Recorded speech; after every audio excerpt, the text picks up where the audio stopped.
అలా ఉండదు.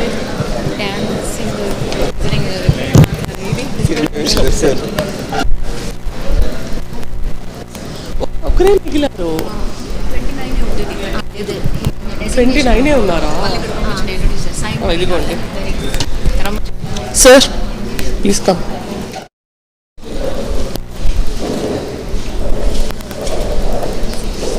Sir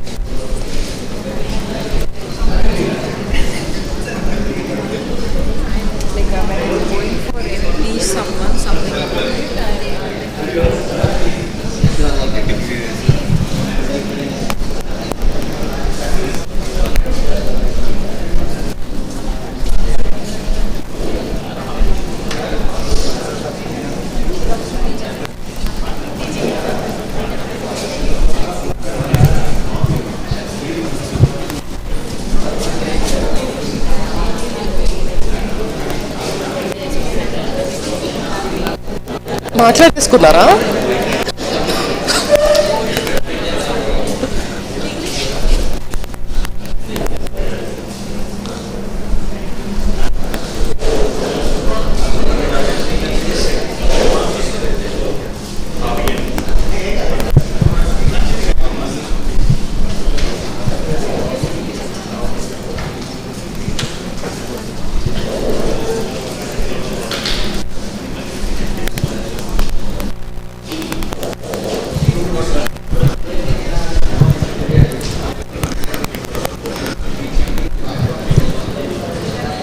Hope you finished interacting with your peers.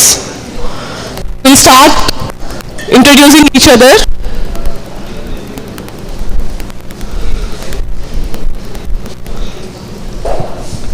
Kuchandi. Please settle at your places.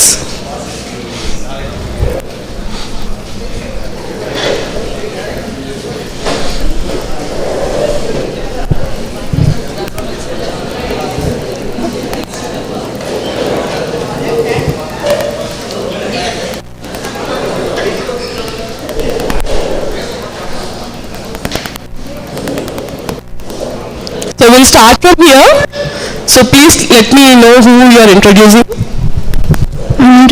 Good morning to all. I am introducing Dr. Jagruti, Senior Resident from the Department of ENT. So Madam, during free time, Madam usually listens to music and she is friendly and she is usually interact with all the members freely. So and she is smart and has a helping nature. One thing Madam loves about teaching is guiding the students. Thank you. I am introducing Dr. Ashwin Venu sir, who is Assistant Professor of Microbiology, and sir is interested in caroms and playing cricket, and sir is very happy and joyful person, and sir loves interacting with the students.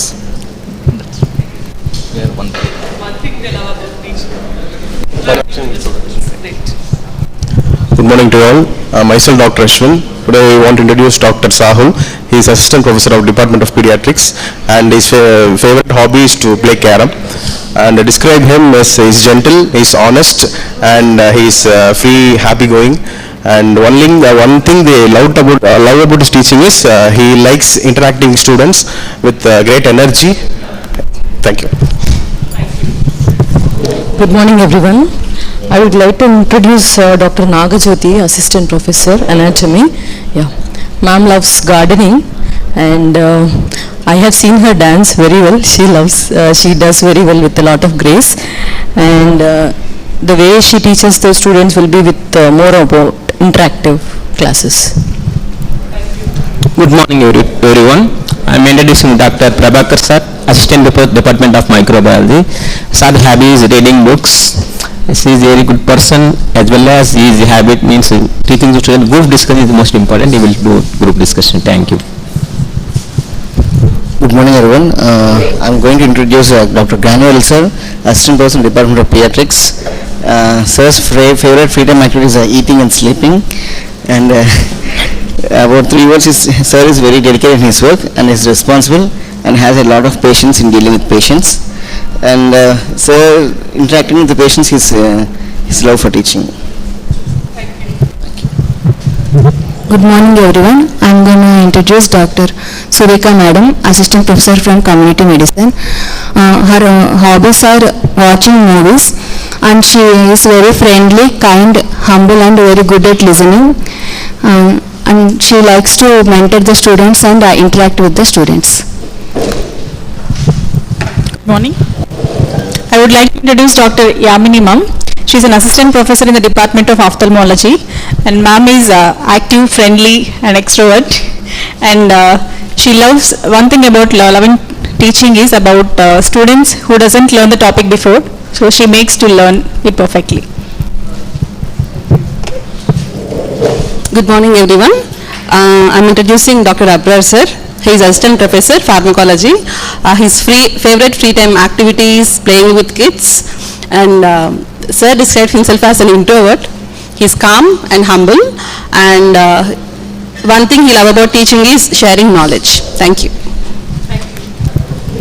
Good morning everyone. I am going to introduce Dr. Aisha, Senior Resident in Department of Anesthesia. She loves reading books during her free time, and she is very soft-spoken, gentle and reserved. The one thing that she loves about teaching is that it gives happiness while she is teaching others. Thank you. Hello, good morning everyone. My name is Piyusha and my partner is Dr. Monica. She is my colleague, assistant professor, Department of Obstetrics and Gynecology, and her hobby is like singing, and she is very bold, energetic and very fun-loving person, and she is very like social person. And one thing she loves about teaching is like she hates monotonous teaching, and she really loves to interact with students, and she wants students to learn everything like something every day. Yeah. Good morning everyone. I would like to introduce Dr. Sai Krishna sir from Assistant Professor from Department of Pulmonology. His favorite hobby is watching movies, and he is a dedicated and responsible person, and he is very patient in managing his patients. And love about teaching is he is very he loves to interact with students, and he uses it as a self-learning mode. He with that teaching. Thank you. Good morning everyone. I am Dr. Muhammad Abrar. I am going to introduce today Dr. Sripriya. She is assistant professor from Department of Microbiology. She's hobby is to dance, and she would describe herself as very talkative and a very active person. And one thing she loves about teaching is she likes to interact with the students, and she loves it very much. Thank you. Good morning. I would like to introduce Dr. Babita, Senior Resident from Department of General Surgery. Her hobbies are dancing and reading books. And 3 words about her is she is active, friendly and she is curious. And one thing she liked about teaching is she loves to make difference in someone's learning. Thank you. Good morning everyone. I would like to introduce Dr. Sainath sir, Assistant Professor, Department of Neurosurgery. Sir hobbies is bike riding. Sir is simple, disciplined, professional, and sir loves to interact with the students. Thank you.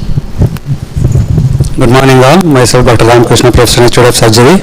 I introduce my partner Dr. M. Shahrukh, Senior Resident, Department of Pediatrics. His hobbies is playing football, and 3 words explaining is very important, punctual and friendly. He loves teaching, clinical approach and all these things. I want to introduce my partner, my colleague. She is assistant professor Dr. Piyusha, Department of OBG. Her favorite hobbies are like dancing. She loves dancing, and the 3 words I would describe, she wants to describe her as she is active, always happy. She is also a fun-loving person like me. And one thing she loves about teaching is that every time she goes for a class, prepares for a class, she also learns some points, and she learns something new about that topic. That is her point on teaching. Thank you. Good morning everyone. I would like to introduce Dr. Afreen ma'am, who is working assistant professor in OBG, and free time activity is badminton. So madam is bold surgeon and so love about teaching is short and crispy lectures. Thank you. Good morning all of you. I would like to introduce Dr. Ankamarao sir. He is assistant professor in the Department of Anatomy. He is soft spoken, timid, and he loves interaction with the students. That keeps him young. Good morning everyone. My name is Dr. Shahrukh. My partner is Dr. Ramakrishna sir, Professor and HOD of General Surgery. Sir's hobbies are watching cricket and playing cricket too. Sir is very punctual, disciplined, and sir loves to teach through clinical approach to students. Thank you. Good morning everyone. I want to introduce Subramaniam sir from Pediatrics. He's described himself as humble, playful and cheerful. During his free time he would like to go for a swim.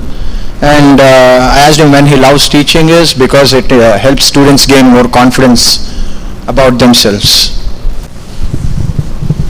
Hi, myself Dr. Ravi Kumar, Associate Professor in Department of Radio Diagnosis. I would like to introduce Mr. Arshad.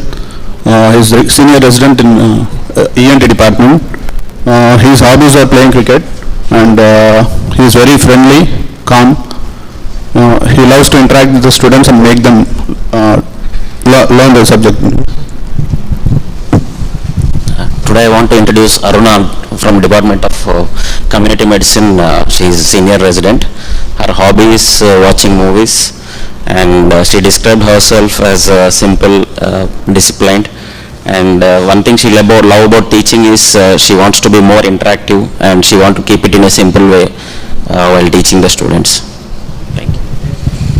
Good morning, I'm Dr. Karthik from Department of Orthopedics, Assistant Professor. Actually, I don't know the details about the ma'am.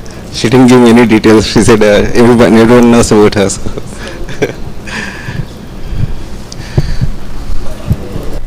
Thank you, Dr. Karthik.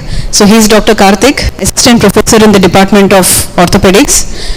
So his hobbies are watching movies, and when I asked for one more hobby, he said going out with his wife. And how they would describe, he said he's sincere, romantic, and outgoing. So one thing he loves about teaching is, he said he learns when he is teaching and helping others. Thank you.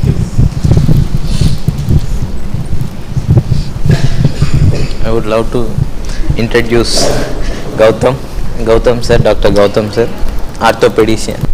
orthopedics department, assistant professor. His hobby is going for a swim in his free time. He would like to describe himself as cool, carefree orthopedician, breaking bones. And one thing he love about teaching is he wants to pass knowledge to next generation. Good morning to one and all. I would like to introduce Dr. Ramya Kumari, Senior Resident in Department of Pathology. Ma'am likes listening to the music and playing games, and ma'am is very sincere, honest, and lovable in interacting with the students. Thank you. Good morning everyone. I would like to introduce Dr. Savita, Assistant Professor in the Department of Anatomy. She likes to watch web series. She describes herself as teacher, new mom and lovable wife. She likes to mentor students. Good morning everyone. I am Dr. Ramya Kumari, Senior Resident from Department of Pathology, and my partner is Dr. Anil Kumar sir. He is Assistant Professor of General Surgery Department, and three things about sir is very humble, and sir is a good mentor, and sir loves to guiding the students, and sir also loves doing surgeries. Thank you. Thank you so much. So it's glad to hear most of the teachers sitting here love interacting with the students, mentor students, and learn while teaching the students. So moving on to the session. So the specific learning objectives of today's session are: at the end of the session, each participant must be able to describe the stages of formation and development of group dynamics, identify and differentiate the various roles played by group members, explain the importance of effective group dynamics, and demonstrate participation in structured group activities. So now I request every group to identify a group leader, one group leader from each group. So you can discuss among yourselves and come up with a consensus of choosing one leader. So you can take a 2-minute time. So please discuss and come with a group leader name.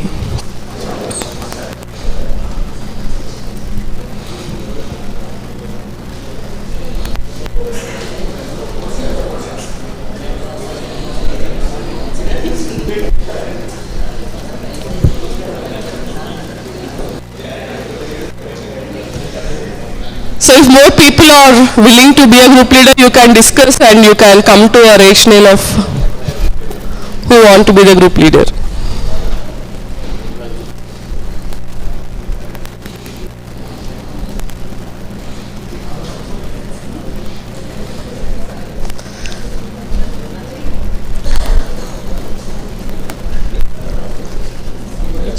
Slide change. Decided. Decided. It's deciding. Decided. Okay. So who is your group leader? Okay. How did you come to this consensus of choosing her as a group leader? Was it unanimous or unanimous? Why did you choose her as a group leader? Earlier we have seen her in few FDPs and she was bold and talkative. So we chose. Yes, yes. You chose her to be the Yes. So who is your group leader? So was there any competition for this position in your opinion? How did you come to that consensus of choosing her as a group leader? She is very interactive and friendly. Okay. So she seemed to be interactive and friendly. Yes.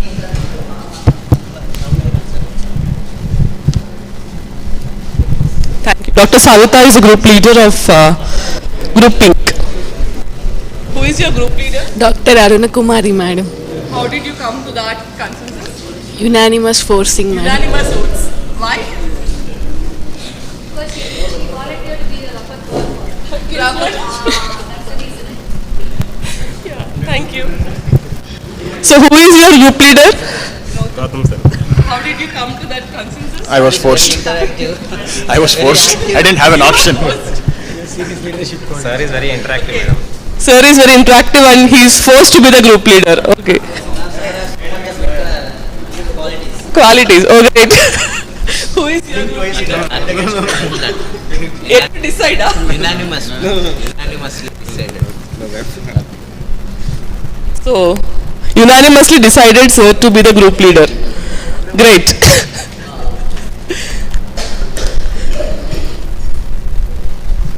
So we have a small group activity. So each group will be getting a line. So there will be a starter sentence. You can pick one. Pick one.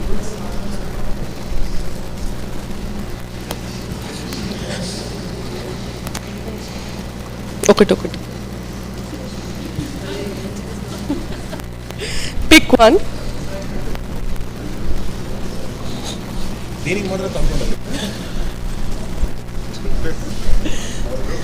So you have received a story starter sentence. So each person of the group should add one line to continue the story.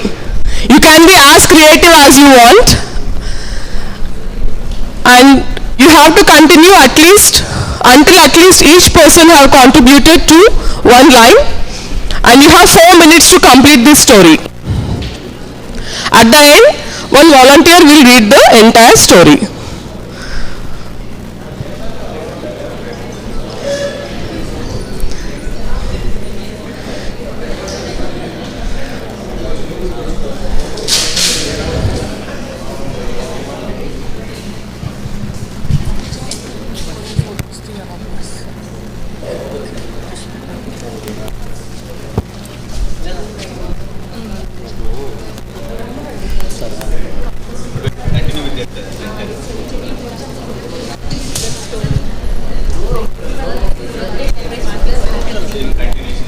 So with this line, you have to build a story. Each one should give one line. You understood, Karan? So each person will add one line. Adi base story ki.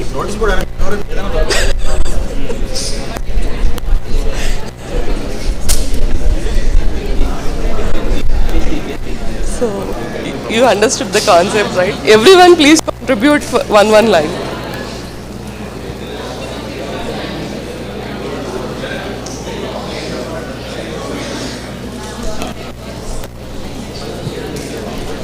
మీరు చూసారు కదా, మీరు కూడా ఒక line చెప్పాలి. Yeah, so each person should add one line.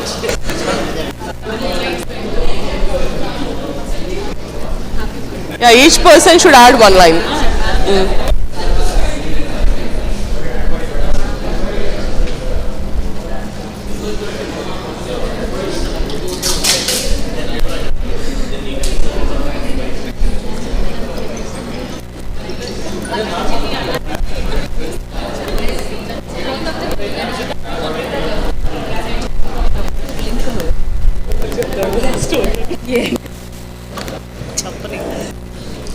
అది transmit అవుతుంది లైవ్లో, స్క్రీన్ కనపడుతుంది ఎంతసేపు. ఆడియన్స్ కొంచెంసేపు ఆడియన్స్ కొంచెంసేపు అది కనిపించాలి. వాళ్ళకి ఫోన్ చేసి తీయట్లేదు. Vijay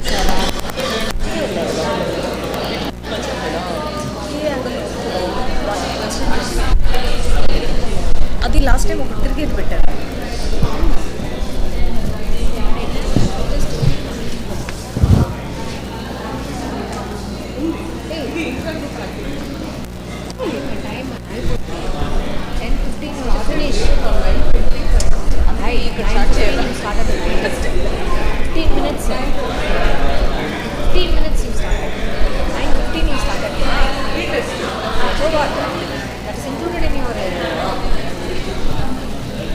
Late item.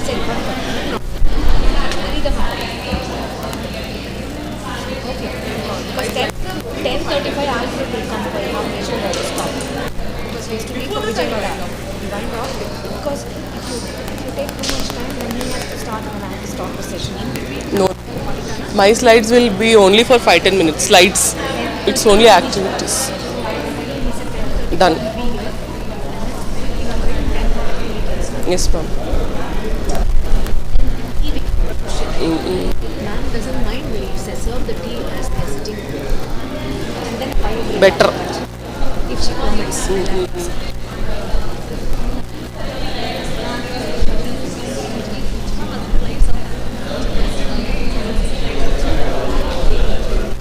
Yes, 2 more minutes. We have one more activity remaining, so kindly finish in time.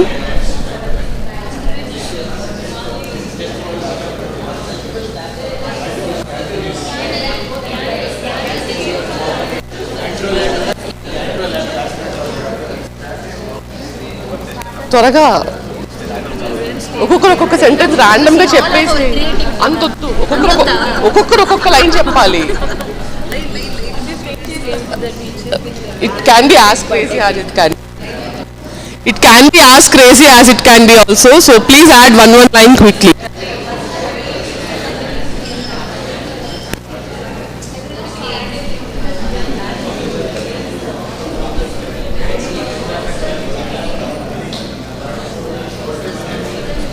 రాసేసారా? ఇంకా రాలేదా? రాసేయండి. అందరూ ఒక్కొక్క లైన్ యాడ్ చేయాలంతే.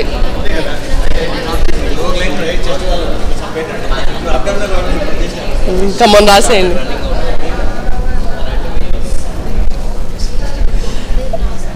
ఒక్కొక్క లైన్ రాయండి చాలు.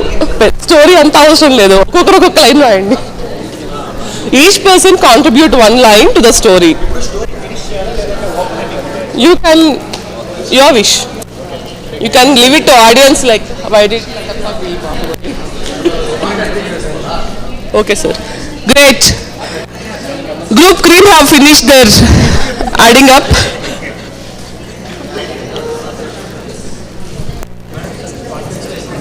Parlet, sir. Part 2 మళ్ళీ థర్డ్ డే డిస్కస్ చేస్తాం. Sure. మీకు మాత్రం కావాలంటే private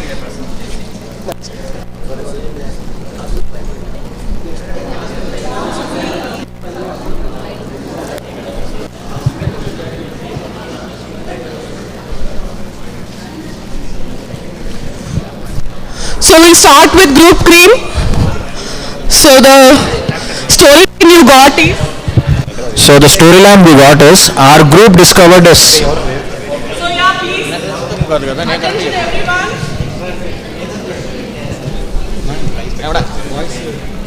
Wait.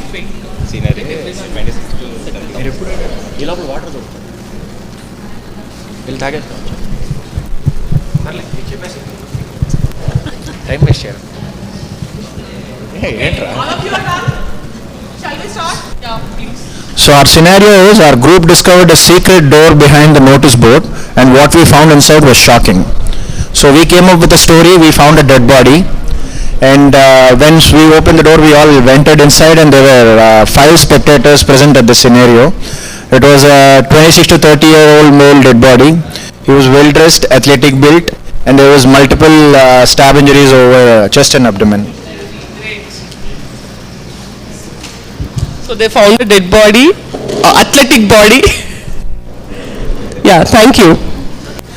So next, shall we go to group green? Mom, no, it's not done yet, Mom. It's okay. Mom, you read, Mom. Anyways, you are writing. The scenario. You green got to work, please. Yes, ma'am. While preparing for the exam, our group found a mysterious notebook with strange instructions. So once opening the book, sir got anxious. He showed it to his friend Dr. Arber. Then both of them, they sat together and they started opening the book. They started opening the first page and they started reading the book. And after opening the book, this ma'am has noticed that it was the book of a senior of our college named so and so X person. It was his personal diary.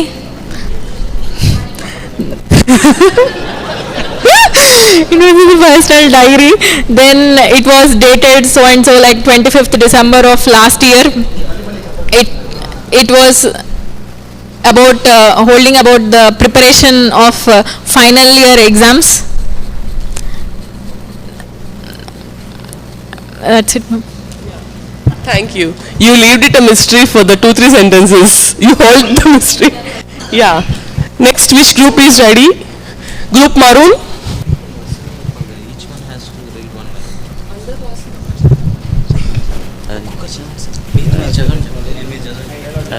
Sentence this one. The starting line you were given was? Today was the strangest day in our medical college because something unbelievable happened in the anatomy hall. The something unbelievable was 2 more extra cadavers were found in the anatomy hall. And one of the cadaver was found to be alive. The one cadaver which seems to be alive, it started walking. And the remaining cadaver started singing. By seeing all this live cadaver dancing and singing, a medical student ran from the anatomy hall. All these events are not real. It is a dream of one of the medical student. Great, thank you. Group pink.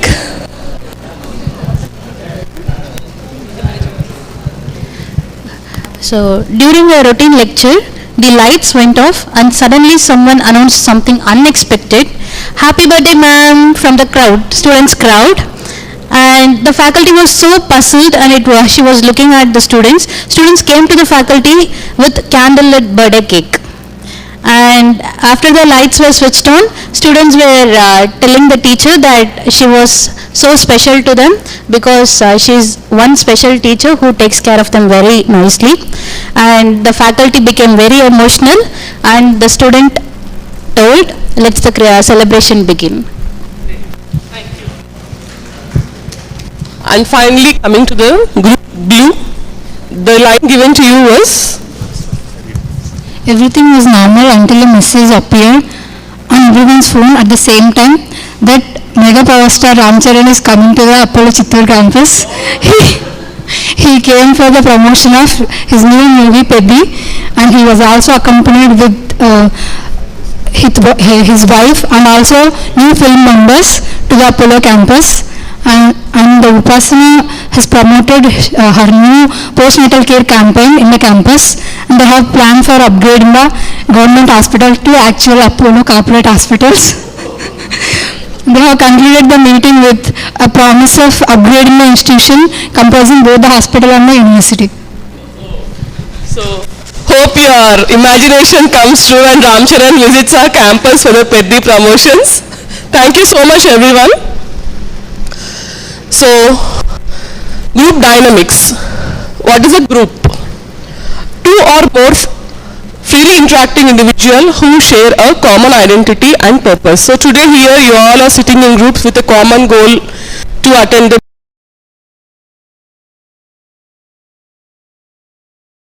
goals. Group dynamics refers to the interactions. The next coming 3 days, you all will be working in your groups, trying to achieve a common goal of completing your BCME workshop. Types of groups.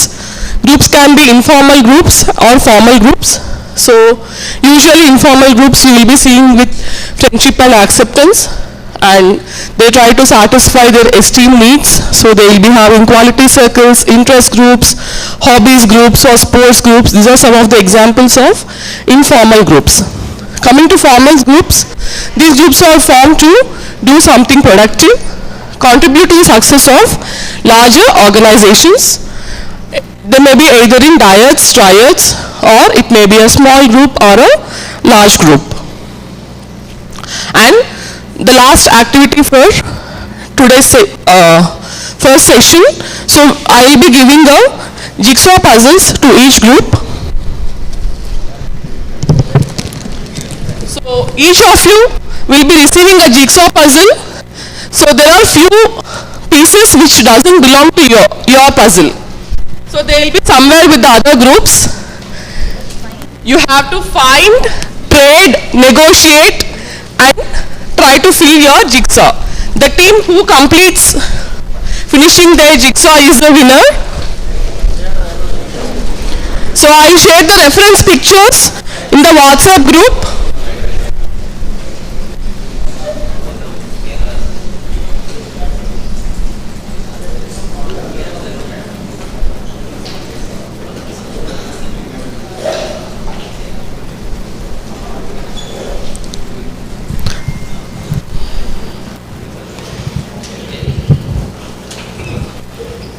So you can do one-on-one trades, you can bargain,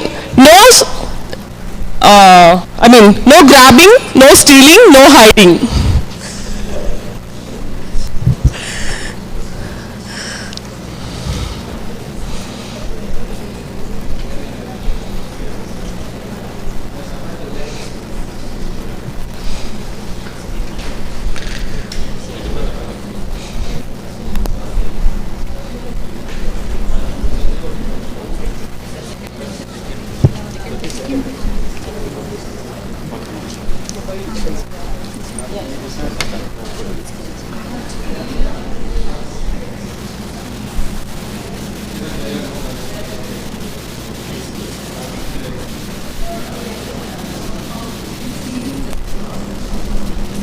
వెనకాల నుంచే తీయండి, మరి ముందుకు రాకండి.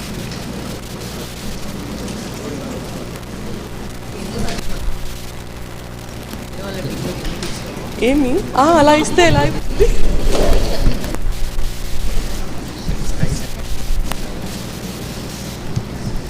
You identified from the reference image?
Speakers की द्वारा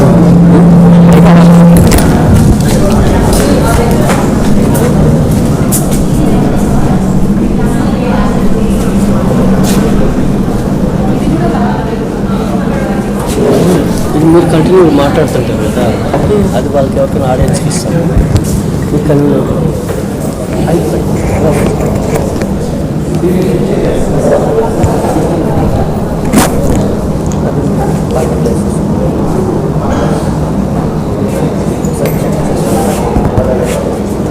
on చేయాలా అక్కడ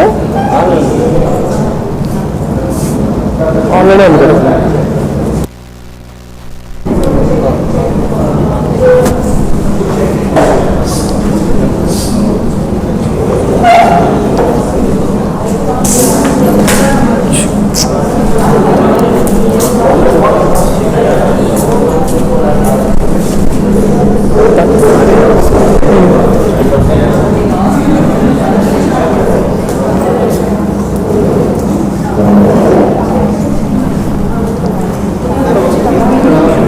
అక్కడ స్లైడ్స్ చెప్తున్నప్పుడు మీ ఫోన్లో తీసుకోండి ఒక రెండు చాలు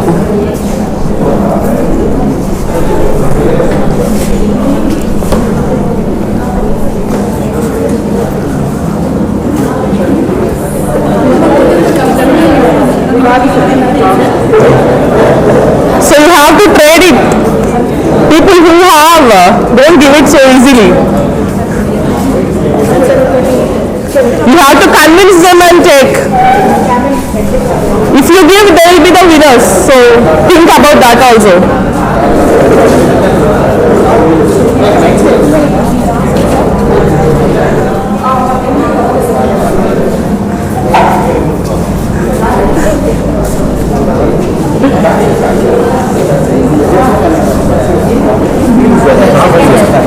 ఇస్తే వాళ్ళు అయిపోద్ది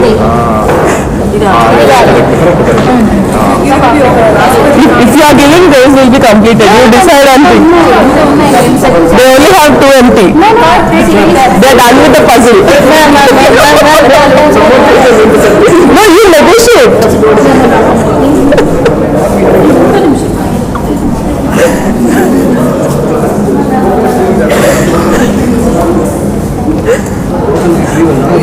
Downside coconut tree, okay. One boy's face. This boy's face. Someone's face missing out. This face, huh? So, add over there. It's a nice face.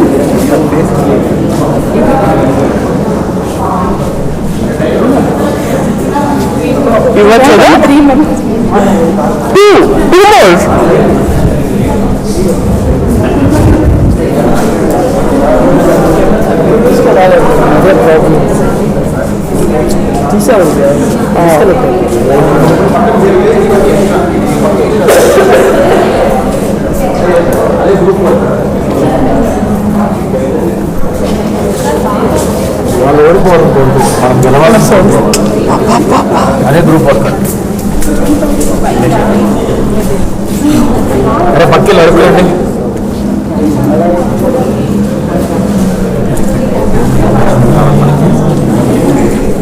attachments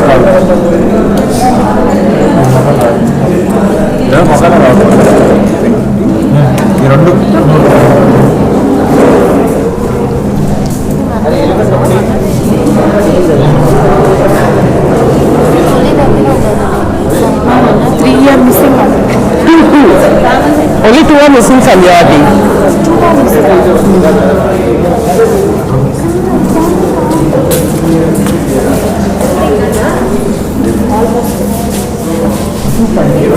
They are done. They are done. Please sit there.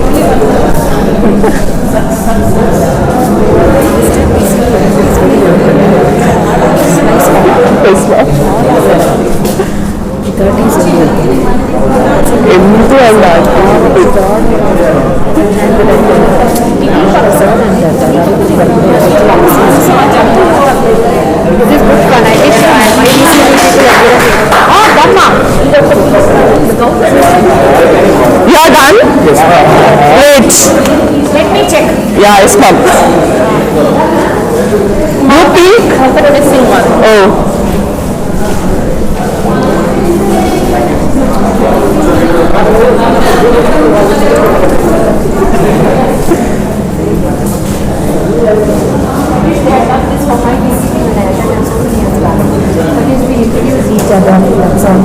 Icebreaker. Great.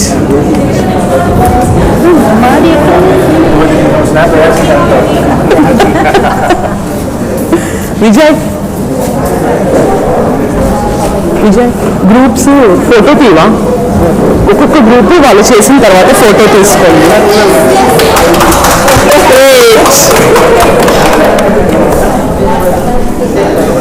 Second great madam. No, you did everything before, but అయిపోయిందా? Finish, it's okay. This one.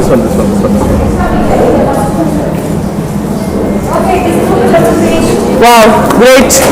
Group maroon is done. They're giving their extra pushes to them.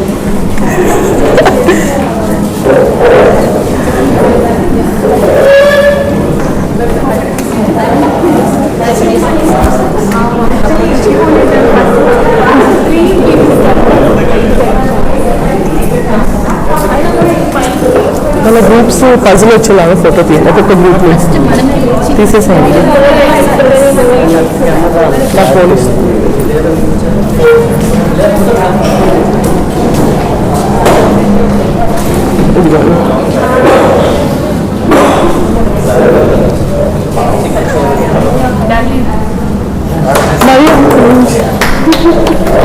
Group green.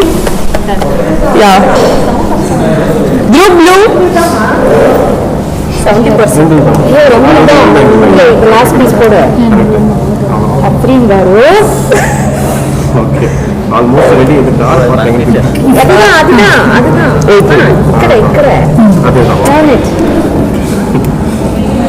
Last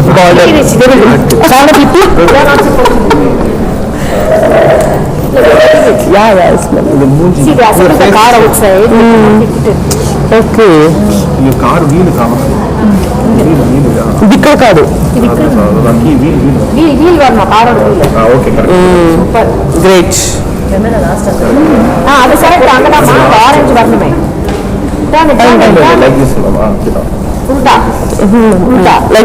like that. Yes. Sir, right.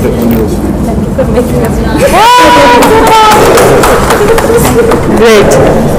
Thank you everyone for active participation.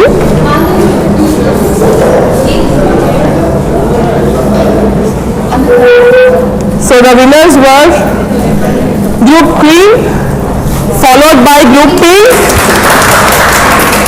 and Group Maroon, and Group Green and Group Blue. Thank you so much everyone for active participation.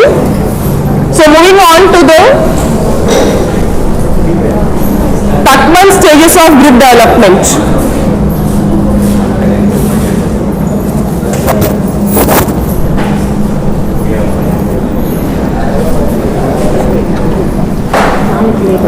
starting the slides. Starting the slides.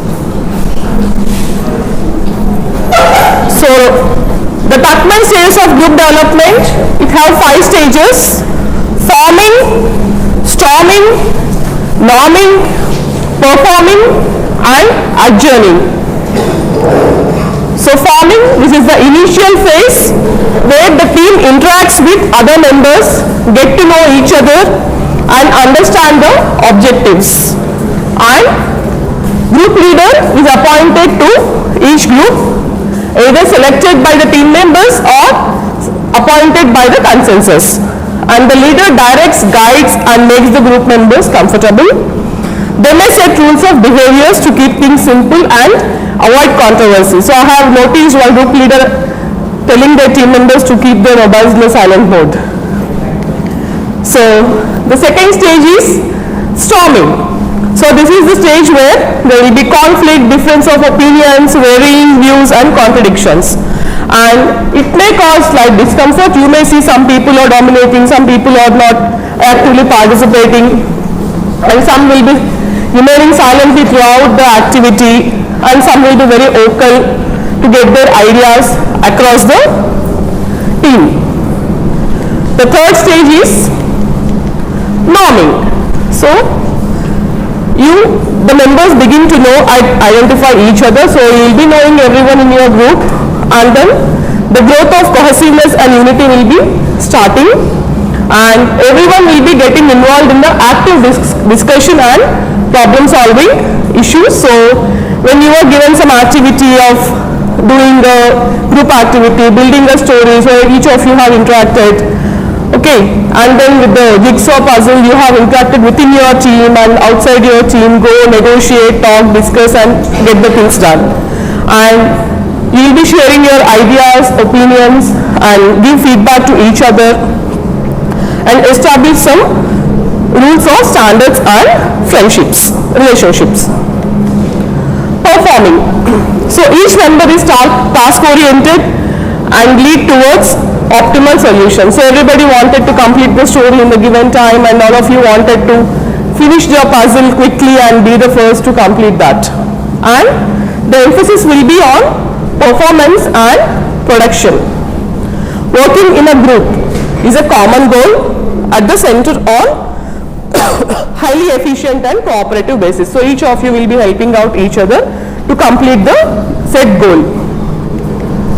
Adjourning. So it is a terminal stage where the participation and achievement of each group member is concluded. So at the end of 3 days, when you finish your BCME, you will be adjourning the activity. So to conclude, so by the Tuckman stages of group development, there will be 5 stages. Forming, where you will be getting oriented to each other, introduction, team building and competition. Followed by storming, where you will see the conflict, resistance, tension and competition. Followed by norming, where you see collaboration, harmony, agreement and trust. Followed by the performing stage, where a lot of productivity, efficiency, working towards the goal and cohesion is seen. Finally, the adjourning, where you give closure, you have reflections and the team will dissolute and celebrate. So these are the 5 stages of Tuckman: forming, storming, norming, performing and adjourning. And if you see, this is the graph drawn with each phase with respect to the performance. The performance will be high after the norming stage. So in the forming stage, you start performing, and then in the storming stage, the performance of the group decreases, and then after norming, the maximum performance is seen in the performing stage.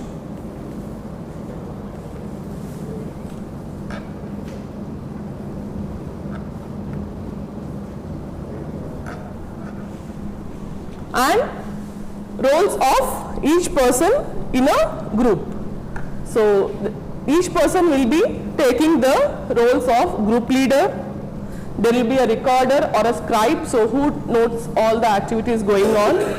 There will be a timekeeper, and there will be a reporter. So these are some of the rules played by participants of any group. Why is it important in medical education? So it improves teamwork skills. So especially for students, it helps them to collaborate with each other, respect diverse perspective, develop leadership and followership skills.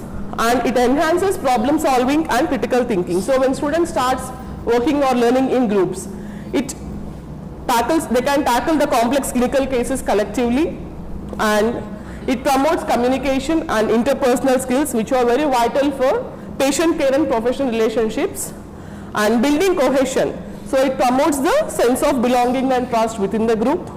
Adaptation to roles. So the group members or students can be adapting and excelling in the specific roles like leader, communicator, organizer, and you can simulate real world medical settings. So this group dynamics will help to prepare to function effectively in multidisciplinary teams.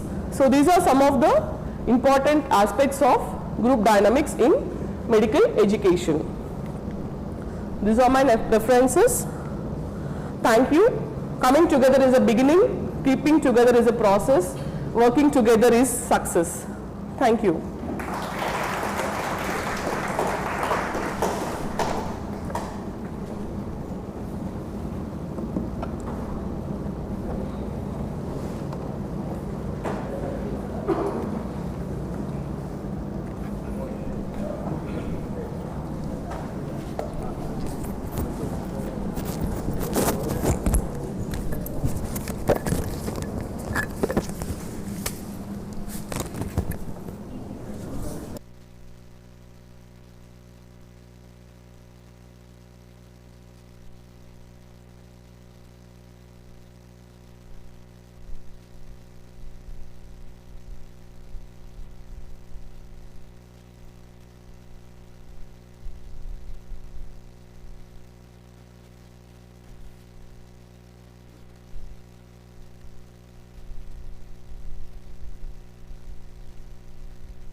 Yeah, hi.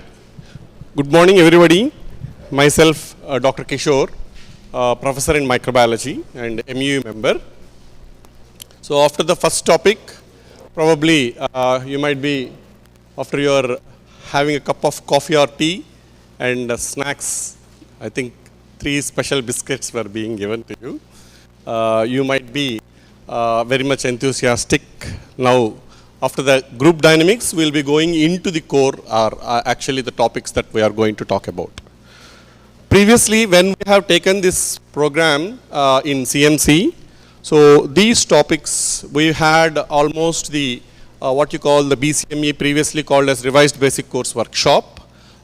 We had it for about 4 days with an ADCOM separately, ADCOM session 1 complete day. And during that period, these topics that I am going to deal for about 45 minutes to 50 minutes or 3 different sessions. Like learning process is 1 session, learning domains is 1 session, and principles of adult learning was a separate session. So all the 3 now I am going to coalesce and then make you understand what exactly or about what is a learning process, learning domains, and also the principles of learning. So I will be talking about these 3 topics. So at the end of the session, the participants will be able to understand the system approaches, mainly the system approaches of learning, what are the various systems of approach of learning, and also they should be able to define the domains and the hierarchy of the learning domains and use the principles of adult learning in the teaching learning processes. So these are the things that we are going to deal about in this 45-minute session. So what do you understand by learning process? Before that, talking about the learning process, so what is learning? So what do you understand by learning? Can anyone from the groups? What is learning? So you are teaching daily, right?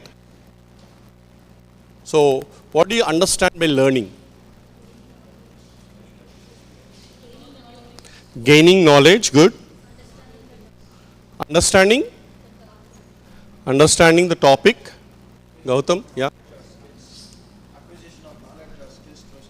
Okay, so you are in front of the material you are talking. Yeah, please close your book.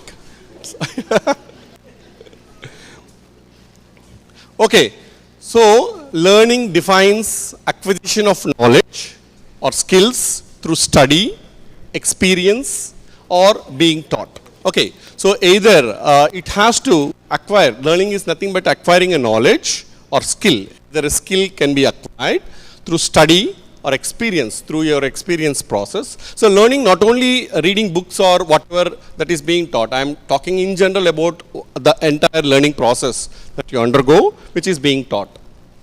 Or otherwise, one that produces change in behavior, like an attitude, change of an attitude, and knowledge and skills. So these things are mainly look into the learning process, whereas systems approach in learning process, if you understand what is systems approach in learning process.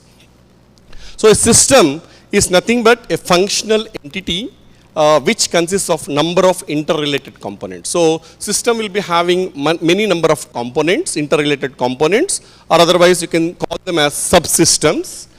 To achieve its goal. Okay, to achieve its goal influenced by the surrounding environment. Okay, so now what is this system?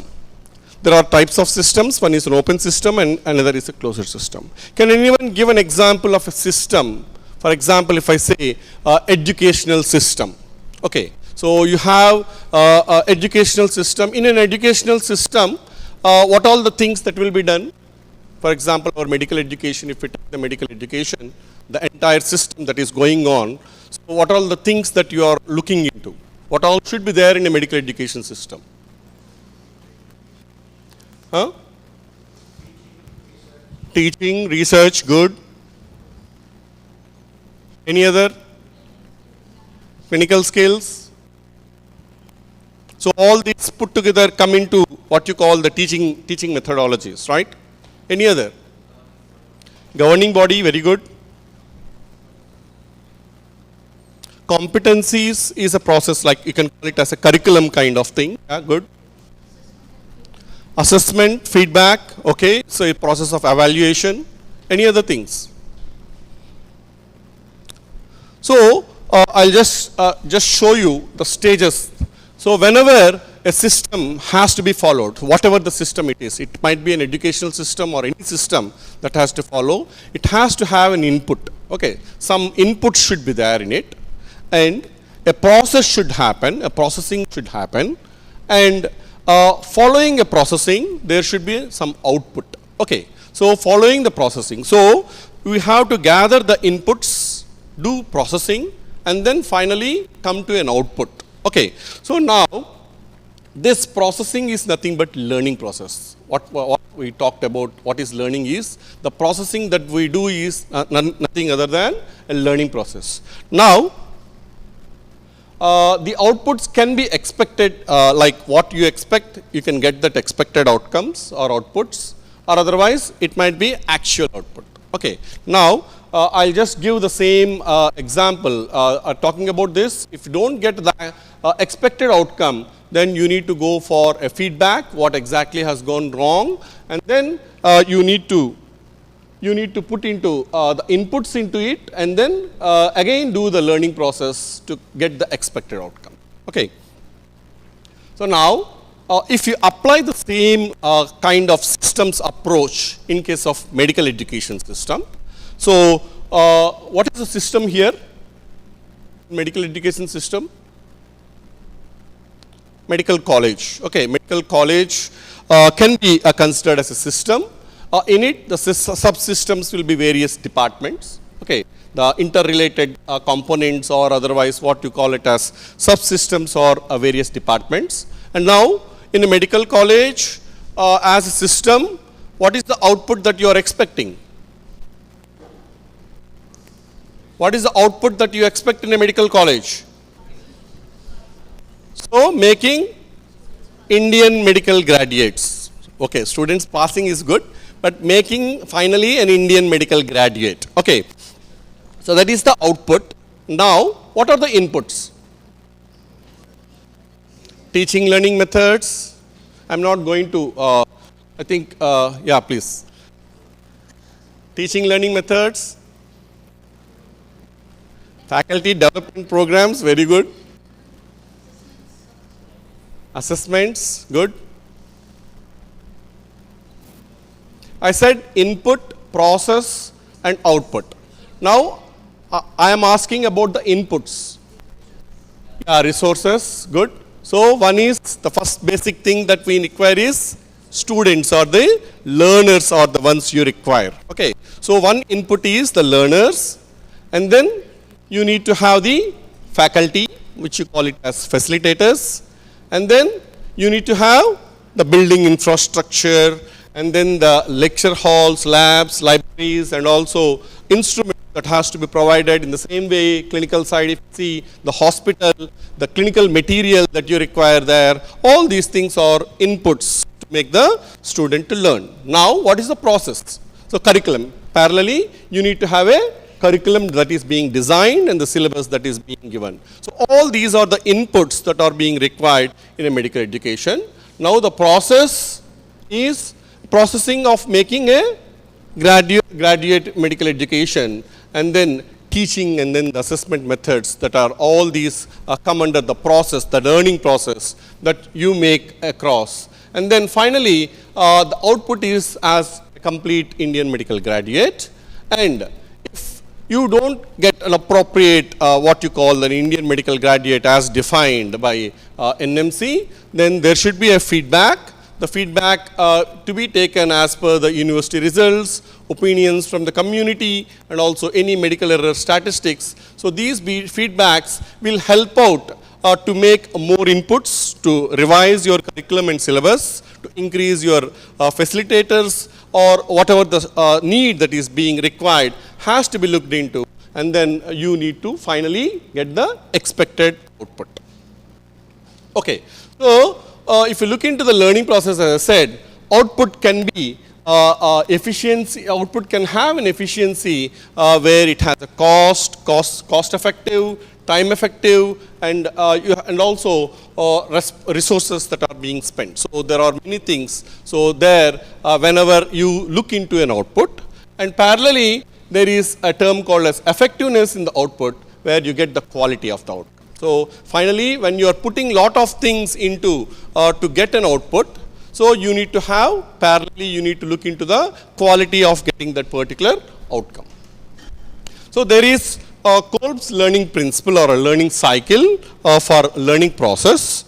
And what is this exactly? If you see, it should be in the process of sequence of cycles where a concrete experience, a reflective observation, abstract conceptualization, and active experimentation all put together will have a continuous process of learning cycle where the experience counts there. To have a concrete experience should be there, like a facilitators or the teachers, those who put their inputs into the students, and there should be a reflection or a reflective observation, which you call it as a feedback, should be there. An abstract of the conceptualization, once you do the entire conceptualization, you should have an abstract of it. And finally, you need to experimentate based on the experimental, that is an active experimentation you need to get. So this is a continuous cycle that goes on in a learning process. So learning cycle in medical education, if you look into, competencies and learning objectives are the one where along with teaching learning methods and materials, assessments, all these put together will be in a, along with the curriculum alignment, should be in a cyclic process where finally you will be getting a good Indian medical graduate out of which this cycle is a continuous process in medical education. So if you look into the teacher in the medical education, the teacher who teaches the undergraduates or the postgraduate students can be as a guru, maintaining guru-shishya relationship, can be as a guide when student lands in trouble, can be as a coach when teaching skills, and can be as a consultant when a student falls sick.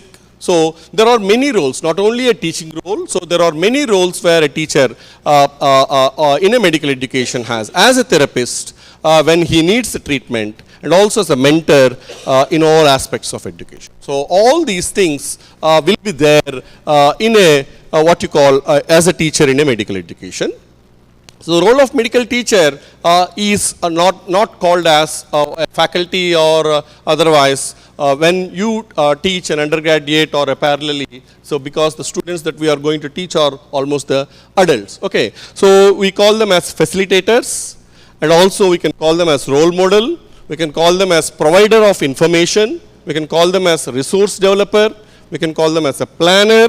We can call them as an assessor. So there are many roles where a teacher plays whenever they start about teaching in a medical education. So parallelly, one should have a quality. Okay, parallelly one should have a quality, which you call it as a quality control. These are a set of procedures intended to ensure that a manufactured product or the performed service, so whatever the product, that means here the product is Indian medical graduate, right? Here the product is Indian medical graduate, or the performed service adheres to a defined set of quality criteria. So there should be certain quality criteria that has to be maintained even in the education process. So quality in medical education, quality control in medical education is nothing but in each product of manufacturing process is of equivalent quality. Inspection is made of process and its product, and a quality assurance should be there in medical education, where a process of supervision to prevent faults and defects on product. So if there are any defects or faults that are happening, getting things right for the first time every time, every time should be in such a way that you get a better a quality product. Okay. The difference between a quality product and quality control is nothing but a quality assurance is a defective prevention. So you need to try to prevent, a defective prevention should be there, and the process is oriented and mainly focuses on the prevention process of the defect, whereas the quality control mainly is a defect identification. So product identified and focuses on the defective defect identification. So quality assurance can be assured, especially in medical education. Whenever you are looking into the quality, the assurance can be got through a transparent selection procedures, like in what you call the UG, NEET UG or NEET PG selection procedures, centrally regulated curricula, self-evaluation, academic audits conducted by the institution itself, and appointing external examiners. So these are all various methods by which a quality assurance can be maintained, and also requirements of national examinations before the licensor. These are various methods of quality assurance by which you can get a good quality medical graduate. So with the learning process, the understanding of the learning process, let's move on to the learning domains. So the learning domains are the ones which you are going to have in your continuous, like whatever the competencies that you are going to deal. So you need to understand what type of domains that you are going to, even during the assessment methods also, you need to understand what type of domains that you are going to concentrate on the student to find.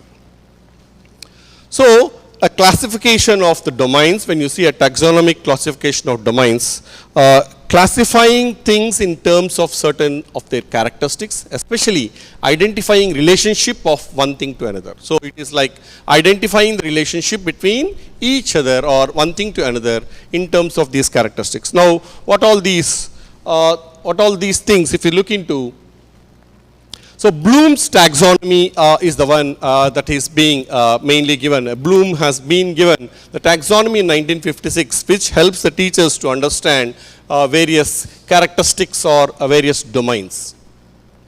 So Bloom's taxonomy helps the teachers to define terms like understand.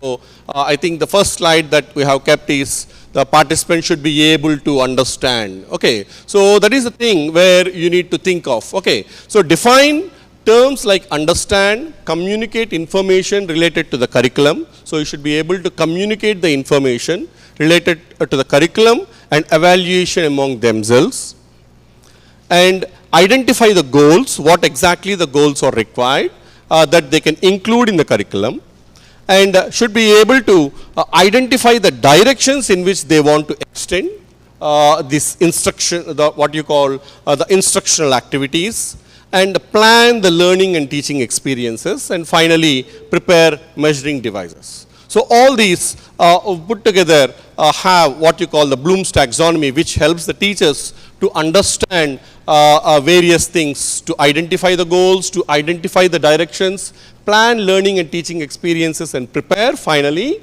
the measuring devices. So hierarchical ranking of the domains given by the Bloom's taxonomy, or the three main domains that we are going to deal with, the three domains of learning. One is a cognitive domain, affective domain, and a psychomotor domain. Okay, so these are the three domains that are there, that will be there, where you will come across. Sorry, Vijay.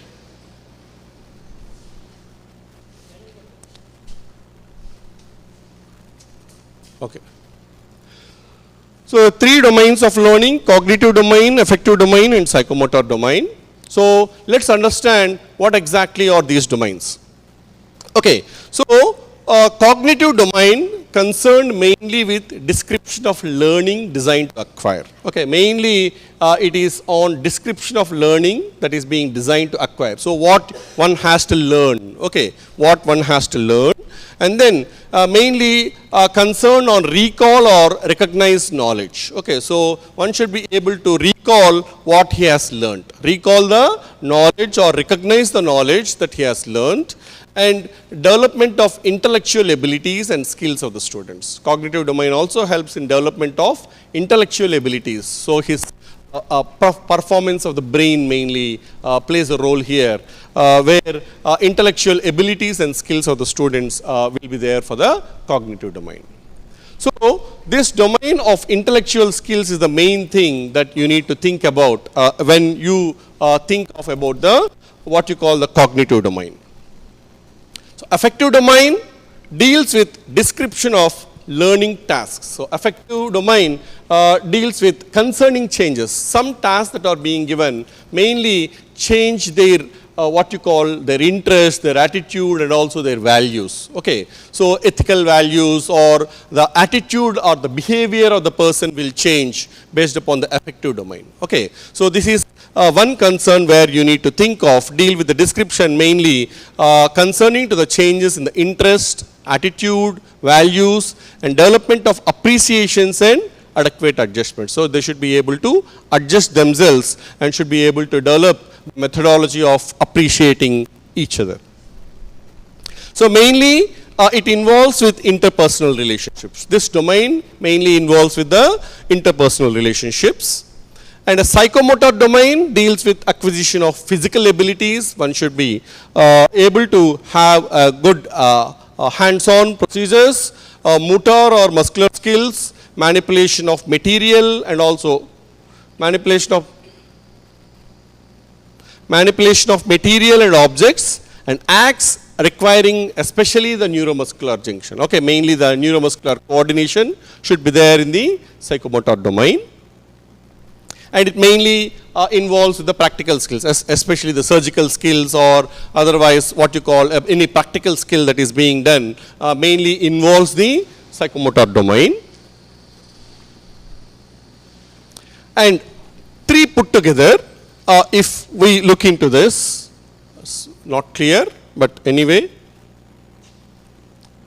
the cognitive skills mainly the thinking ability and problem solving, whereas affective skills or affective domain mainly on emotional growth, interpersonal development, and finally the psychomotor skills on physical activities.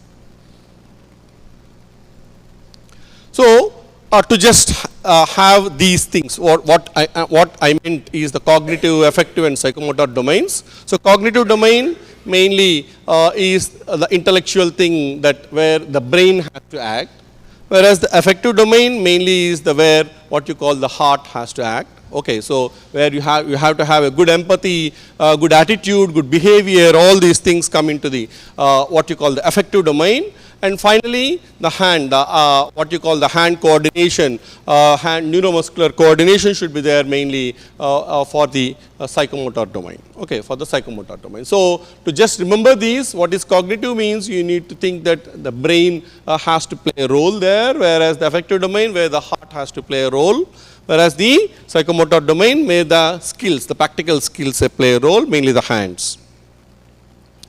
So learning domains. These learning domains which I said about the cognitive, affective, and psychomotor, they can be in a curriculum when it is being designed, they can be as an intermixing or an overlapping kind of thing. So there might be, all these domains might be an intermixing or overlapping between the domains will be there. And the purpose of these classification systems is to permit analysis of the learning process. So one should be able to know or the permit analysis of the learning process and to help the teachers in educational decision making. Okay, so this will help out the teachers in educational decision making. So Bloom's taxonomy, this is the pyramid of the Bloom's taxonomy. He is Benjamin Bloom. And you can just see from there is a pyramid, and then from the pyramid, from the bottom to the top. So one should go from the bottom to the top in Bloom's taxonomy, where one has to understand there are about 6 pyramids, 6 pillars where you can see one is remember, understand, apply, analyze, evaluate, and create. So these things are the ones that one has to remember in Bloom's taxonomy. Mainly, if you look into the what you call the remember, so nothing but it's a recall the facts and also the basic concept. That means what they have read, they should be able to, the student should be able to recall, and also they should be able to understand or remember the basic concepts. Define, duplicate, list, memorize, repeat and state. These are the verbs which we will going to discuss in later. And the second is understand, explain the ideas. So one should be able to explain the ideas or the concepts. Classify, describe, discuss, explain, identify, locate, recognize, report, select and translate. So these are the verbs that come under the understand and apply. So one should be able to apply, use information in new situations. So whatever they have learned, whatever they have remembered and whatever they have understood, they should be able to apply. Okay, they should be able to apply, use the following information in any new situation. They should be able to execute, they should be able to implement, they should be able to solve, they should be able to demonstrate, interpret, operate, otherwise schedule or otherwise sketch that particular thing where you need to apply.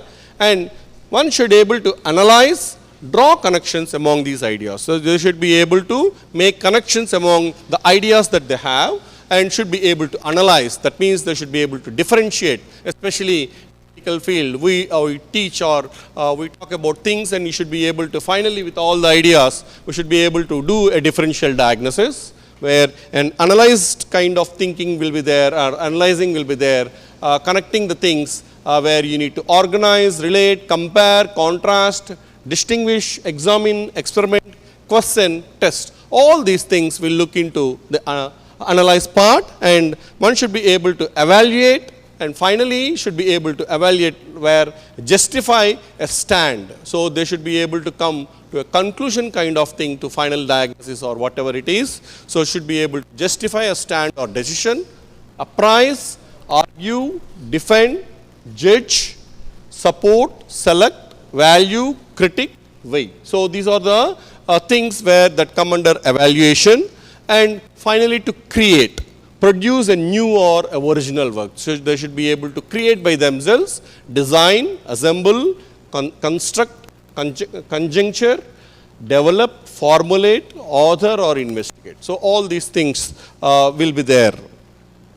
Actually, it was a noun kind of thing that has been initially given by Bloom's, which is a noun form in 1956. Later it has been now made into a verbal form or a verb form in 2001, where a small light changes are there here, where you can see previously it was called as knowledge, comprehension, application, analysis, synthesis and evaluation, where synthesis is nothing but the creation, evaluation. So there is interchange of these things when it comes to the newer form of Bloom's taxonomy, that is in 2001.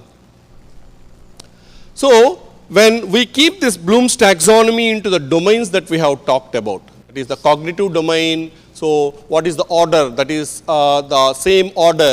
If you look into the Bloom's taxonomy into this cognitive domain, psychomotor domain and affective domains. So let's have an understanding here. So if you look into the cognitive domain of the Bloom's taxonomy, so it is remembering, understanding, applying, analyzing, evaluating, creating. All these things are same as that of the thing that we have talked about previously. Mainly it's the recalling, making sense of material and use of knowledge gained in new ways, breaking the concepts into parts by analyzing, making judgments and putting information together into an innovative way is a cognitive domain. And now if you look into the other domains, there is a difference of these pyramid things where you see mainly here the cognitive domain has, if we mainly simplify it and see, it is nothing but a recall, understanding and application. Whereas the same Bloom's taxonomy, when we apply it into the affective domain, so here you can see the pyramid where it is initially affective is nothing but one should be able to change his behavior, attitude and all, where you can just have a look of receiving and attending, willing to be aware of setting or situation, gives attention by choice, open to the experience. For example, interacting with a patient, when the person is when the doctor is interacting with a patient, one should be able to be initially at a receiving or an attending end, and one should be able to be responding, willingly participating, obedient, volunteers, finding satisfaction in participating and ready to respond, and one should be valuing, motivated to invest, chooses to behave in a certain way frequently, begins to identify with the behavior, to commit to it, and should be able to organize, values become systematic, can compare, and then contrast values and choices, begin to order, prioritize the values, chooses to commit to certain values and behaviors, and finally should be able to characterize. Okay, like acts consistently due to an internal belief, can articulate a philosophy or a worldview, can break down complex situations and respond accordingly based upon the values, develop and lives by a code of personal behavior. So this is the order of the pyramid where you look into the affective domain, and simplify it and see. So it should be, one should be in a receiving end, one should be responding, and one should be internalizing. And the same when you keep it into what you call the psychomotor domain. So the Bloom's taxonomy, if you look into from bottom to top, so in the psychomotor domain is hand skills, right? Hand skills, where one should be able to have a perception. At this stage, the student or the individual can guide their motor activity using the sensory cues, and then should be able to set. The second level involves the student's readiness to act, guided response, beginning stages of learning a complex skill, mechanism, considered the intermediate stage of learning a complex skill, and a overt response, a complex overt response, where should be able to perform the complex tasks through accurate, quick and high coordinated movements, should be able to have getting that particular skills of doing that particular action or particular procedure that they are doing, and should be able to adopt. An individual in this phase of learning is skilled enough that they can modify their movement or what you call the patterns to meet the needs of specific circumstances, and finally should be able to organize. And at this level, the student can create new movement patterns to solve a particular problem or fit a specific what you call the situation. So the Bloom's taxonomy, the domains can be incorporated into this Bloom's taxonomy at various levels, and you can just categorize it and then see how the domains work with this Bloom's taxonomy. And to summarize it of this Bloom's taxonomy to psychomotor domains, one should have a good imitation, practice under supervision and guidance, and performance with high degree of skill proficiency. So all these three have their own kind of, all these three domains, they have their own kind of Bloom's taxonomy pyramids. So I think you have, I'm not sure, you have the verbs for each and everything, where generally whenever these domains are there, whenever a questionnaire is being given, so we need to put these verbs while starting giving the question. For example, if you want to question the student with a cognitive domain, you should be able to ask him to evaluate, to select, to memorize, to synthesize and conclude. If it is a psychomotor domain, these are the action verbs where you need to use, like organize, design, explain, arrange and respond. If it is an affective domain where you are going to get from the student, perform, justify, write, respond and value. I think I'll stop here so that we can have the proceedings of inauguration.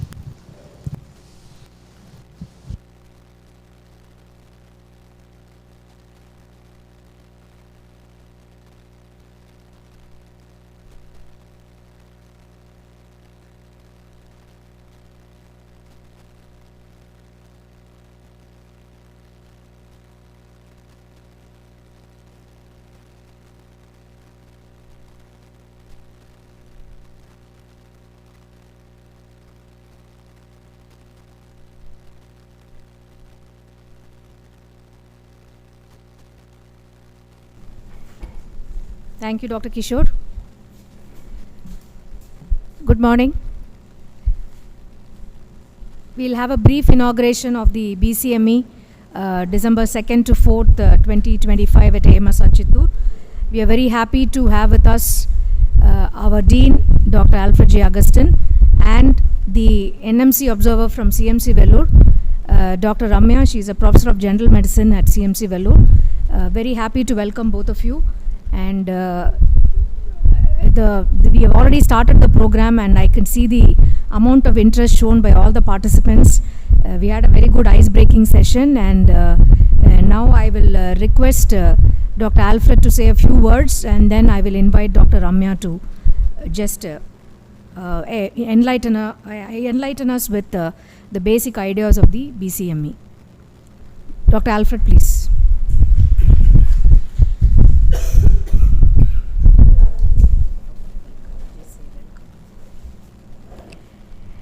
We'll have a small welcoming the observer from CMC Vellore, one Dr. Ramya to another Dr. Ramya. Ramya, HOD Physiology, will kindly welcome with a bouquet.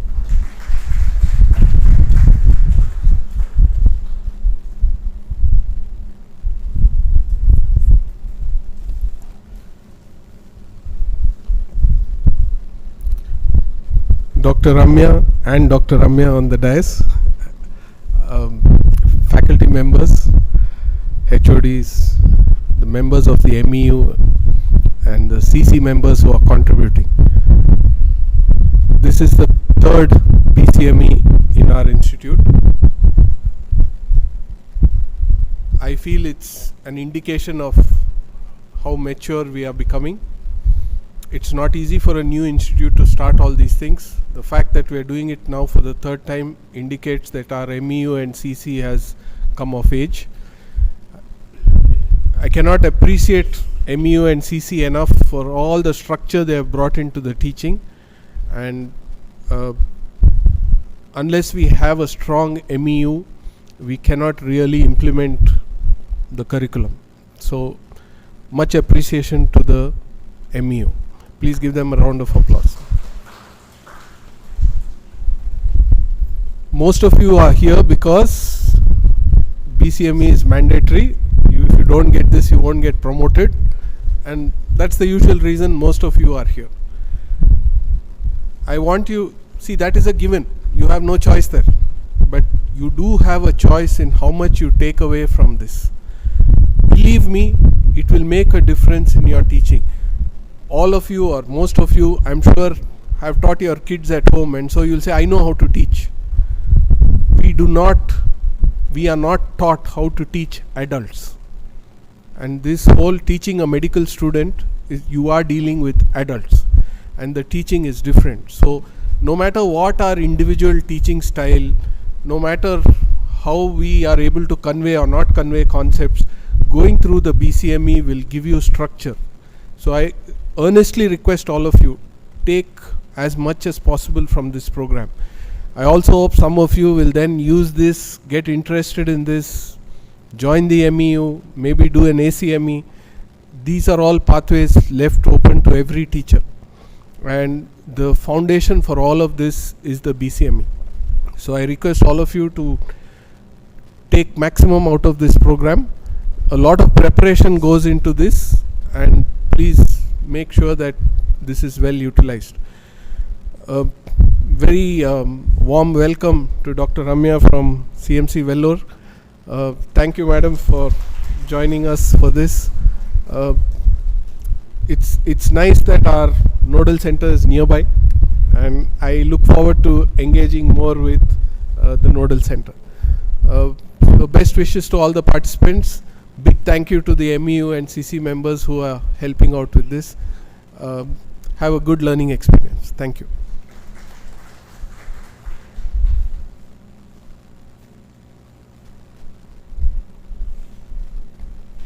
Thank you, Dr. Alfred. Now I'd request Professor Ramya to please enlighten us with her words.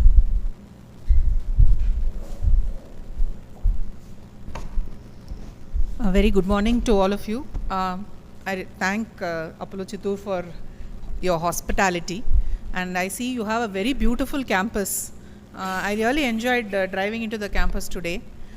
I actually want to reiterate what Dr. Alfred Augustine said. when I joined as an assistant professor, nobody taught me how to teach, and I was very scared of the students. Every time I go there, it will be like, did I teach them well? Are they responding to me? But undergoing this course gave me a lot of confidence.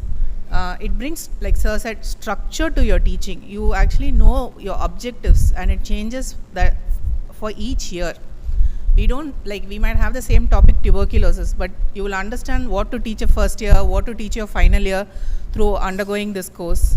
And I see that you have very enthusiastic MEU members. I really enjoyed the first session, and I learned a lot from Dr. Shravandripti. I was just telling her. So your teachers are very enthusiastic. They have put in a lot of effort for this course. So it will sound very boring and difficult in the beginning because MEU has a lot of theory, but I promise you it gets better as the next few days go along.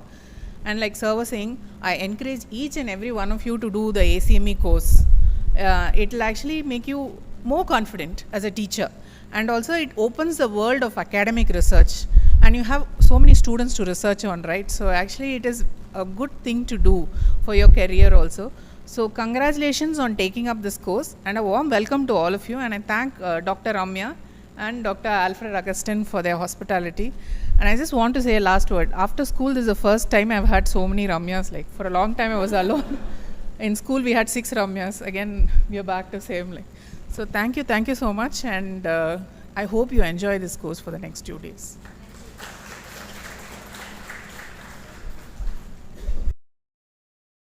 Sure, you are going to inspire many of them to take up the ACME soon. Thanks again, and we will have a formal vote of thanks in the valedictory, so I will not stand between Dr. Kishore and the audience. So thank you very much, Dr. Alfred and Dr. Ramya, for the inauguration. Thank you.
ఇంతకుముందు ఏదో ఒక light off చేసినట్టుంది.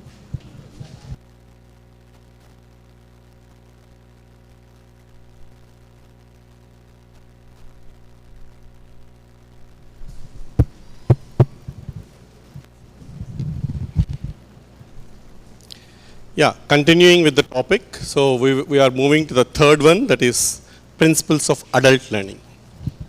Okay.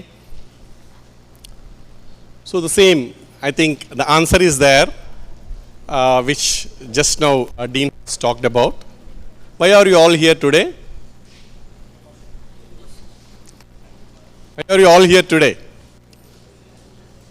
I want 5 answers. First is promotion.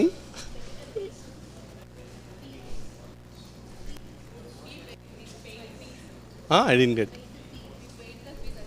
You paid the fee, so that's why you are there. That means mandatorily pushed, right? Oh, good. Third one?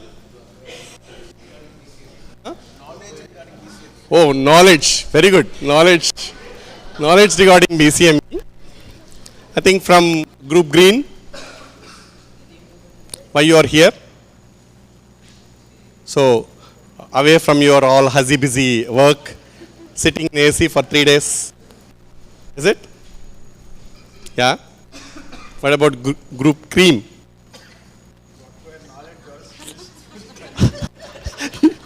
You are with book always.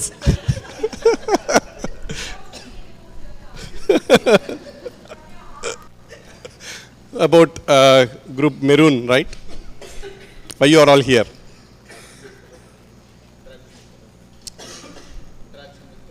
Interaction with fellows can be happened here. Good tea, good coffee, and then good snacks and good lunch will be there. Okay, good. So there are many things that we need to think about why we are all here. So in an education process, so there will be a teacher, a blackboard, PowerPoint or other modes of teaching, and some worksheets assignments. So whenever there is an education process that is happening, so these are all the things that will be there where you see, if at all you go to a school or you go to what you call a college or wherever it is. So these things happen. Generally how it happens in a process of what you call a pedagogy. What do you mean by pedagogy? So in our what you call a PG period, we have taken some session which you call it as a pedagogy session, right? That means teaching people, those who doesn't know about the things that we teach them, right? It's pedagogy. Okay, now we have a small activity, think, pair and share. So what is that activity? So what you need to do is in your small group, so describe a learning scenario where you learn the best. So as an adult in your routine practice that you are into. Okay, so what is the new thing that you have learned, or describe a learning scenario where you learned the best and why do you think it was best? Okay, so what you need to do is, and the next thing, that is one thing that you need to think about, and if a genie appears and grants you 3 wishes to make learning better, what will you ask? Okay, I give 1 minute time or 2 minutes time. Talk to your colleague or whatever it is, like share in small groups, and I need 3 points from each group. I think at least one I'll ask. So you talk to yourselves, think about it, talk in between. It's a think pair, like pair to one side by, and then share about the thing, and then note the point.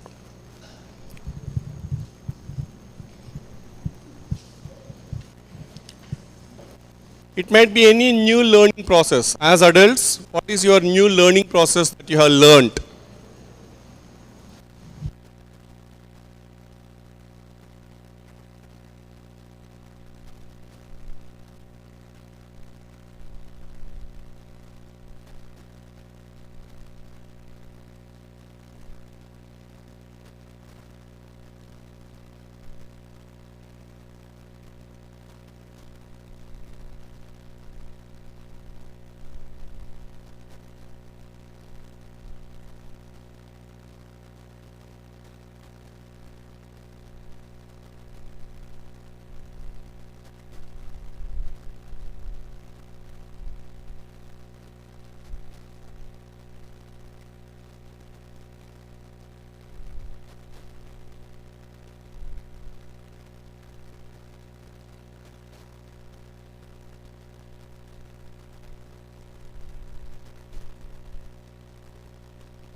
Group 1 ready?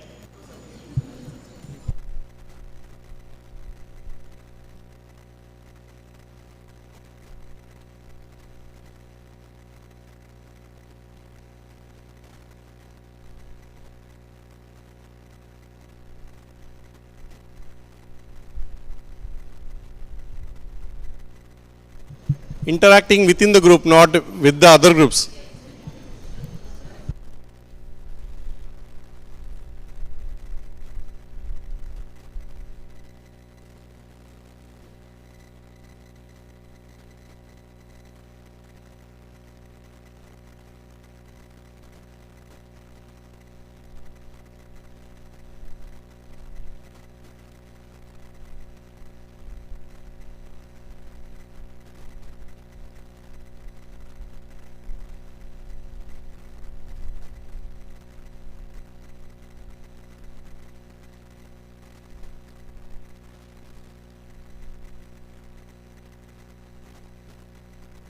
Group cream is ready. These answers are there in the book.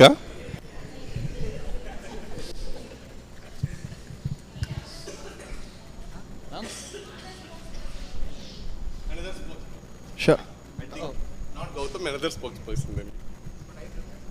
Any? Okay. I will tell the first one, second one they'll change. Okay. So what sir was what you think? I mean, why you think it was the best? So in the learning scenario, first thing we had a diversified opinion where we learn more. So the surgeons stood at operating theatre and the physicians stood at clinical profile. New thing that you have learned. Okay. Any new thing as an adult that you have learned?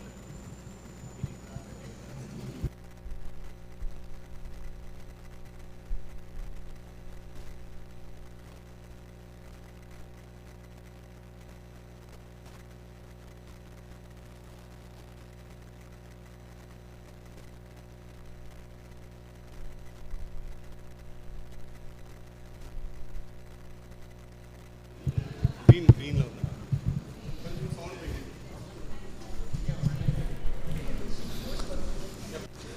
Simulation. So we used to have a medical simulation.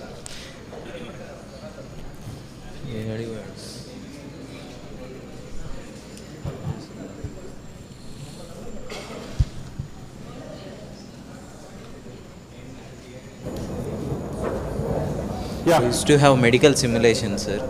So the new thing that you have learned is simulation, right? Simulation where we see group, we learn surgeon. Pediatrician. Pediatrician, okay. So simulation in CMC they conduct simulations. In CMC they have conducted simulations. Simulations. Which Every you have learned a new thing. New thing. Okay, good. We work in groups and we discuss at the end of the session. We discuss what went good and what we can do the better. Yeah. Next time.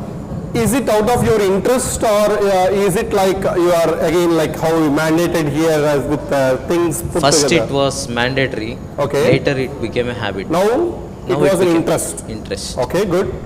And if Jenny appears, Remove ChatGPT to everyone, give it to me. remove ChatGPT to Or all the AI tools to everyone, give it to me. give it to you to learn better, right? Okay, good. Good. Ready? So the new thing I learned was robotic replacement recently. Okay. So I went for a workshop, stayed for 3 days. It was my interest all the time. So I had put in all my efforts. I went through all the sessions. I had a pre-study group. I mean, I made some of my friends there. So we studied. So we went. I mean, I had no idea when I actually went into the workshop. So we worked. We worked hard for like 3 days. So you learned a lot. Yes. Yeah. What about just give the mic to others to have a Jenny session. Sir, if Jenny give me wishes, sir, I will choose for not having any distractions, sir, while studying or while reading. Like having clean mind, not distracted to phone calls or other people, any gossips, chit chats. I want to focus clearly over what I am reading or what I am studying. Okay. So you have More distractions now. Yeah, all the groups are ready. green. So recently we have conducted one gamification session in our department, which was gamification session. Introduced by Deepthi ma'am to us in a faculty development program. That was very interesting to me. So with my interest, I have got into it. So we have used some apps on websites to create questions like quiz.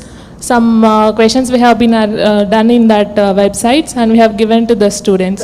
So that with that program, I guess more of the students are being more interested in them doing as it is based on the QR codes and or internet they are using, mobiles they are using, and more of knowledge they are getting and more of thought process they are gaining through this gamification process. I have.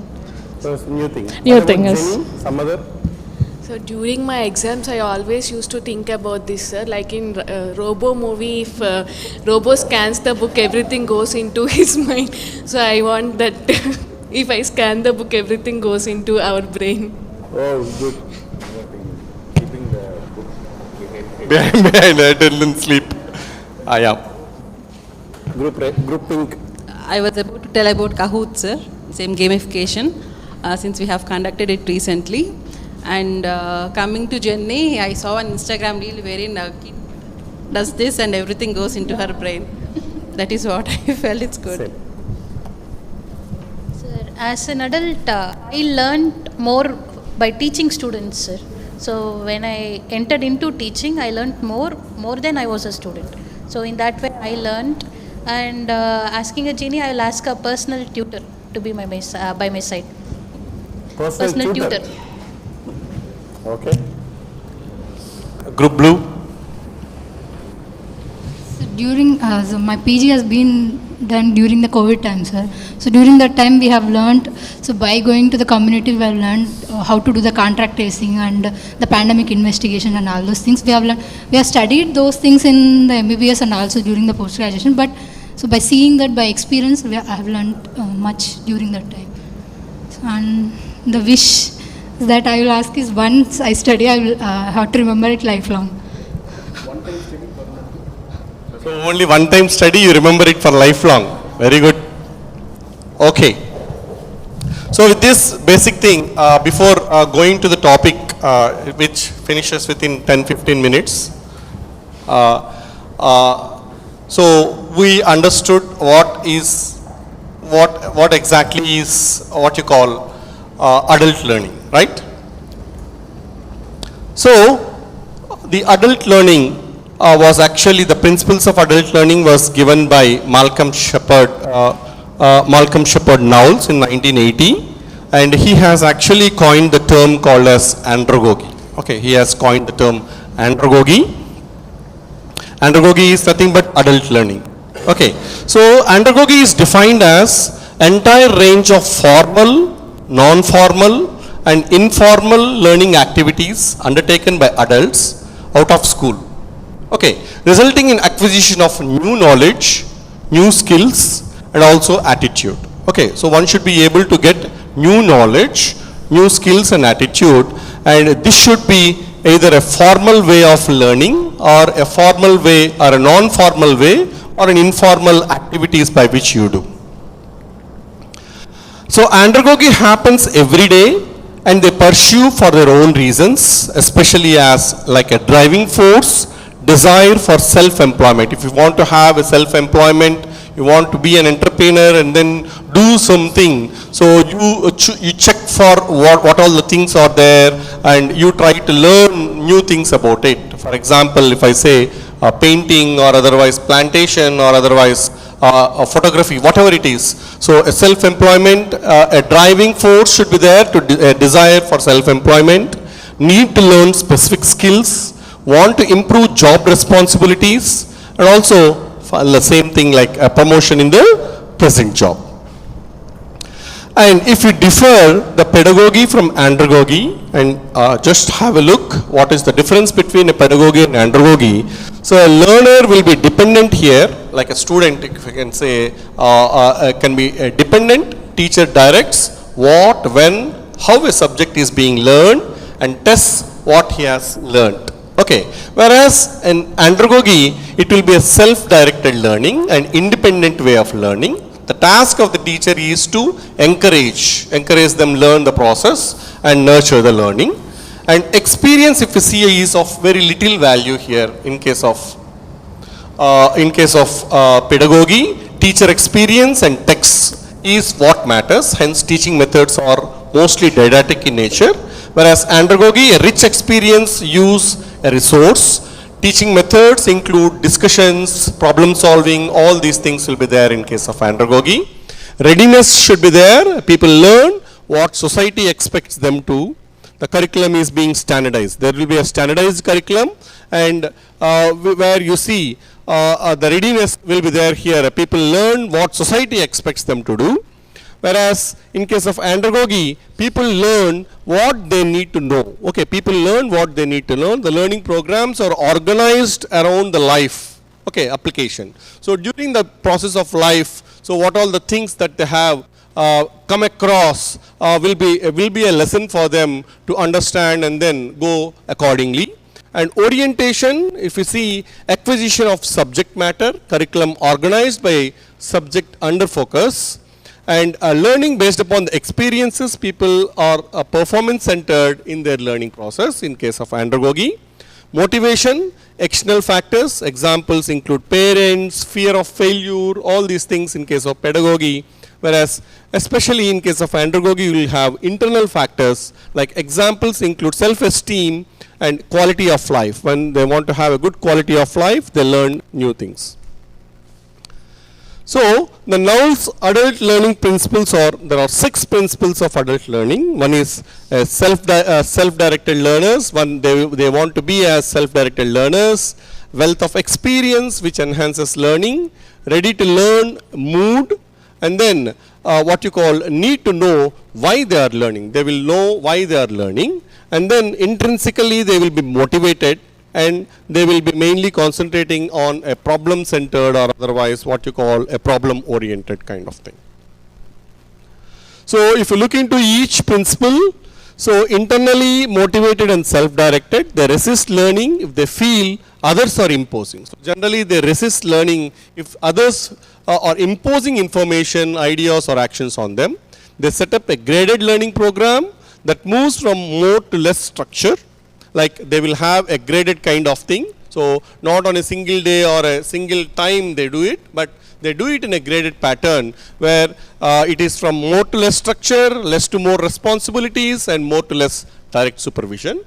And they develop rapport to student to optimize approachability and encourage asking questions and exploration of concepts, show interest in students' thoughts and opinions, and encourage use of resources such as library, journals, internet, and also other sources. This is kind of a self-directed, motivated learning. And the second principle, life experience and knowledge. So each and every person will be having a life experience, right? So based upon their life experience, they put their inputs into it for the learning process. So they find about interests, and then they look into their past experience into it, assist them to draw on those experiences. Based upon those experiences, they try to solve the problems. Problem solving, reflecting, applying clinical research process, all these things will be put into whenever based upon their experience. They facilitate reflective learning opportunities. Like once they know, they come across certain things, so based upon that, they reflect themselves and then try to learn with new opportunities. Goal-oriented, provide meaningful learning experiences that are clearly linked to, like especially personal, client and fieldwork goals, as well as assessment and future goals. Provide real case studies as a basis from which to learn about the theory, the OT methods, the functional issues, implication of that particular relevance. All these things will be looked into, and they can goal-oriented asking questions like to motivate the reflection, inquiry, and also the further research.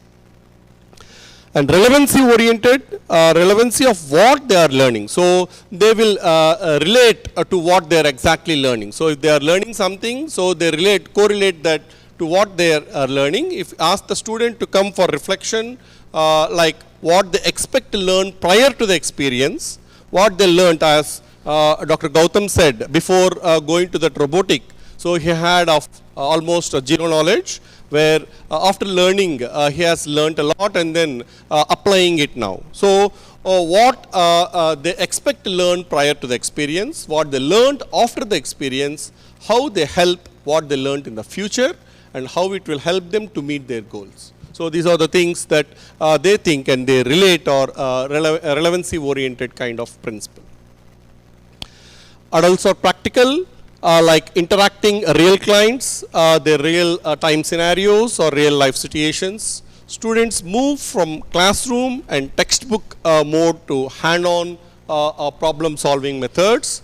Like as a clinical educator, clearly explains clinical reasoning when choices about assessments and interventions when prioritizing clients clinically being needed, and explicit how about what the student is learning is useful and whether it is applicable to that particular job or not.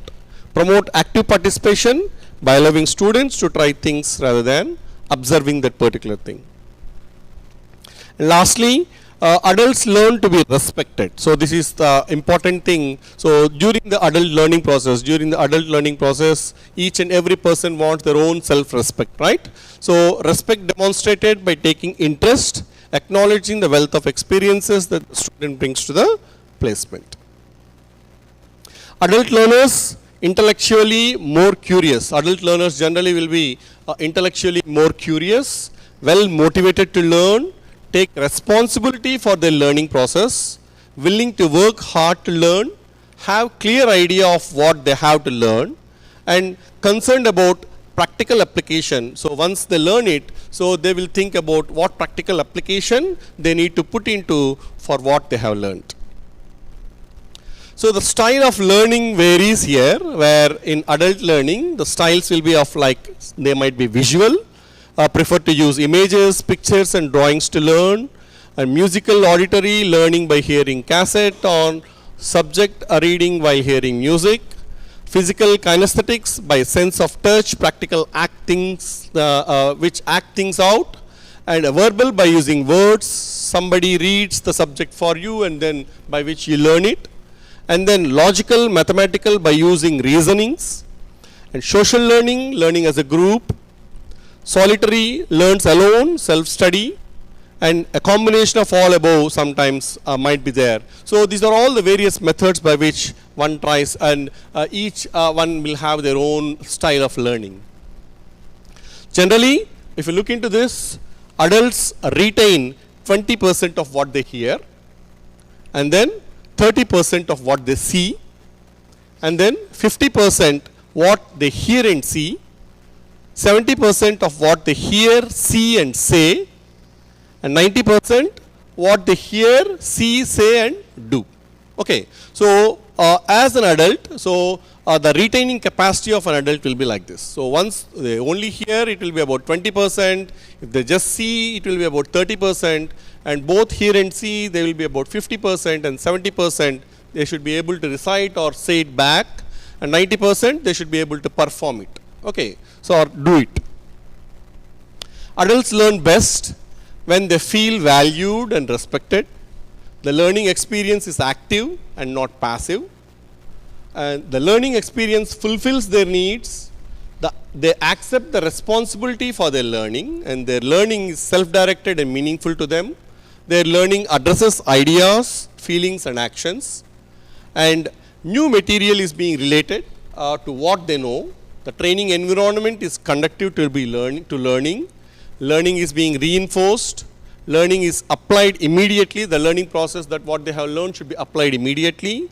Learning occurs in small groups, and the trainers values their contributions. In toto, the purpose of adult education is to help them to learn, not to teach them all you know and thus stop them from learning. So happy adult learning in this continuation of these 3 days. So this is the process where you will be having a continuation process of learning for about 3 days. Thank you.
Good morning, everyone. Since morning we had 2 sessions, right? In the first session, Dr. Deepthi took the dynamics, group dynamics. And in the second session, just now, we finished with the various aspects of adult learning just before that, also Dr. Kishore sir has touched upon the domains and various levels of domain in various as per the various aspects. He has covered that domains. So in this session, it is more or less, I can say simple, but it is very important for understanding of some of the important terminologies, and based on which all the training of Indian medical graduate is concerned. So in that context, this is very important. Already all these terminologies you have already known. So I'm going to take goals, roles, competencies, learning objectives in CBME. Myself, Dr. Sachidananda Diga, Professor, Pharmacology. I think I have interacted with you before. Okay. So what are the learning objectives of this session? So at the end of the session, the learner should be able to define CBME. What do you mean by CBME? Okay. Differentiate between CBME and traditional curriculum. So these are just as a just to understand how it is different from our traditional curriculum, and elaborate on the principles of competency-based learning to highlight the concepts of Indian medical graduate. Then, what do you mean by goal, role or roles, competencies as well as learning objectives? Explain the relationship between each other, interrelationship between each other, and in the end, design learning objectives for a given competency. So these are the learning objectives of this session. Okay. I think all of us are product of traditional curriculum, right? All of us are product of traditional curriculum. So just I would like each one group to think for 2 minutes and come out with 2 advantages and 2 disadvantages of the traditional curriculum in which we have been trained and the new curriculum what we are training now or we are employing now, that is CBME, or what we are following or what we are following for the training of our graduate. Just quickly, can you discuss with your group members and come out with 2 points? Then I will come to each group and you can kindly tell the 2 advantages and or merits and demerits of the traditional curriculum as well as the CBME. Just discuss among yourself.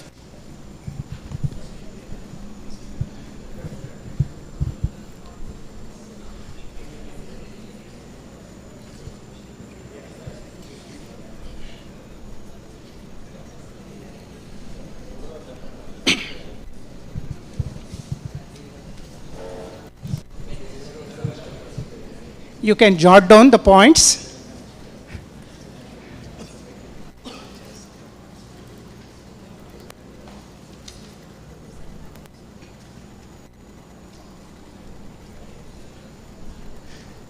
You can have 1 or 2 points more, because by the time your turn comes, the other group would have already told that.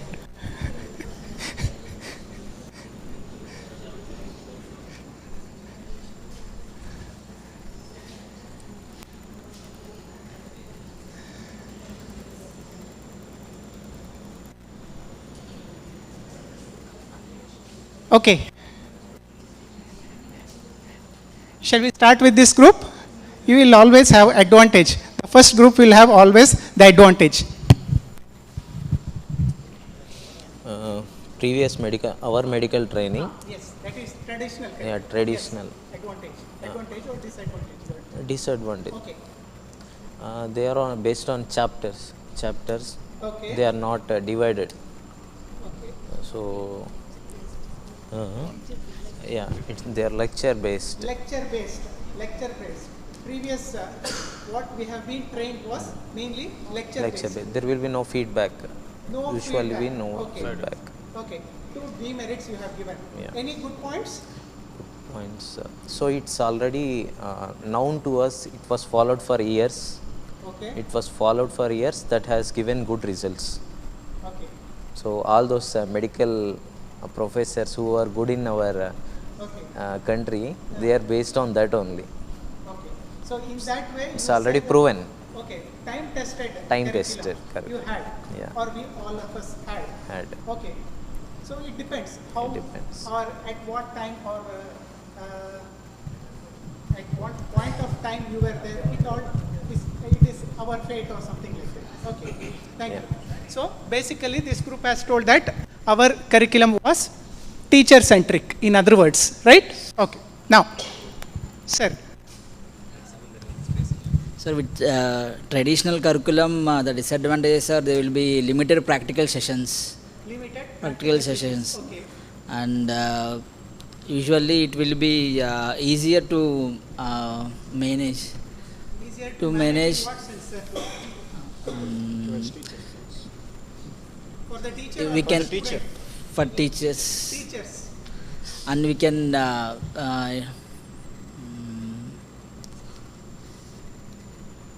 Okay, others can help out. Sir, speaking about advantages, there is a personalized and a flexible learning space is there, sir. And also there is realistic assessment, sir.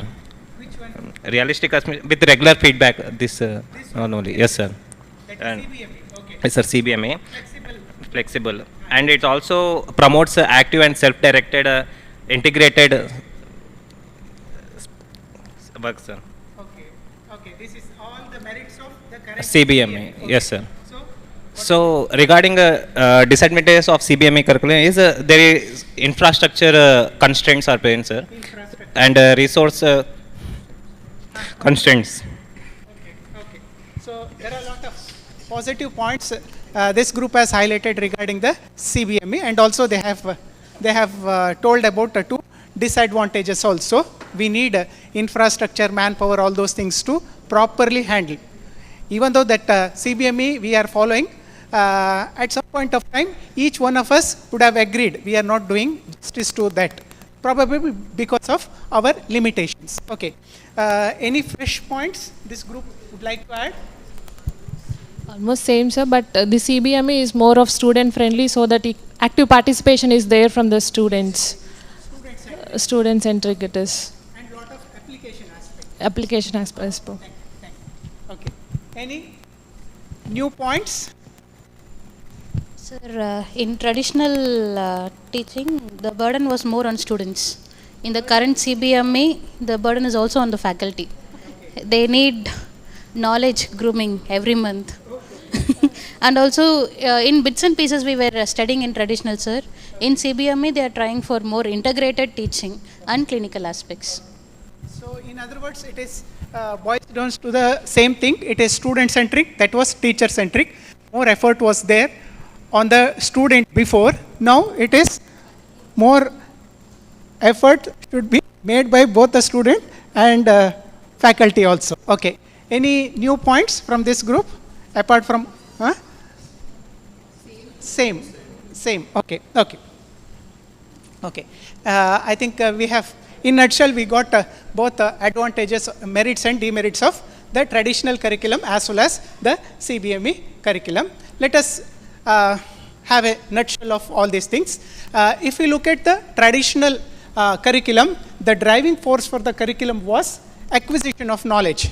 All the groups have already pointed out. It is more towards acquiring knowledge. Knowledge was given more importance in the traditional curriculum, whereas here, even though knowledge was given, how it is being applied in a ground reality or in a scenario, clinical scenario, is given more advantage here. The driving force for the entire process in the previous curriculum was the teacher, whereas here it is the student. Then typical assessment tool. If you see our days of assessment tool, there were no much variety. Say for example, examination, written examination, and some viva voce. It is very much subjective. Whereas here we have multiple assessment we are doing, not only the routine written examination, viva voce, and there will be certifiable skill. Based on that, we are making the student to appear for exam or not. So there are multiple checks and checkpoints in the present curriculum. And it is more authentic rather than the proxy in case of traditional one. And timing of assessment, whereas in the CBME, emphasis was more given for the formative. Even though summative is the determining the thing, more and more importance is given to the formative also, whereas you can give feedback so that there is always scope for the student to improve upon his learning abilities. So these are some of the differences between the current CBME curriculum when compared to the traditional in which we have been trained. Okay. Now let us move on to the outcome-based education, or the CBME as such, or competency-based education. So as we have already discussed, traditional curricula emphasized more on the instructional process. Say for example, knowledge, how it is being delivered, and it has organized more around the knowledge domain. Okay, more emphasis was given on the instructional process, and there was no much focus on the output or the product. Even though we took lot of trouble, but at the end of the day, we learnt so many things after passing, right? After passing only, during our the next cycle of learning only, we have learnt what we were supposed to learn during the UG days. Even though we have lot of knowledge, the application part was less, but people may disagree also, because we think that old curriculum is better in some ways, but when we compare our students right now, okay, probably it is because we are not applying the CBME curriculum as it should have been. Okay, probably that is the reason. Still we may think that the old curriculum is better. Okay. So the outcome-based education exists in other fields also. It is not a new entity. It was there in other fields also. Okay, more than 50 years history is there, and it runs entirely opposite. It runs entirely opposite to the traditional, whereas traditional rely more on the knowledge, acquiring knowledge, whereas the competency or the outcome-based education rely more on applying the knowledge gained. Okay.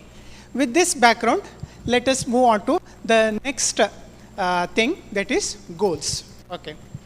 Can anybody tell in short what is goal? You need not give the proper definition. What do you mean by goal or goals? Huh?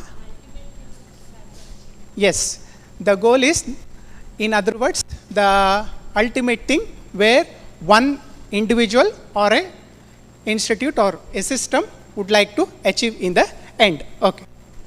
So that is the exact this thing. So it may differ. We may have our personal goals, right? We may have our personal goals, and also we may have the professional goals. So it is a general terminology, but whereas this is the definition of goal. Goal is a projected state of affairs. It is a projected state of affairs that a person or a system plans to achieve at a definite period. Okay. So say for example, what is the goal after 5 years, or what is the, it may be short goal or intermediate or long goal, depending on the context with which we are speaking. So it is a projected state of affairs that a person or a system plans to achieve. Okay. So what is the goal of NMC, National Medical Council, as far as UG medical education is concerned? So NMC has got different goals for UG medical education, PG medical education. It has got different goals. Whereas as far as UG medical course is concerned, the goal is to create an IMG, that is Indian medical graduate, who possesses requisite knowledge, skill, attitude, values, and responsiveness. So all these qualities. So an IMG should possess requisite knowledge, skill, attitude, values, as well as responsiveness. She or he may function appropriately and effectively as a physician of first contact. So since as far as UG education is concerned, NMC goal is to prepare an individual considering himself as a physician of first contact. A physician of first contact should fulfill what are the qualities? These things: knowledge, skill, attitude, values, as well as responsiveness, who can effectively deliver the healthcare needs of the community, and at the same time, not only at the community, he should be globally relevant. Locally, he can apply the knowledge, but at the same time, he should be or she should be globally relevant. So that is the reason why this transition has happened from the traditional curriculum to CBME, or competency based medical education. Because if you World Medical Association has given an ultimatum.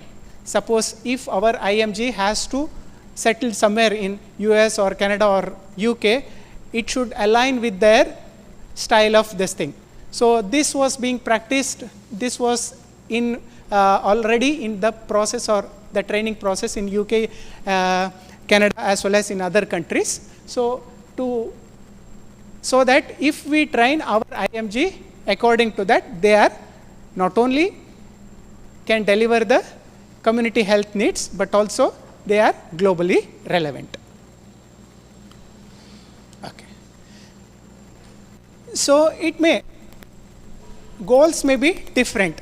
So if you look at, or if you go through the booklet, that NMC booklet, it may give national goal or institutional goal, different goals. So national goals, at the end of the day, an IMG should, suppose wherever he settles, not only here, he may pass out from this place, but if he goes and settles somewhere else, the scenario may be entirely different.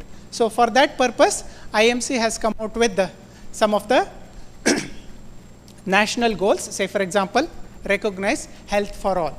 Okay. So always the national goals will be very, very broad. Okay.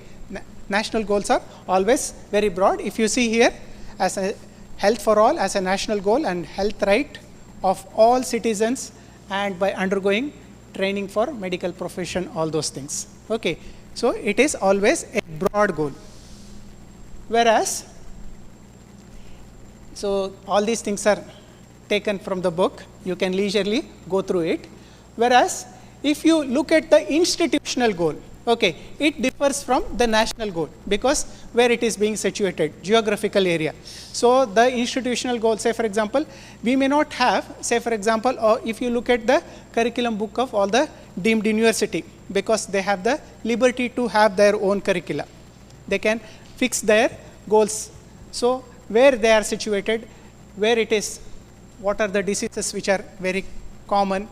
So depending on the incidence of prevalence of various diseases, communicable diseases, non-communicable diseases, all those things, it may fix their own institutional goals. So just to have an idea, this is not that important, just to have an idea that there are national goals, there are institutional goals. Okay. So what is the goal of medical education? In brief, this is very, very apt, right? this is very scary also. Okay. To produce the physician, we would like to see if we are sick. So much of responsibility is bestowed on us, right?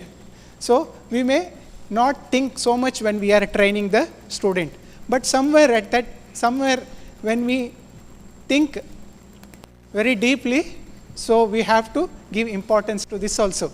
So suppose, say for example, 20 years down the line, they are the healthcare providers. Okay, so we should not think that seriously also, but at the same time, we need to question ourselves, right? Okay. Of course, institutional goals are also there. Say for example, we have already told previously, be familiar with the basic factors which are essential for implementation of national health programs, all those things. Okay, national goals, institutional goals, and we may have departmental goals also. So if you see the some of the medical education books, it has mentioned differently. The departmental goals are also there. Okay. Okay. Now, so we have discussed two things. We have discussed the goals and also the CBME, how it is different from traditional curriculum. Okay. Now, what are the roles? Roles are nothing but we have the goals, right? Just now we have discussed goals. To fulfill those goals, an IMG must be able to function in the following roles. He has to follow some of these things so that he can achieve the above said goals. Okay. What are these roles?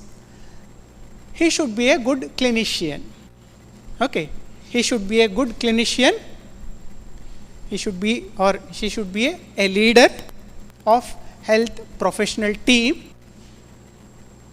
He or she should be a good professional, a good communicator, and lifelong learner.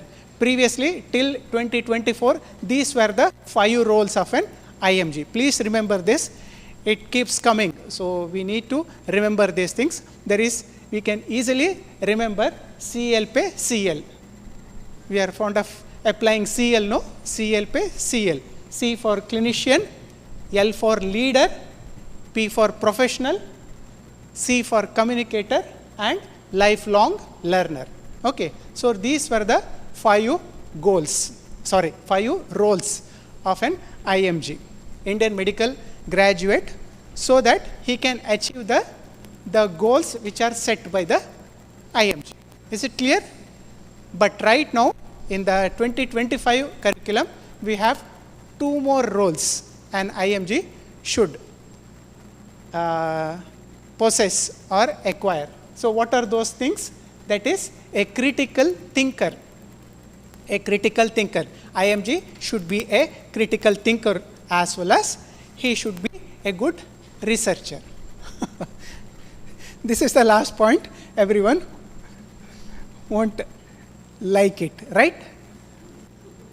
So CLPCL, in addition to that, critical thinker as well as researcher. Okay. So all these things will have various competencies. Each one of the role has got various competency to achieve so that he or she can fulfill the role, so that it help him or her to fulfill the goal. So we have goals, then we have roles. To fulfill these roles, we have competencies. Okay. So how a person or how an IMG can become or fulfill this clinician as a role? Okay. So clinician who understands and provides preventive, promotive, curative, palliative, and holistic care with compassion. If he or she succeeds in achieving this, he can be a good clinician. IMG or NMC has identified 15 competencies. 15 competencies, you can leisurely go through the document, 15 competencies to make a good clinician. Okay, let us not go into the details of all these things. There are 15 competencies. Then leader. What do you mean by a leader? Leader or a member of healthcare team and system with the capabilities of collecting, analyzing, synthesizing, communicating the health data appropriately is the meaning of the leader. A leader should fulfill another 5 competencies. So for clinician, there are 15 competencies. For the leader, to become a good leader, there are 5 more competencies which are designed so that he can achieve this role as a leader. Then next thing is professional. To become a good professional, what do you mean by professional? Who is committed to excellence and he is ethical, responsive and accountable to patients, community as well as for the profession. So to achieve this role, 5 more competencies are there. So 15 competencies for the clinician, 5 for the leader and 5 more for the professional. So numbers are not important, to be frank. Just at some point of time, you should go through the document, that's all. It is properly laid, very, very precise, explicit statements. So I won't go into the detail, what are these 5 professional competencies. Okay. Then moving on to the 4th role, that is communicator. Okay. What is the importance? Because doctor is always considered as a leader of healthcare delivery system, right? I hope you are agree. At the same time, he will be interacting with lot of other people. Say for example, apart from the patients, he is also working in a team. So when he is working in a team as a leader, he should be a good communicator. Okay. So he should communicate well with the patient, with his family and colleagues as well as community in an effective manner, for which another 4 competencies are laid down. So an IMG should fulfill these 4 competencies as well. Then lifelong learner. So once we enter into medical school, we are learners. There is no stop for in this process, right? We are attending courses, we are completing some of the certifications, we are updating our knowledge. It is never ending story. So it is nothing but lifelong learning skills. So lifelong learner is one who is committed to continuous improvement of skills and knowledge. It is not only the knowledge, skills are more important. So you may be updating, we are attending conferences, workshops, acquiring new skills, all those things. So this is nothing but the lifelong learner, for which another 4 competencies are identified. Okay. Then critical thinker. So these are the 2 additions which are there in the initial pages, but as you go down, this they have not specified this. So critical thinker as well as researcher are the 2 more the new roles which NMC has identified. So this is nothing but an individual or IMG should demonstrate problem solving skills in professional practice, because each day is problematic, right? Each day is problematic. We are seeing a new set of patients, probably a new set of clinical condition also with a different presentation. So we must be able to solve these things. Okay, solve these things. So a IMG should be a good critical thinker so that he can solve the problem on day-to-day basis. So I won't go into the detail of this, what are these 3 competencies. Okay. Then finally, the researcher. Why it is important? Nowadays it is very, very important. Not for promotion, publication, but it is part and parcel, because lot of evidences are there. Okay. We should make use of these evidences, and also we should able to generate our own evidences by doing research, so that it will help in our clinical practice, or it may help in our training as a teacher, right? So for which we need to be a good researcher. So the one who generates and interprets evidences to ensure effective patient care, as well as contribute to the field of medical research, training as well as practice. Again, in this there are few more competencies, 3 more competencies are there. So in total somewhere around 40 competencies are there, which are classified under 7 roles. Can you recall these 7 roles? One role you can tell. Clinician, leader, professional, communicator, lifelong learner, critical thinker, researcher. Excellent. Okay. Actually, these roles are somewhere it is also called as global competency. Okay, global competency. You see the beauty of these words. So we have goals, then we have roles. These roles are also called as global competency. Then to achieve these roles, we have some 30-40 competencies. Now we are talking about the competencies. Okay. Can anybody give, or I think all of us have, apart even for the, just for right now, let us forget about we are doctors or teachers. Each one of us have got our own set of competencies, right?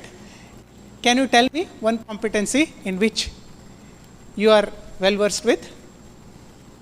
Just I would like each one of you to think it over and tell one competency in which, other than your training as a teacher or a doctor.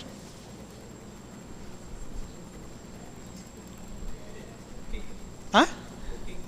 Cooking. Cooking. You are competent? Yes. Okay. Great. This group? Keeping things clean.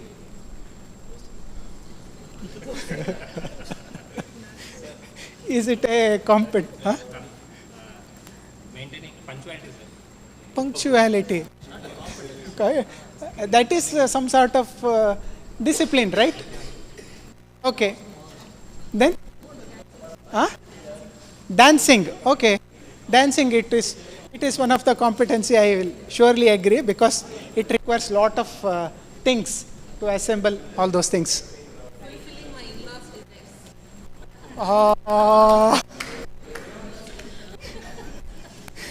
We should talk to sir. Huh?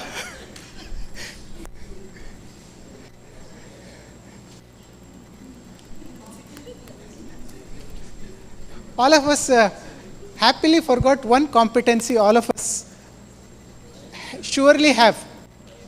Driving, right? Driving. Driving is one common and greatest competency, I can say. Huh? Okay. It is a skill, but let us see what competency means. Okay. So the definition of competency goes like this. It is a habitual and judicial use of communication, knowledge, technical skill, clinical reasoning, emotion, values, reflection. May not be all. It is a broad definition. So it is contextual definition rather. Okay. So it is a habitual and judicial use of one of these things, or some of these things, because it should apply as a habit. Consciously we are not using. Even when we are thinking something else, these things should happen in a coordinated way. So the best example would be, of course, we have many examples. Best is driving. So we will be talking, singing, but at the same time, if something comes in this thing, we modulate the function accordingly. Applying breaker, changing the gear, all those things are happening involuntary. If somebody asks, what did you do? We are not in a position to explain whether I have applied brake or changed the gear. It is a bit difficult because it is habituated. Okay. So this is the definition of competency. So which happens in a daily practice for the benefit of individual or community being served. This is the competency definition, which is in line with the clinical practice. Okay, because lot of clinical reasoning, all those things has come in the definition. So to put it in simple words, it is an observable ability of the health professional. It is the observable ability of the health professional integrating multiple components. Multiple components means it could be knowledge, technical skill, clinical reasoning, emotion, values, all those things. So collectively, when we assemble or integrate all these multiple competency, multiple things, it becomes a competency. Okay. Some of the examples, some examples of competency: demonstrate the knowledge of normal human structure, function, development from molecular, cellular, biologic, clinical, behavioral and social perspective. Very complex sentence, no? So this is one of the competency which is,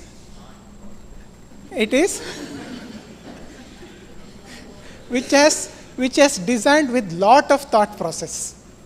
Okay, this is one of the competencies which is identified. It touches many subjects, right? It touches anatomy, it touches physiology, touches biochemistry, and also it touches the psychiatry, community medicine, so many things. Okay. Demonstrate ability to elicit and record a history that is complete and relevant to disease identification, disease prevention and health promotion. Okay. More of clinical. It is one of the clinical competency. Okay. Demonstrate ability to perform physical examination. Okay. Demonstrate ability to choose the appropriate diagnostic test and interpret the results of those things. Say for example, after some time, it comes like practice. We won't think much. So if the patient is presenting with these things, if we know the history, we will give what are the diagnostic procedure or what test has to be performed, and depending on the results of the test, how he or she should be treated. And demonstrate the ability to prescribe and safely administer appropriate therapy. It is more of pharmacology as well as medicine or any of the clinical subjects. Okay. Now let us look at these three terminologies. Okay, with reference to competency. So there is competency, competent and competence. Okay. Okay, these are the related terminologies. Okay. What is competency? An observable ability, which we have already discussed, an observable ability of a healthcare professional integrating multiple components, that is knowledge, skill, attitude, values, all those things. Okay. So this is what needs to be done. It is not ready. A person is not ready. What need a IMG has to perform or need to be trained. Whereas competent means possessing the required abilities. He has already possessed the required abilities in all the domains, knowledge, attitude, as well as other domains, in a certain context at defined stage of medical education. or practice. At some point of time, say for example, it may be first year or it may be second year, the level of competency changes as the student progresses. In this, as per this competent one, the individual is somehow prepared. That is, he can do it. In the first one, he needs to be, though he is not ready, whereas here, competent, one can do it. Whereas competence means, entails more than possession of these domains, requires one to apply these clinical, these things in a clinical environment to achieve the optimal result. Here, this is what one does. That means he has gone one step ahead. So, from lower level to higher level of acquaintance, this thing changes. So, competency is the initial stage, then comes the competent, then comes the competence. So, I think all of you are at this stage with respect to your specialty competencies. Okay. So, a graduate IMG in a different phases are still here. Okay. Sorry. Shekhar, Vijay,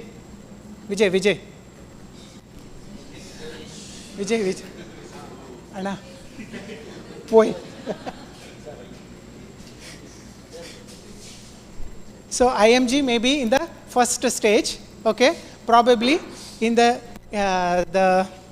interns or postgraduate may be in the second, they fulfill the second this thing level.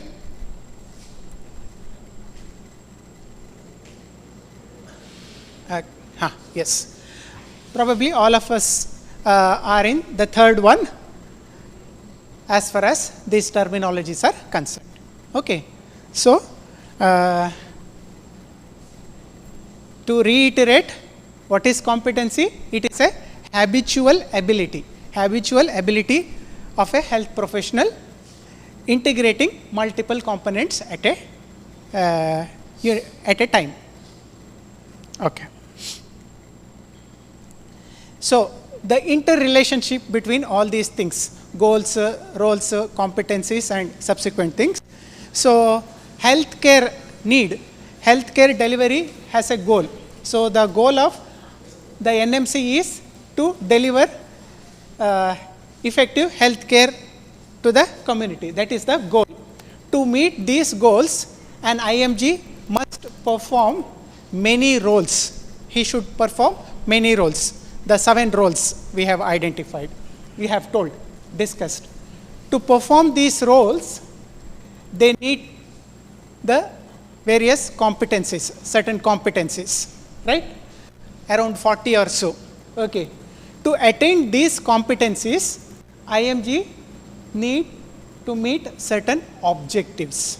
So, IMG goes from or learns from these objectives, acquires competency and fulfills this role and finally achieve the goal which is set by the NMC. So, this is the way how a IMG will progress during the medical training.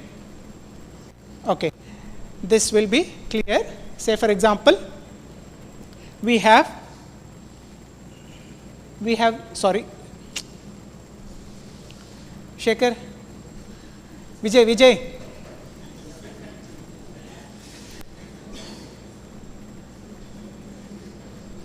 Mele. Next. Cherry. Yes. Specific learning objectives. We have various specific learning objectives. So, it is coming in other direction. So, goals, the global competencies, which are nothing but the roles.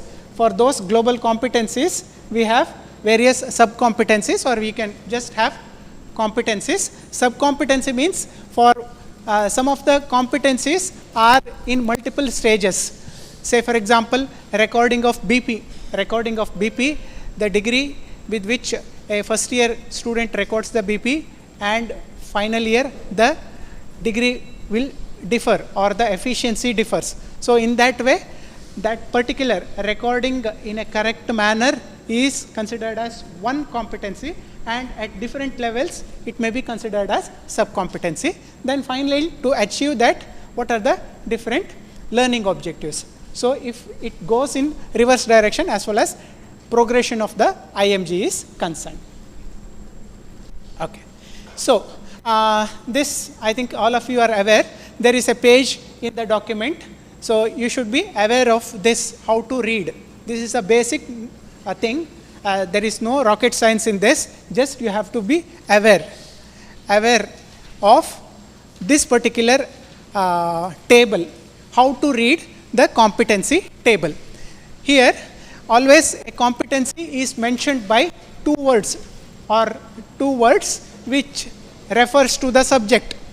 AN stands for anatomy, PY stands for physiology, PH stands for pharmacology, IM stands for internal medicine, okay, which is followed by number. So first is the topic number followed by something. Say for example, here it is PY 1.1. It is the first topic in that first competency. So then comes the competency. Next, that is under B, the competency is described. Then comes the domain, to which domain it belongs, that particular competency, whether it belongs to knowledge, cognitive domain.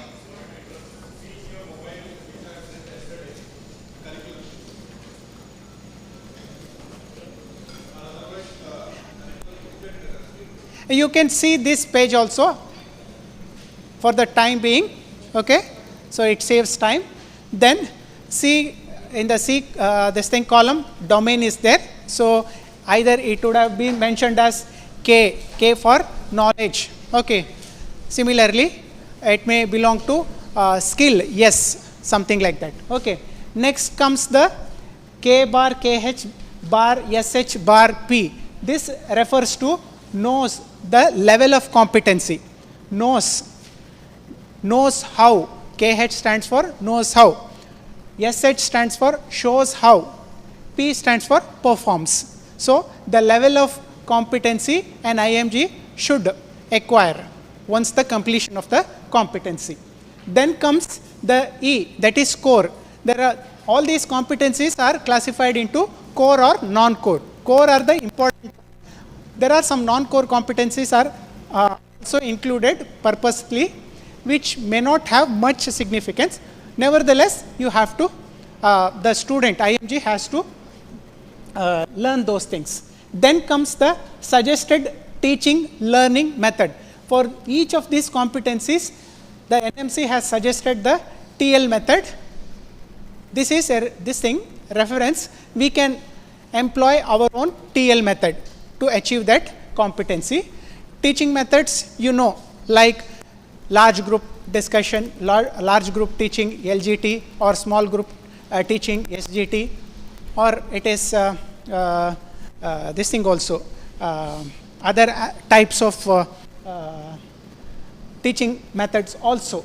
Then comes suggested assessment method. Each competency has to be assessed, right?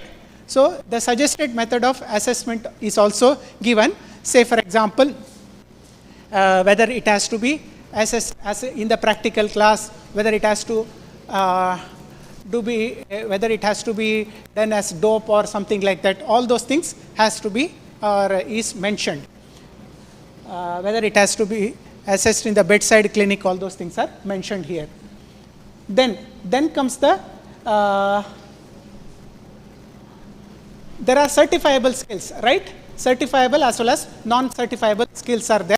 So certifiable skills, sometimes they would have given some numbers. Number needs to certify. That competency has to be certified 2 times, 5 times or something like that. If some numbers are there, you have 5 times that particular competency has to be repeated. Okay. Then comes vertical integration or horizontal integration. If H is there, horizontal integration. V is there, it is vertical integration. So vertical integration with which department it has been mentioned? It is physiology. So with the community medicine. Horizontal integration with the biochemistry. So just you need to have, you need to know this table, how to identify, how to read each competency, so that it becomes easy how it has to be taught, how it has to be assessed, whether it requires contribution from other department. All those things will be there, so you can please go through it. I hope it is clear, right? It is leisurely, you can go through this. Then moving on to the learning objectives, the last part. Before that, it is very apt to know what do you mean by education. Okay. Education is defined as the process. It is a process, the chief goal of which is to bring about desirable changes. Okay.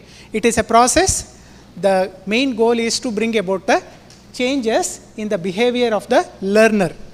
So at the end of the education, there will be some behavioral changes in the learner in terms of acquisition of knowledge, proficiency in the skill, and development of the attitude. So attitude will change, he will become proficient in skill, and he will acquire knowledge. Acquiring knowledge is very important to perform the other two, this thing, skill as well as attitude. So all these things will help in making some change in the behavior of the learner. Okay. So it is a process. What are the components of education process? I think Dr. Kishore sir has already spoken about this. It is education spiral, what we call. Okay. So the key elements or components of education process are development of educational objectives. We need educational objectives. Without educational objective, it is very difficult to teach the students or the learners. We have to organize the TL activities, teaching learning activities. Then we have to evaluate. So these are the three important components of education which are interlinked to each other. If you see the spiral, so they are bidirectional. Each one is interconnected, so that always there is exchange, so that we have always scope to look, or always scope for the improvement of each one of this component. Okay. Then types of objectives. There are teachers' objectives, there are learners' objectives. Teachers' objectives would clearly explain the anatomy. One example for teachers' objective, the teacher would clearly explain the anatomy of blood supply of stomach. That is our objective as a anatomy teacher. Whereas learner objective, if you see carefully, at the end of the class, the student would be able to enumerate the arteries supplying the stomach, and also demarcate the territories of supply of the this thing, various parts of the stomach in a given diagram. You can frame like this. So it is slightly different. The teacher's objective is different, as well as learner's objective is different. Okay. So I'll, the want of time, I will skip this. There are institutional objective, departmental objective, as well as the specific learning objective, which we will be discussing in detail. Okay. Moving on to this. This is the last part of this thing. Specific learning objectives. What are specific learning objectives? Okay. This is the statement of what a learner should be able to do at the end of the learning, specific learning session. It could be 1 hour, it could be 2 hours, or it could be one, say for example, one entire course, or it may extend for few more teaching sessions. So it is a statement of what a learner should be able to do at the end of the learning session. Okay. So it is a clear statement of what an IMG should know, do, and behave. Okay. So all three components are there, either cognitive, psychomotor as well as attitude. Okay. Now, why we need to frame the learning objectives? It is required, very much required for focused teaching. Otherwise, it will go, we never know where our teaching process goes. So if we have specific learning objectives, we can have our teaching process in a directional way. Okay. Then selection of appropriate method in teaching learning aspect. So also by framing the objectives, we can bring in which to achieve that particular objective, which is the best teaching learning method. Then, and also it helps in evaluation program. It helps in evaluation program, and also it helps in giving due weightage and marking system also. It helps, and it gives direction to the students. This is very, very important. Otherwise, students are clueless. Suppose if we start the class or the session by not giving anything, students are clueless. So at least in the beginning of, that is the reason why at the beginning of the class, we need to put first slide on the specific learning objectives. At the end of the session, the student shall be able to, or the learner shall be able to do 1, 2, 3. What are those things? Okay. And it also helps to communicate the stakeholders who are all there. As this thing, SMART objective, the criteria you already know in the research or in all the forums, this is again and again emphasized. A objective should be SMART. S-M-A-R-T. Specific, measurable, acceptable, realistic, as well as time bound. If a objective has got these 5 criteria, it is very, very robust or very crisp. Otherwise, we have to think really hard whenever we write the objectives. We should see that whether it fulfills all these 5. Then, just comment on these 4 or 5 objectives quickly. I won't just forget about the right side column. Because of want of time, we may not have this thing. Just think it over. Record the blood pressure. Is it okay? Will it become a good learning objective? It is not specific, right? Only action is there. Record blood pressure. Where, when, how, all those things are not there. Okay. List 3 major causes of headache. Is it okay? What is not there? In whom? Headache. Headache maybe it differs, no? The pattern may be different. Okay. Understand methotrexate. What aspect of methotrexate? Chemistry, mechanism, uses, what about methotrexate? So, then know about the steps of Krebs cycle. Again, it is deficient in so many aspects. Convince the patient relative for blood donation. Somehow okay, but again, lot of things should be mentioned appropriately. With this, let us move on to the elements of specific learning objective. What are the specific elements of specific learning objectives? A learning objective should fulfill these 4 criteria or elements. These are the 4 important elements of learning objectives. ABCD, easy to remember. ABCD. A stands for audience, B stands for behavior, C for condition, D for degree. Okay, ABCD. Let us discuss one by one. Audience.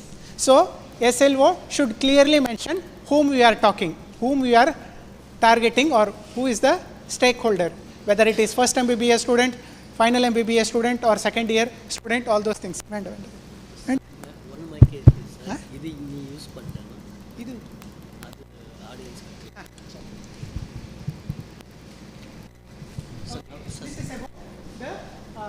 audience.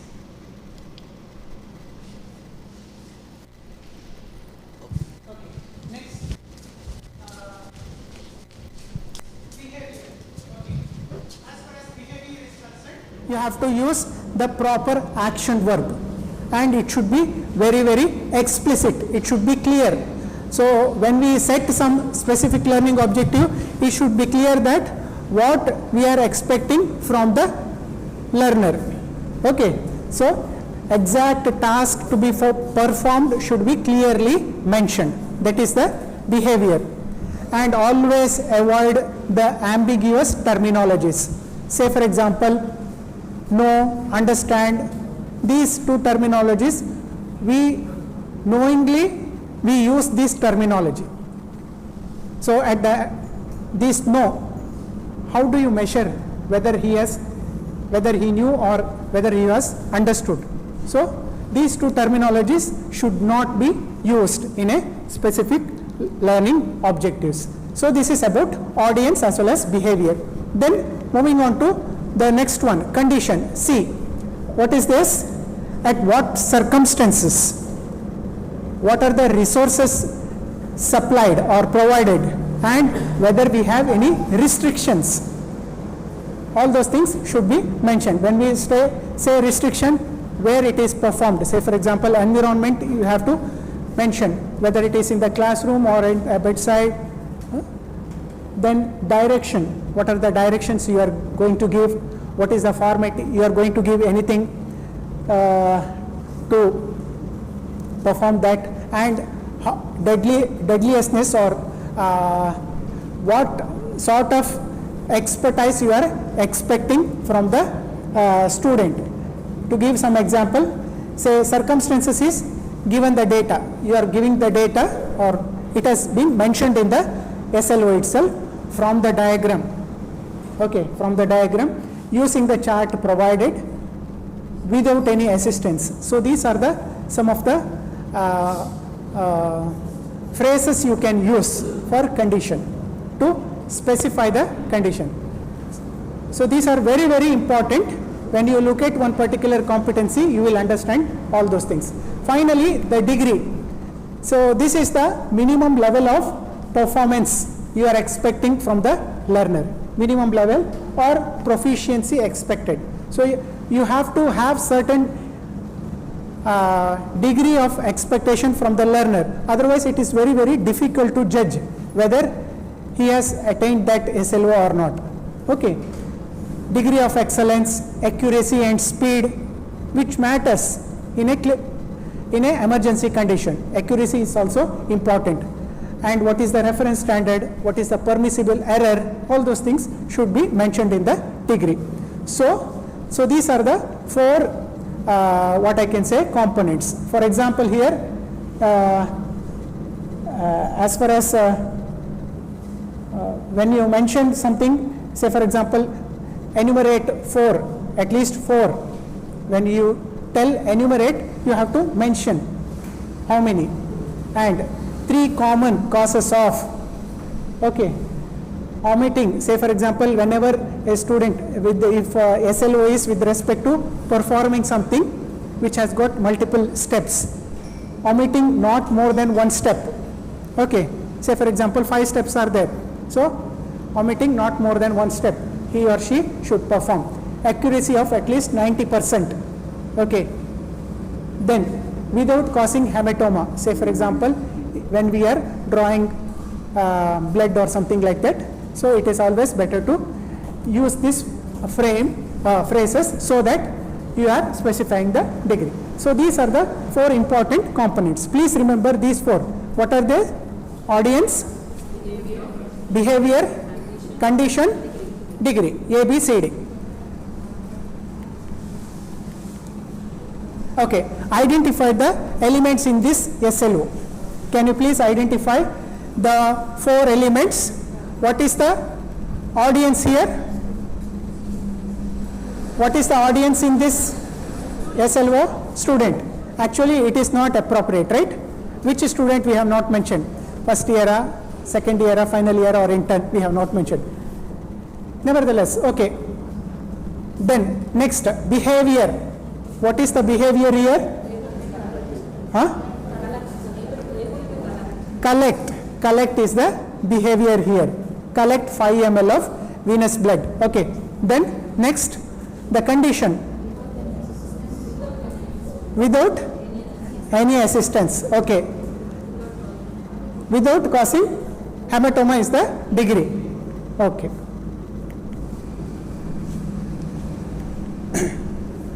So this is how to derive the learning objectives from the competency. Again, it is given in the book. Okay, you can go through that. So I will share the different competency for each of the group. So your activity is to derive the learning objectives. Okay, the learning objectives should have 5 things. It should fulfill the SMART criteria, and it should fulfill or it should include 4 areas: GCME, criteria. Okay, teach them. I will share the activity.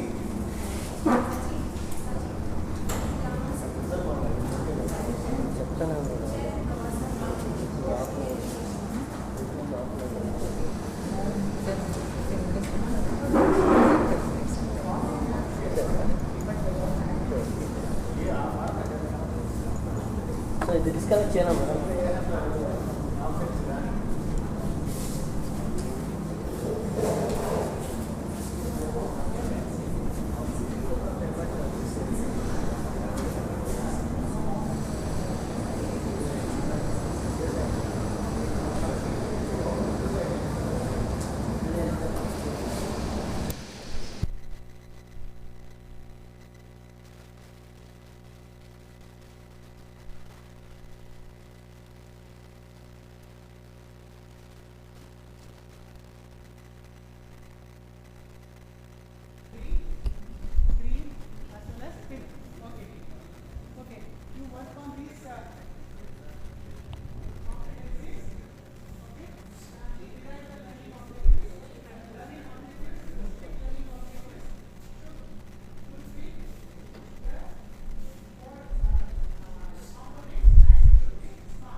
Participants, regarding this, actually yesterday a Word document has been given to you that deriving the competencies, and just go back. Yesterday I have posted it in the group. Deriving objectives from competencies. So this will be there for all 3 days. What you are going to do is will be there for 3 days. So at this point you will be deriving the objectives, and later when teaching learning methods are being taught, so you will be deriving specific learning objectives, and once you finish the teaching learning methods, you will be deriving the teaching learning methods. Once the assessments are being done, you will be deriving the appropriate assessments for it, and on the last day you are going to present it. Please all of you please listen. In the last day you have to present, each group has to present it, whichever the topic that has been taken now. You have to derive the objectives now, and once you finish this teaching learning methods, you will be same aligning the teaching learning methods, and again matching the assessment methods, and finally you will be presenting it. So please download that document to your laptops, and you need to do, there might be a homework too after this also even. So you need to combined as a group, you need to derive it. Thank you.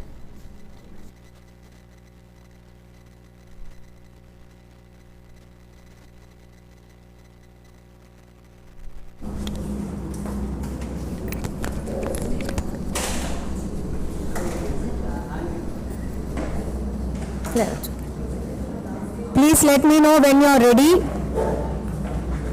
You just look at the competency that sir has posted in the group for each group. Okay? You can mull over it over lunch. Because we are... I'll take it.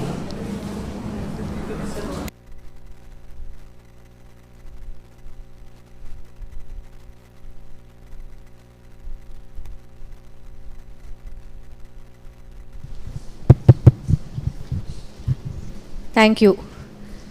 If you're feeling tired, I advise you all to get up, stretch, take 3 deep breaths, and then sit down again. Up to you. Feeling tired, feeling hungry, I'm sure. I am feeling very hungry. So we'll try to kind of go through this briefly, and then we have a good demonstration for you that will keep you engaged, and then we'll break for lunch. Is that okay? No, I want some answer. You're so hypoglycemic, I have to get the physician to start 25% dextrose now. Yes? Are you okay? I know you're tired. Please. All of you don't start writing objectives now. Excuse me. I'm going to give you time after lunch. Okay? Just note down the competency. Keep that worksheet ready with you on your laptop. Post lunch, we are going to give you 20 minutes. Don't worry. Now kindly listen to me. Is that okay? All okay? Every group looking at me and not into their laptop. Thank you. Right. So we are going into the next important component of BCME. First you saw the introduction. You had a grouping, all this group dynamics, ice breaking. Then we talked about adult learning principles, learning domains. Everything has to be reiterated in your mind, because as we go into the depth of this, everything will be applicable to every other topic that we are taking today and tomorrow and day after. So keep your mind on track with what you have learned till now.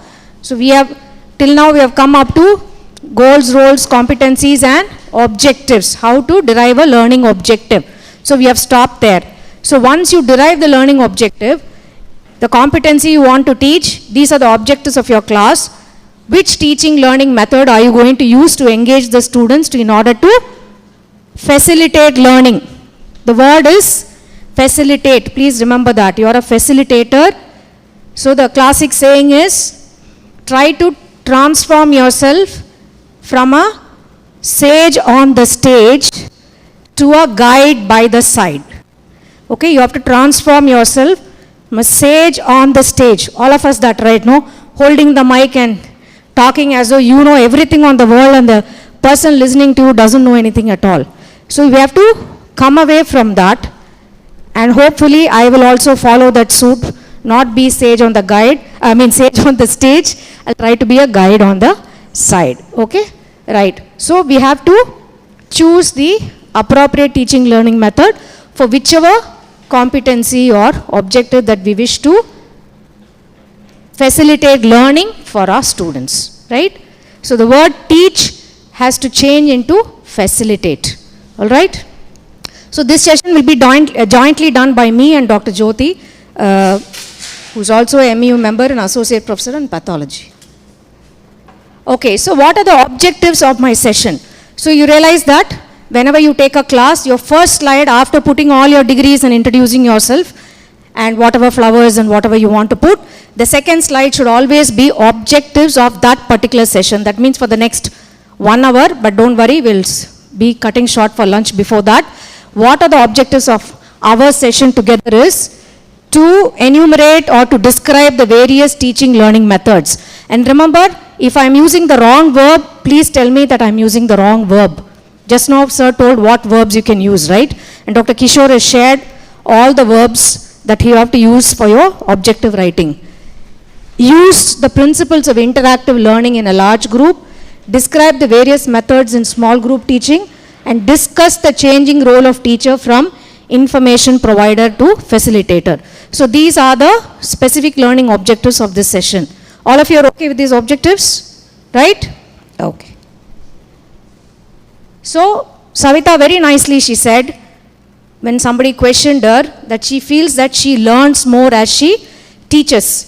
And this is one brilliant thing one of my professors, my chief in Ramchandra Medical College, Dr. T.R. Gopalan sir, he used this slide first time I have seen it. So I borrowed it with his permission, and many people are using it, it's available on the net, but this is the philosophy of teaching. Why we are teachers? Okay, we want a job, we all join as tutors, assistant professors. Why you continue in the profession of teaching is, I have really realized it, I learn something new every time I take a class. And this I'm not saying for making a statement, this is very, very, very true. So this is the one that makes you so passionate about teaching is, it helps you learn, it helps you become a better person. So therefore, that keeps my passion for teaching on the high, all the time. Okay, so we all decided, teaching is something that can be cultivated as an art. All of us are not born teachers, all of us don't have the skills initially, but you can cultivate it. What are the three things? Expertise of the subject. I'm very old, so I think I'm an expert in the subject, but I'm not. I'm still learning. Many of you are at the beginning of your career, but you've just passed your exams and become SR, so you think you're experts. All of us will have good command of knowledge over our particular subject. Agreed. But you should have the grasp of the language and the skills to communicate, and most importantly, this session is all about choosing the appropriate teaching learning method or aid. This only will culminate in a good facilitatory session. You may have the first three, but if you don't have the last, then the game is lost, kind of. You're not going to reach to the students. So hopefully, our teaching learning method that we have chosen today for this session is hopefully useful and it facilitates some learning for you. Okay? So learning is, we decided, is a very highly individualized process. Lot of inputs, lot of various factors influence somebody's learning. And somebody gets a gold medal in the surgery exam, I cannot say I take 100% credit for it. I may take 20% credit for the students getting the gold medal. 80% is determined by so many other factors. So learning is similarly determined by many factors, but efficient learning can be facilitated looking at each individual student's inputs or their own whatever features they have that can be groomed. And the role of teachers, again and again I'm stressing, is to facilitate learning and not just to impart knowledge or just to transfer knowledge from one mind to another. Okay, so and communication is very central to any teaching learning method. And here you are in what is traditionally called, the JIPMA started it, say maybe 30-40 years back. It is called teacher training workshop or training the trainers, they used to call that. That is a very famous NTTC workshop, National Teacher Training and course which used to be there, and people used to compete all over the country to come and get a slot into that national training program. So it is, so here you are learning to teach. Many of you are already teaching. I'm not saying you're learning right from the scratch. We are trying to hone our learning or increase our learning to teach. So it is like any other skill learning. You have to learn it, all the steps that you have to follow. That is why we are having a 3-day structured program to help you teach better, okay, or facilitate better. Many TL methods are there. Again, I'm telling, selection of an appropriate TL method is very important. Now, I want some interaction. Can somebody tell me what is the current problem with medical education? Too many BCMEs. Making mandatory BCME attendance. I don't want that answer. What is the current problem in teaching in a medical college? Anybody? Be frank. Don't be worried. Huh? What? We have 25 students at the back. Savita, I warn you now. But you can tell whatever you want. Okay. So it depends. The interest of the students is varied in whichever class you're taking. Is that what you meant? Okay, right? Obviously. Anything else? Huh? What is, it's happening, it's not happening? Not happening like we used to. Is it?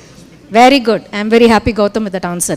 So he's saying application of knowledge is not happening with the current generation, maybe. That's what you feel. Okay. Anything else? Quickly. More time you take to answer, more delay is the lunch. Is it good or bad? Okay. She's saying they are very digitally very intelligent, they are relying too much on internet. Sometimes it's good, sometimes it's bad. Again, you're all talking about the learners now. I get it. I got all your points. Anything else about the teachers? Anything about the medical college situation? Anything about the infrastructure? Be bold. Whatever general, don't say, in this college I don't have this. That. See, the mic went off when I said that. Okay. Right. Anything else? What is the problem in the current system of medical education? We'll look at our country only, we won't look at the world. Resources constraint may be there in some places. Yes, very much. Anything else from this group? Sorry? Hospital and medical college should be in the same place. His problem is ABA's attendance today morning. I know that. Okay, got it. Okay, efficiency of the teacher is excellent. So everything matters. Okay. So what are the current problems? We have touched upon current, not problems. What are the current scenario? Okay. So in our medical college, we have 150 students. But you will know colleagues who are taking for 250 students in a class, right? So that may be one of the problems. And all of you are appointed as teachers, but you have only one role as a teacher. What are the other roles you all play? Huh?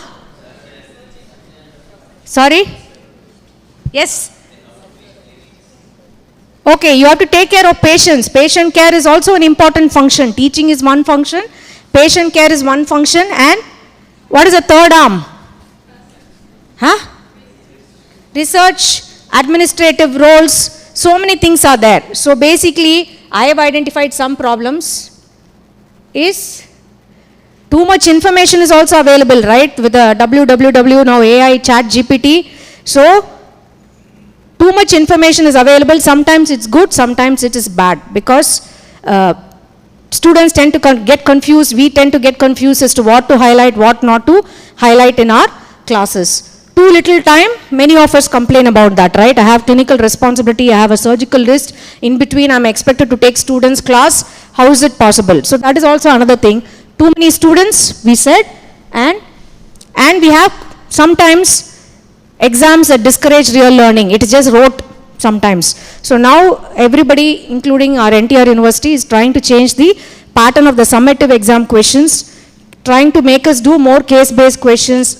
Like Gautam said, what is the application of knowledge in that question? Those things should be tested. So these are some of the problems. Okay, so can somebody quickly tell me what facilitates good learning? What should be there? Other than what is not there, you said. Yeah. BCME. Okay, you're getting the certificate, Subramaniam, don't worry. Okay, BCME. Yeah, you should have a structured, you should have some kind of a workshop where you learn latest techniques, structured techniques for teaching. Very right. Anything else? Yeah, so interaction should be there with the student. So, for that, what is required? Suppose I want to take today interactive large group discussion. I come with great ideas of interaction and all of you just sit glum and stare at me. Can I interact? No, one is small group teaching will make it more easy to interact one-to-one. 250 students, how can I have eye contact with everybody? So it is a two-way communication. If I want to interact, you all should be willing to interact, like you gave a point just now. So interaction is something that is very essential, that can help us. Anything else? Suppose I am taking, in a very serious fashion, I am explaining some theory and somebody gets up and asks a question. Are you happy or unhappy? How will you react? Depends, right? Depends whether you're in a hurry to finish class and go to the theater. Depends whether it's closer to lunch break. Okay, so basically you should encourage questions from the audience. You should respect the learner when they ask a question. Okay, and you should try to respect them and not insult them in front of other students, even if they don't answer. So these are things that you learn on the way, because the initial reaction is, you disturb my class, I will ask you a tough question, right? That's what most of us do. And when they don't answer, then you say, you don't even know this. So you have to respect the learner, and they should respect you first, for you to respect the learner. And let's look at some of the things. Okay, before that, okay, we'll go to this. Aha. So I said, which is an atmosphere which facilitates learning is, you encourage the students to be active, like interactive, as she said. You have to have openness of mind. You should respect them when they ask questions. and recognize people's right to make mistakes. It's better they make mistakes in your class rather than in the exam, and accept differences, because some student may volunteer an answer, other students will keep quiet, like just all of you are doing now. So you should be able to accept the differences. Okay, again we said, Dr. Adiga also asked you this question. Just wind back and quickly tell me each group which was the most common TL method used by your teachers. Quickly. One-way teaching is what? Didactic lectures. What about this group? Any other teaching method that you have experienced? In your college, both, I'm talking, we'll look at only undergraduate classes, not postgraduate. Didactic lectures. Lectures, Ramakrishna sir. Lectures. Gautam will come with something new, I know that. OHP sheets, but again to give a lecture, right? Those days we may not have, at least for us, we didn't have PPT and all, we used to have only OHP teaching or chalk and board, right? So again chalk and board, that is one method, and lecture. Anybody else? Younger people? Demonstrations, very good. So you think lectures and demonstrations are enough? What are the kind of learners that you have? We have some young students at the back. What generation they all belong to? Anybody knows? Gen Z. Yeah, everybody knows Gen Z. Okay, what is the peculiarity about the Gen Z? Or what are the nice things about them? Gaming. They like gamification. That's why Aruna took a nice gamification. Ravana Deepthi did a FDP on that. Yes. So basically, if you rewind and look at me, I remember only lectures and demonstrations, as Subramaniam said. That is, I am talking about way back in MBBS. Okay. So I put millennial, but it's no longer millennial. You guys are dealing with Gen Z as your students, right? So how do I deal with it? Because if you look at this quickly, we were somewhere here, baby boomers, generation X, millennials. Now they are, Gen Z is anybody who is born between 1997 and 2012. All your students will be in that range. Okay. And you have a generation Alpha, which is born after 2013. Okay. So if you look at this, if you look who is a Gen Z, all this. Okay. And most important features about them are, they are called native digital learners. They are born with an iPad, born with a iPhone 16 or not 16, maybe that time 10 or 12 or whatever.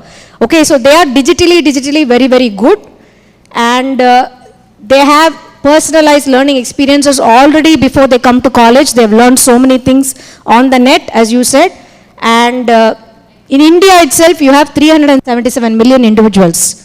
Okay, they are the largest generation currently in India, and tech savvy, visual communicators, value driven, socially and environmentally conscious. I remember this because my daughter one day finally said, this Diwali is going to be green Diwali. I dare you to purchase any crackers. So they are very environmental conscious, and they want to speak for, the downtrodden and things like that. So these kind of learners are what you are teaching to. So large group lecture will invariably fail on these people. They cannot learn anything effectively. Okay. So again, this already Kishore and Sachi has referred to the learning pyramid, where maximum learning occurs when you teach others. That's what I am doing. Hopefully I learned something out of this. Practice by doing, discussion group and demonstration. The least 5% is by just giving a didactic lecture. Okay.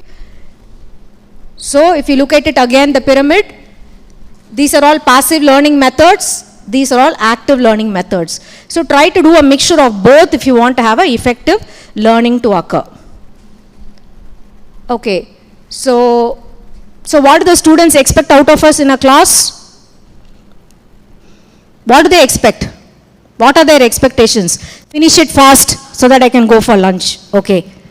Anything else? Quickly. Huh?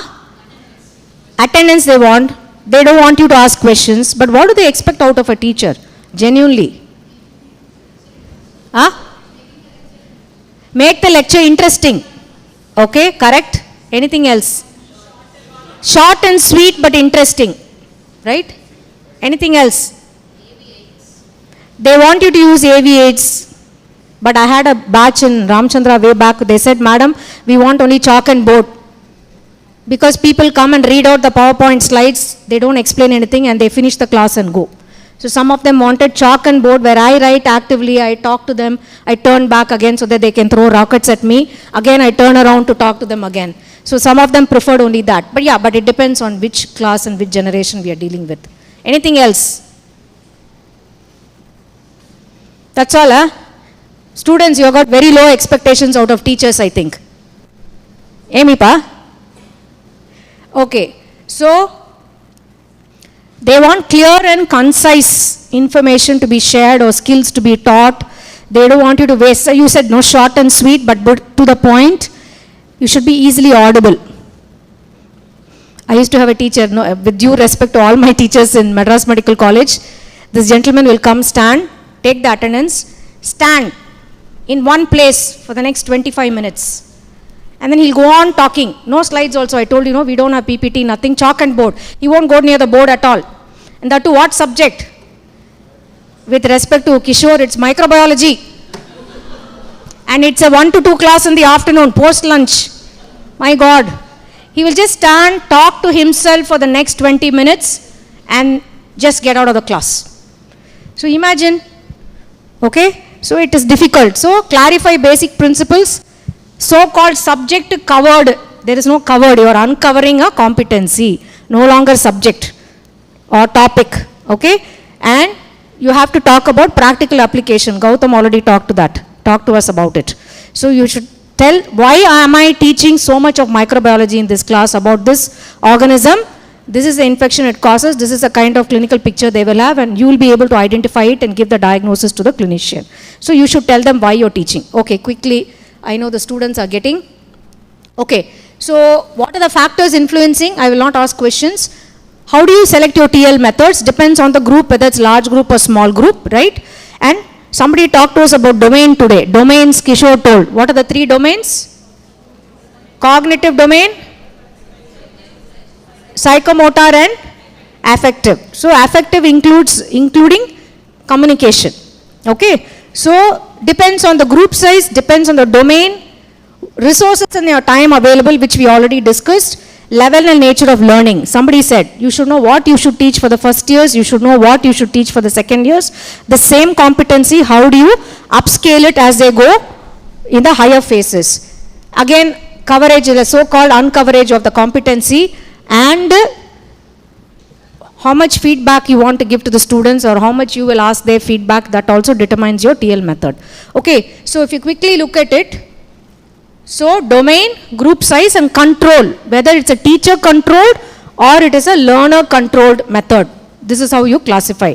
So this, I will share some of these slides with you, so don't worry about it.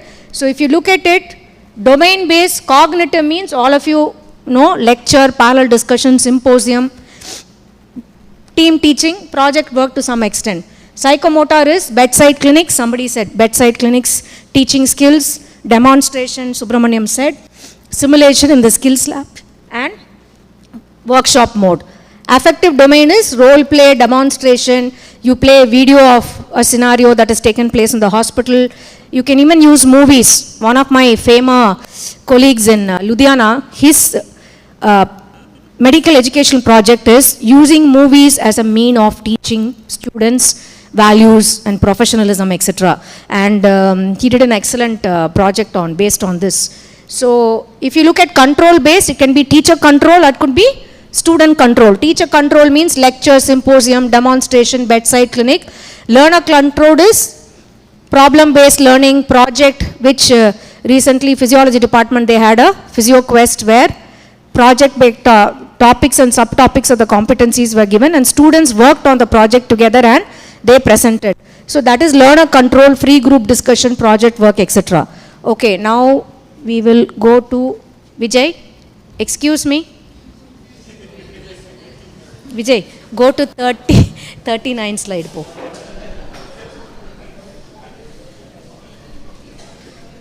39. Okay, now for want of time, I am jumping to small group teaching methods, and then we will have a demonstration by Dr. Jyoti of one of the small group teaching methods with our 2023 batch MBBS students.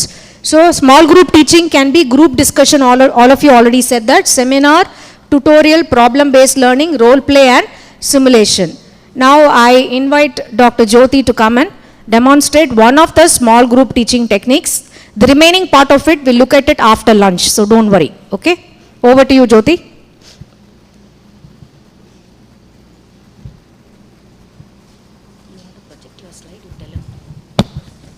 Which one? Previous, sir? Close to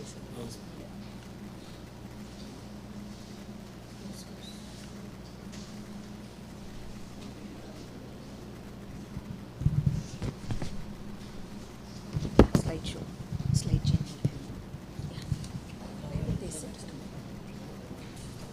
Yeah.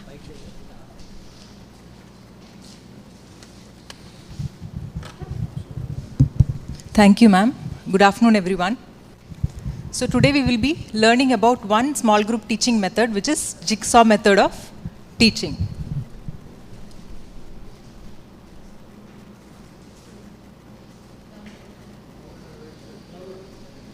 So morning you did all this jigsaw puzzle solving, isn't it? So what is this jigsaw? It's a big picture that is broken down into small pieces or small chunks. And it will make meaning only if all the pieces are put together, isn't it? So this teaching method is also similar. So it's a cooperative learning method which was first developed by Elliot Aronson in the University of Texas. So just as in a jigsaw puzzle, each student's part is important in this teaching method. And because each student's part is important, each student becomes important. There is no question of leaving out any student. There is no question of one student not participating in the teaching learning method. So everybody is encouraged to participate, and they will have to participate to make this method a successful learning session. So today we will demonstrate what this method, how to do this method. So I now call the students of the 2023 batch. We have 16 of them. So the topic that we are taking today is lung carcinoma. So these are phase 2 MBBS students. So we have 16 students. The duration of the teaching learning method you can adjust as per your time allotted. So I'm just taking an example of 90 minutes. So we have taken this competency of lung cancer. It is PA 25.6. So define and describe the etiopathogenesis, stages, morphology and complications of the tumors of lung. So now we have a big topic here. We had a big picture in the jigsaw. What did we do? We broke that into smaller topics. So what do we do here? The competency we break down into specific learning objectives. You have already seen, no? Sir has already told about specific learning objectives. So we break down the topic into smaller chunks. So here we have divided into 4 parts. The first one is etiopathogens of lung cancer. Second chunk is WHO classification of lung cancers. Third one is morphology of different type of lung cancers. And the fourth part is clinical features, complications and TNM staging of lung cancer. So we have divided it into 4 chunks. Now what do? We have 16 students. So before starting the teaching learning method, we will first explain to them what we are going to do. So we will form 4 groups. Each group will be having 4 students. So group A, can you stand up? Rudra, Chetan, Harshini and Sahasra. So these are group A students. In this, Rudra will be learning about etiopathogenesis. Chetan will be learning about WHO classification. Harshini about morphology and Sahasra about clinical features and TNM staging. So like that, in each group, each student is allotted a small portion of that big topic. And now what do? We will allow them to study for 30 minutes or 20 minutes. So they will be studying alone on their own independently for about 30 minutes, whatever topic they have, whatever subtopic that has been given to them. So we have the 4 groups. Each student has been given .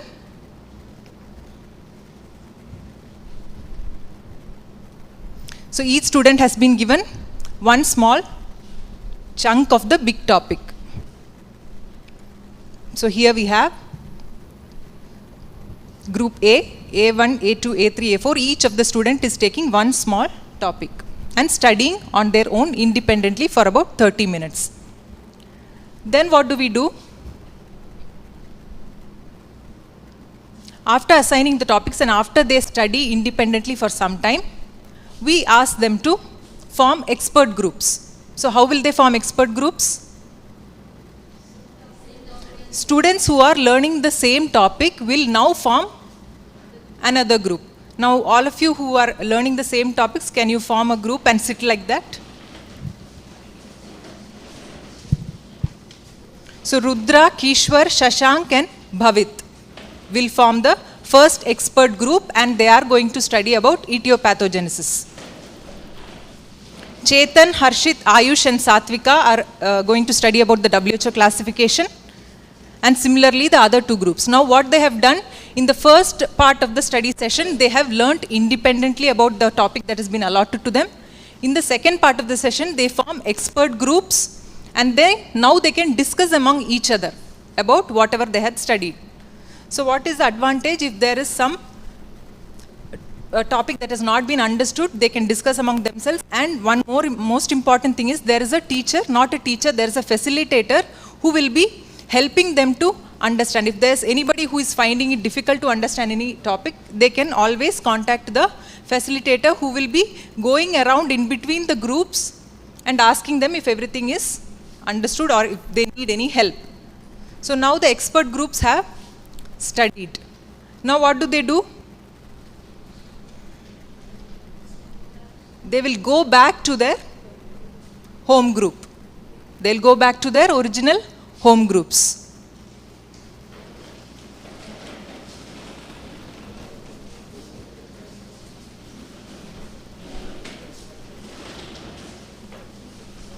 And now what they can do is, they can discuss among themselves. So one person has read about etiopathogenesis in detail, the other person has read about the WHO classification. Now each one can teach the other person. So only one person is expert on one topic, so they can discuss among themselves and fill the or complete the jigsaw. Okay? And then what can be done later after this? After the study session is over, what is important? Assessment. So you can conduct an assessment based on MCQs, or you can ask them to write a short answer question and finish the assessment, and later feedback. You have to take the feedback of the students. So this is jigsaw method. So there is a problem with this method. So can you tell what is the... Okay, so that is there. Time to learn may be different. So at least you would need a 2-hour session or a 1.5-hour session. It cannot be successfully completed in a short duration of time. Anything else? Okay, communication among students may be a problem, which is why the facilitator is there. The facilitator can always help if there is any help that is to be given. Anything else more important?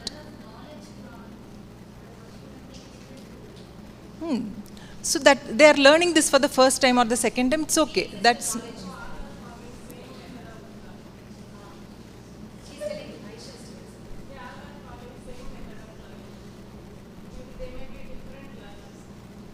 No, that we can't, because this is...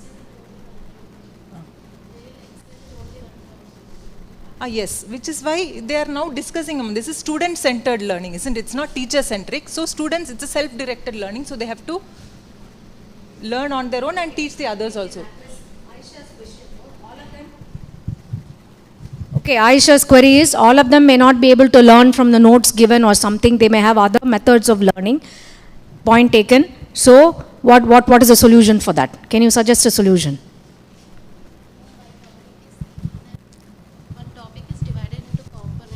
So they will study, they will excel in only one component. No, that is, That is what Dr. Jyoti is telling. Initially in the expert group, they study only one component, only one objective they are studying.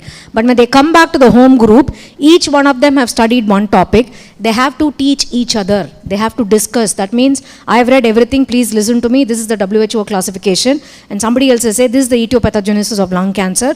The third person will say, this is the clinical features.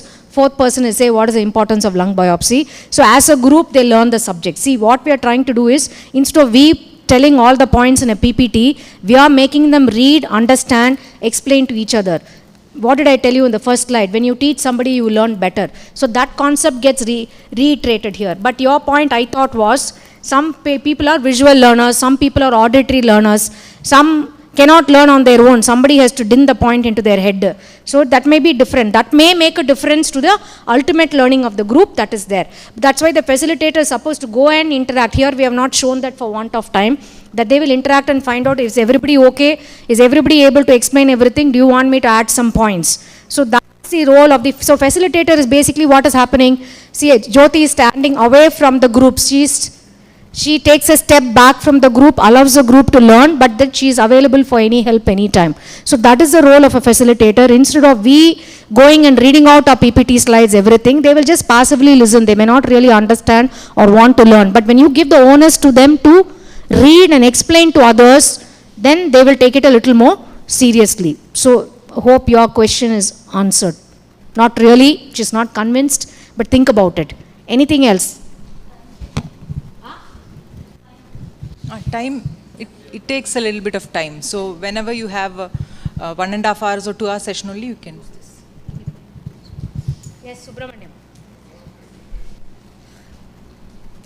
So if they are reading first time for about the lung cancer, everything will be new for them. So before that, we have to take some how to read some tumors or something. If you teach about lung cancer, they can read about some other thing, like intestinal cancer. And first, I don't know, ma'am, why we are reading separately instead of form a expertise group first, then go to the respective groups and they teach everyone. So it is 90 minutes it is taking. Instead of that, first itself. You can modify it a little bit whichever way you want, but when you put it in the home group, they have to understand there are so many components of this disease. They have to get that point, that objective she put. Instead of directly going into an expert group, then he'll think, I will have to read only about this, I need not worry about the other objectives. That is basically it's a mental mapping, that's all. You can change it whichever way you want. But his point is kind of well taken, because if the students don't know this method of learning, how to go about this method of learning, or you suddenly cannot introduce this jigsaw method straight away when you start teaching pathology. It has to be with one cancer topic or one oncology topic is taken the traditional way, then you can say the next topic that we are going to do, we have finished breast cancer this last 3 classes, the next class we will be touching upon lung cancer and we are planning to do this kind of things. You come prepared, they have to come prepared, otherwise they'll be lost. Even if you give reading material, they should know what is the expectation out of them. So sensitization of the students is important, and when you take one traditional class followed by this, they will realize the difference and the learning you take the feedback and see whether the learning is better in the second time or the first time they learnt with the PPT slides. Can be done. Yes, your point is taken. Sorry? Teacher? Yes, everybody should take teaching seriously and be available for teaching. You can plan it. There is, none of the medical college in India is 100% NMC student teacher ratio is not there. I take it, it is a point, but we have to work around it. Yes, Kishore?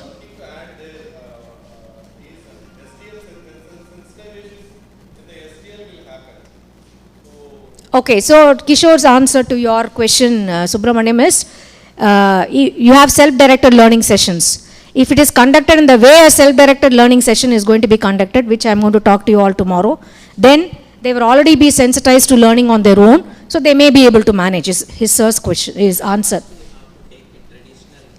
Yes, sir, your point well taken. We will do it. Yes, correct. Absolutely. Everybody is comfortable with the traditional class because that is what they expect out of you. Then you sensitize them, yes, and then do the jigsaw the next time. Very right. I understand. Any other last point? Because you are standing between you and your lunch. You decide. Anybody? Huh?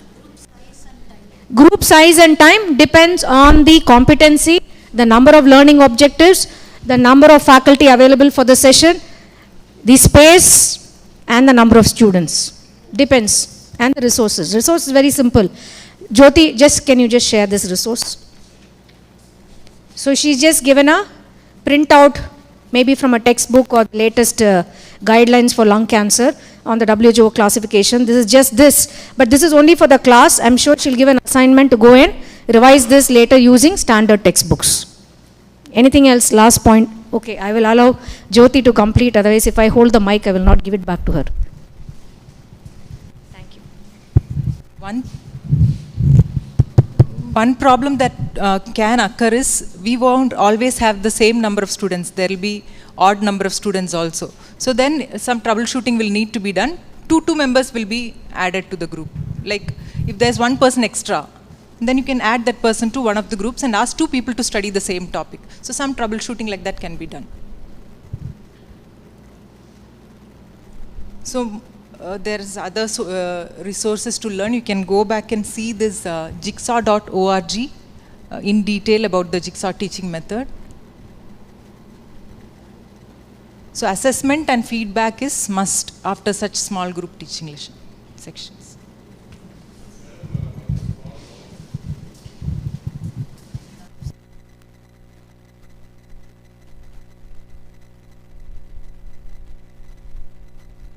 No, can it be like a group is being done, like 16 members being done here, and then the experts can go with the larger group teaching, or like, so one from each can be taken as a leader and then go for a large group teaching? Like it depends on the students whether they want to do it. Yeah. We give them the knowledge, we give them the skills, but then again, they should know how to take a class, or they should know how to, but I'm sure when they are teaching each other in a small group, they'll be able to say the same thing to a large group. It depends, can be done, definitely. Madam, like how we conducted the TBL session, similarly we can divide the students in the same set of groups. Yes, sir. And we can do the same thing. Suppose the TBL now we team-based learning you're telling. Groups, yes, sir. Yes, sir. 20 groups, like that entire class can be divided into 20 groups. Yes, sir, definitely. And also we can conduct this Jigsaw. Yes, we can do it, sir. Maybe that will be the next project Jyoti will take with the help of you. We will find the place and the resource and everything. We can have what sir is trying to say is, this we demonstrated only with a small group of 16 students, right? So the same thing sir has done, team-based learning sessions in pharmacology and community medicine also. The entire 150 students are engaged at the same time. Again, that time you should have enough number of facilitators to go around and help them with the Jigsaw groups. It can be done, sir, definitely. Yeah, thank you for the suggestion. Thank you, sir. Thank you, ma'am.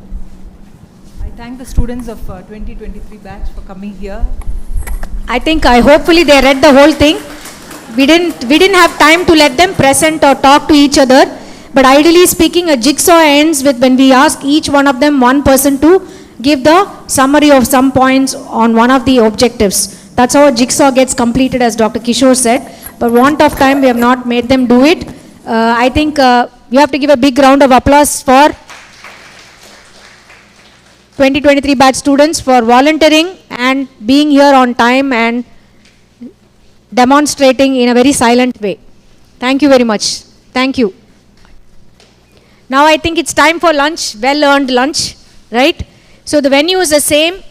The ladies' dining room, first floor is a faculty lounge. What is the time now? It is 1:50. Can we assemble back at 2:30? 40 minutes for lunch. Okay? 7 minutes for walking up, 7 minutes for walking down. Thank you. Thank you very much.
Who's missing in your group?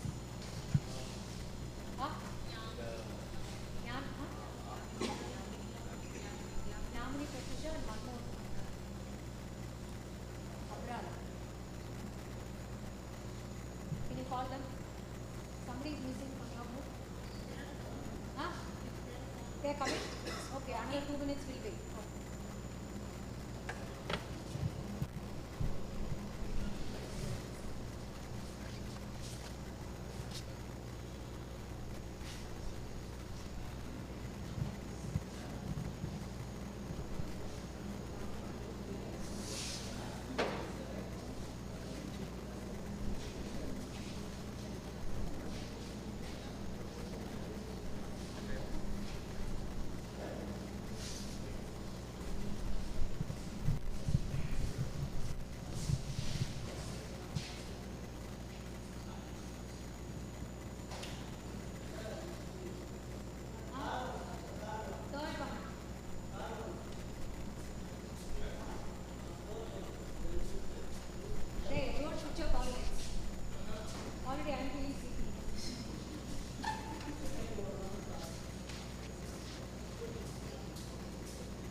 Okay.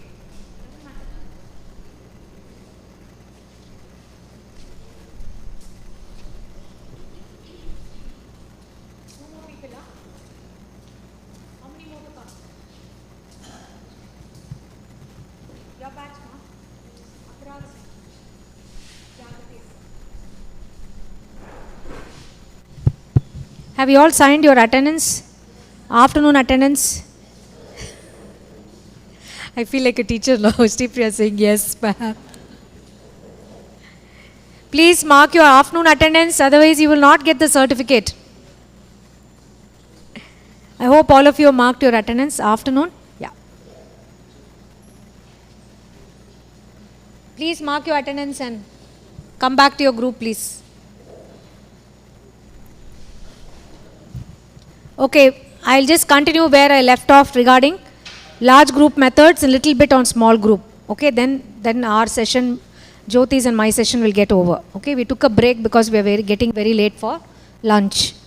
So as you all know, we discussed this, that when we wound our time back and looked at our own MBBS, all of us agreed that most of the time we had only lectures. And then somebody said it's a didactic lecture. So can somebody define what is a didactic lecture? Huh? So it's a one-way communication between the teacher and the taught, right? Okay, so it's basically one way where the teacher holds a mic or holds a responsibility. Therefore, what kind of teaching learning method is that? Regarding the control, it is a teacher controlled method of delivery, right? It is not student control. Student control is what you saw. What was that method? Small group Jigsaw method. That is student controlled, facilitated by the faculty. But lecture is essentially a teacher control method of TL method. Okay. So if you have an exam in medical education, we may ask you to classify TL methods. So you can use it as that. Yeah, but basically you should understand it's a teacher control method. That is a didactic lecture. Now we are shifting to what is called as interactive lecture. So what is the difference? Both has to talk, hopefully not simultaneously, but with some interval, with some meaningful discussion, and therefore that is why you apply the 30-70 rule. So what is the 30-70 rule? 30% the teacher talks or transmits knowledge or shares knowledge or whatever. 70% it is supposed to be interaction with the students in whichever form that the teacher chooses to do. Okay. So this is the 30-70 rule. Then you can call it as an interactive lecture.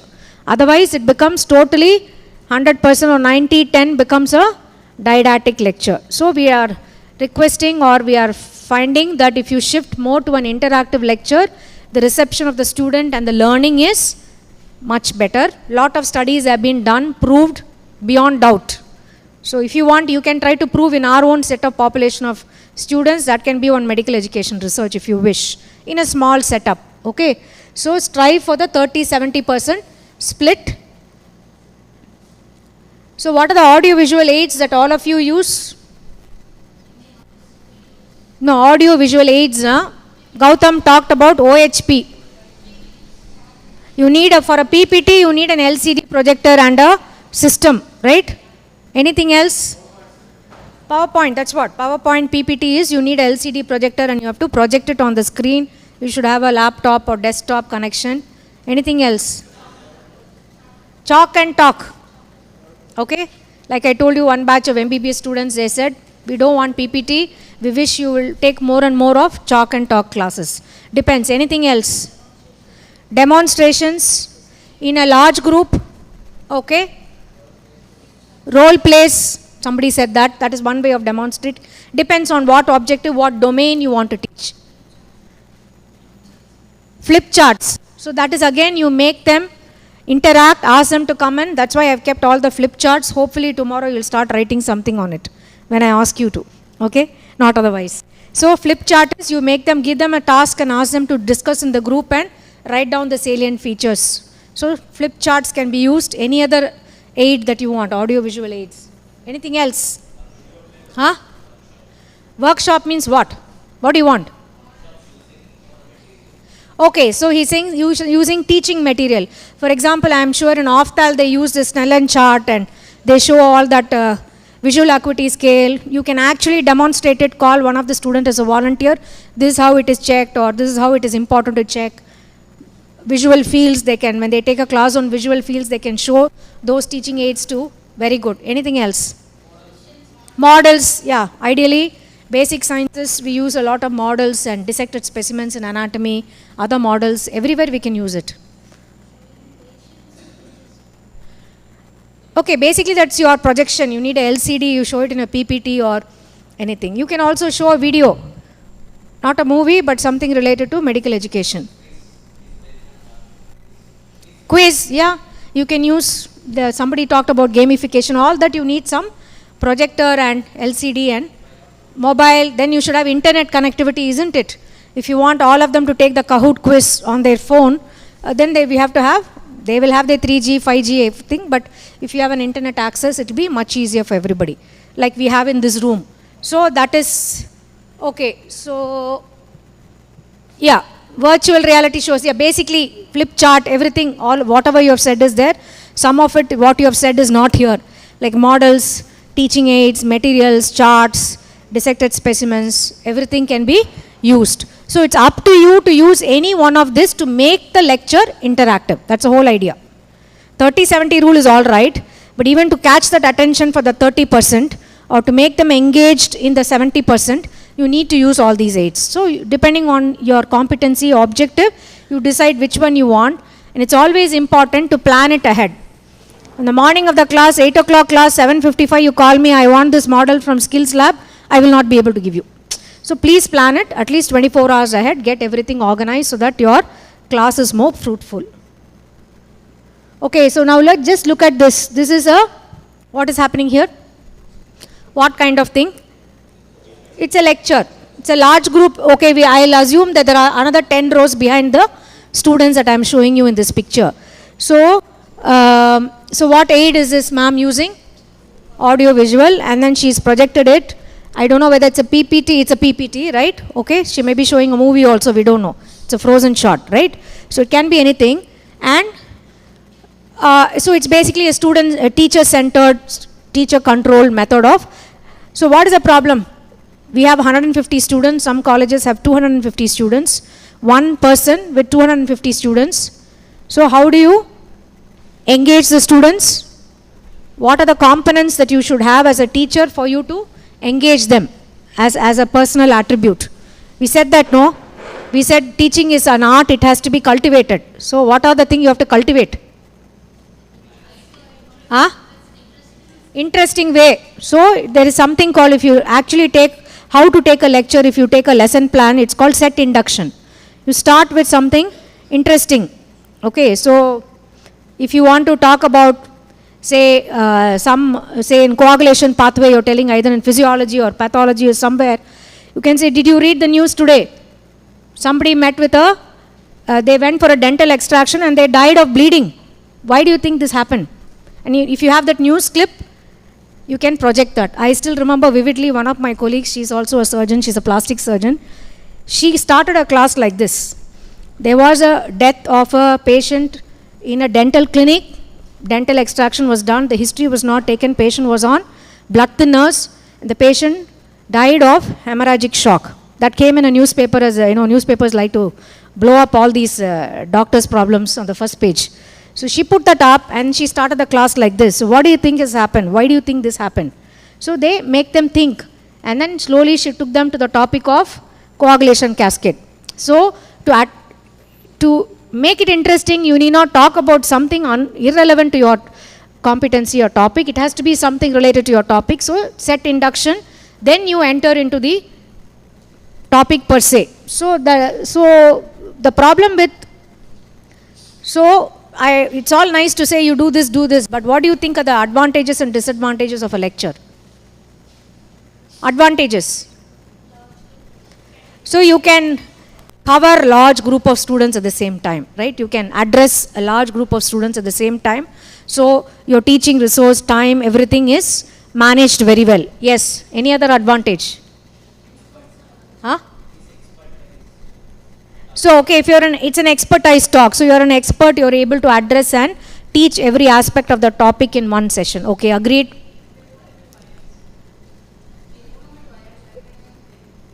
So you may not really interact one-to-one and you may eliminate the human bias. That's what you're telling?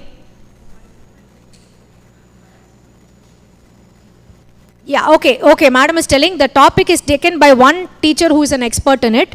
If many people take the same class, each one will have a different way, each one's knowledge set will be different. Therefore, they may be, I would not say biased, there may be element of, it's a mixed way of, different people with different proficiencies taking the class. So, they may miss out on an important element of the topic or something like that. So, it's taken by one person, all 250 students, taught by the same person who's an expert, so it benefit to the student is there. Yeah, correct. Anything else advantage? Quickly. That's it? Huh? Somebody? Yes. Accessibility, yeah. Like what, man? Anil, explain. Accessible means the teacher is accessible to 150 students all at one time. I will take it like that. Correct? Okay, he says correct, take it whichever we were. Finish the class, that's enough. Somebody said something else. Anybody? No? Yeah, that's what madam meant, that only, that one teacher uniformly taking the thing to all students at the same time, so there is no, it is called inter-teacher variability. There is no variability in the teaching. One teacher addresses all 150, 250 students. That's what ma'am meant, I think. Yeah. Okay. So what are the disadvantages? Quickly. Disadvantages. How? So we will be talking at one speed and trying to deliver everything at one go. Correct. Exactly. They may not be able to catch up. They may get kind of overwhelmed by one person rattling for 1 hour the same thing repeatedly without breaking. Depends on how you take the lecture also. Yeah. Okay. Less attention span. Okay. So therefore, if you take a 1 hour lecture, how long you all teach, man? Tell me. How many minutes? 45 minutes is excellent. 15 minutes attendance ke poidum. Right? 45 minutes la maybe starting the thing, you warm up to the topic, it will be 5 minutes, another 30 minutes, 35 minutes, and then ideally speaking, the last 5 minutes should be some instant assignment or instant assessment or feedback, which most of us don't do because we are in a hurry, we are already overshooting the time, the other teacher is waiting outside, so we just abruptly stop the class. So please plan. Set induction, the content, then the summary, then one instant assessment. Then there will be enough time for you to teach whatever you wanted to teach or whatever you wanted to give the knowledge. Okay. Anything else? Disadvantage? Yeah, and if you go back to this picture, I say there is 150 students in this class. You can't maintain eye contact. You don't know what the last row student or the middle row student is doing. They may be watching YouTube videos, some movie, right? So it is very difficult to hold the attention or keep eye contact with all the students, which in small group you are able to keep it much better. Even though it's a student controlled process, the teacher has better control over the smaller group compared to a large group, right? Yeah, anything else? No interaction. Depends on how you take the class, but in a didactic lecture there's very minimal interaction. Correct. All right, I think you guys have finished my talk. Okay? So basically, economical, somebody said at one go we are not wasting the infrastructure, everything we are addressing. All the students covers or uncovers the whole topic, easy to plan, large material can be imparted at one go in a uniform manner to all the students. Disadvantages, it's very passive way, that's what all of you said. It's teacher centric, does not cater to learners' needs is what Gautam has told, that slow learners, sometimes fast learners will be impatient. Okay?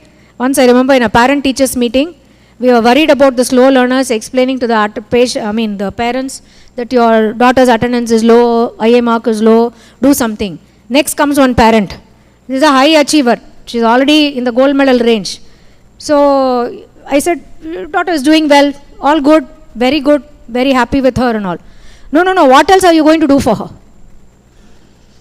What are the gold medal exams available in your department? What are the opportunities for her to present cases elsewhere in other universities? He was on the rampage, so I was totally unprepared for it. Like that, sometimes the expectations will be much larger than what we think. Okay. But this is what happens, right? So how do you hold the attention? Already half the class is sleeping, playing some tic-tac-toe games, because you have lost the hold over the audience. So that is one of the major disadvantages. So therefore I already told you this 30-70 rule, don't go on droning like I am droning now. Arrange materials in sequence, be ready, good illumination, teacher facing the students. This is the problem with the chalk and board. You turn around, there will be buzz of noises. Again you turn back, I told you, they'll throw arrows at you also. You turn back, everybody will be spick and span, sitting and pretending to listen to you. Okay, you need to control the class. Ensure clarity, summarize, give feedback, means in the sense take feedback, or you see whether they have understood what you've done by giving just 2 or 3 MCQs at the end of the class. Okay. Okay, this is all you know, man. I'll just run through it. What is a symposium? It's a series of talks by experts on many aspects of a topic under a chairperson. Symposium is what you see in conferences and workshops and all, but you can do a student-led symposium where the rest of the class and the teacher listens to the students, group of students tackling with one topic, and you can ask them to come and prepare and present. This can be useful more for a small group rather than a large group, but can be used in a large group setting. Okay, this is all just, we'll just, panel discussion is there. Okay, in small group teaching, I just want to show 2 or 3 more techniques and then we'll stop there. Okay, what technique you saw was Jigsaw. The same, you can use tutorial, seminar, problem-based learning, role play, group discussion. Simulation is also a small group teaching. Somebody said no, demonstration, use some models to show some skills, all that can be done. So this is absolutely small group. What is the definition of a small group? Anybody knows? In medical education, what is the definition of a small group? Huh? Teacher-student ratio, 1:20 you're telling? No. There is one teacher, how many students should be there in the small group? Ideally 10 to 12, yes.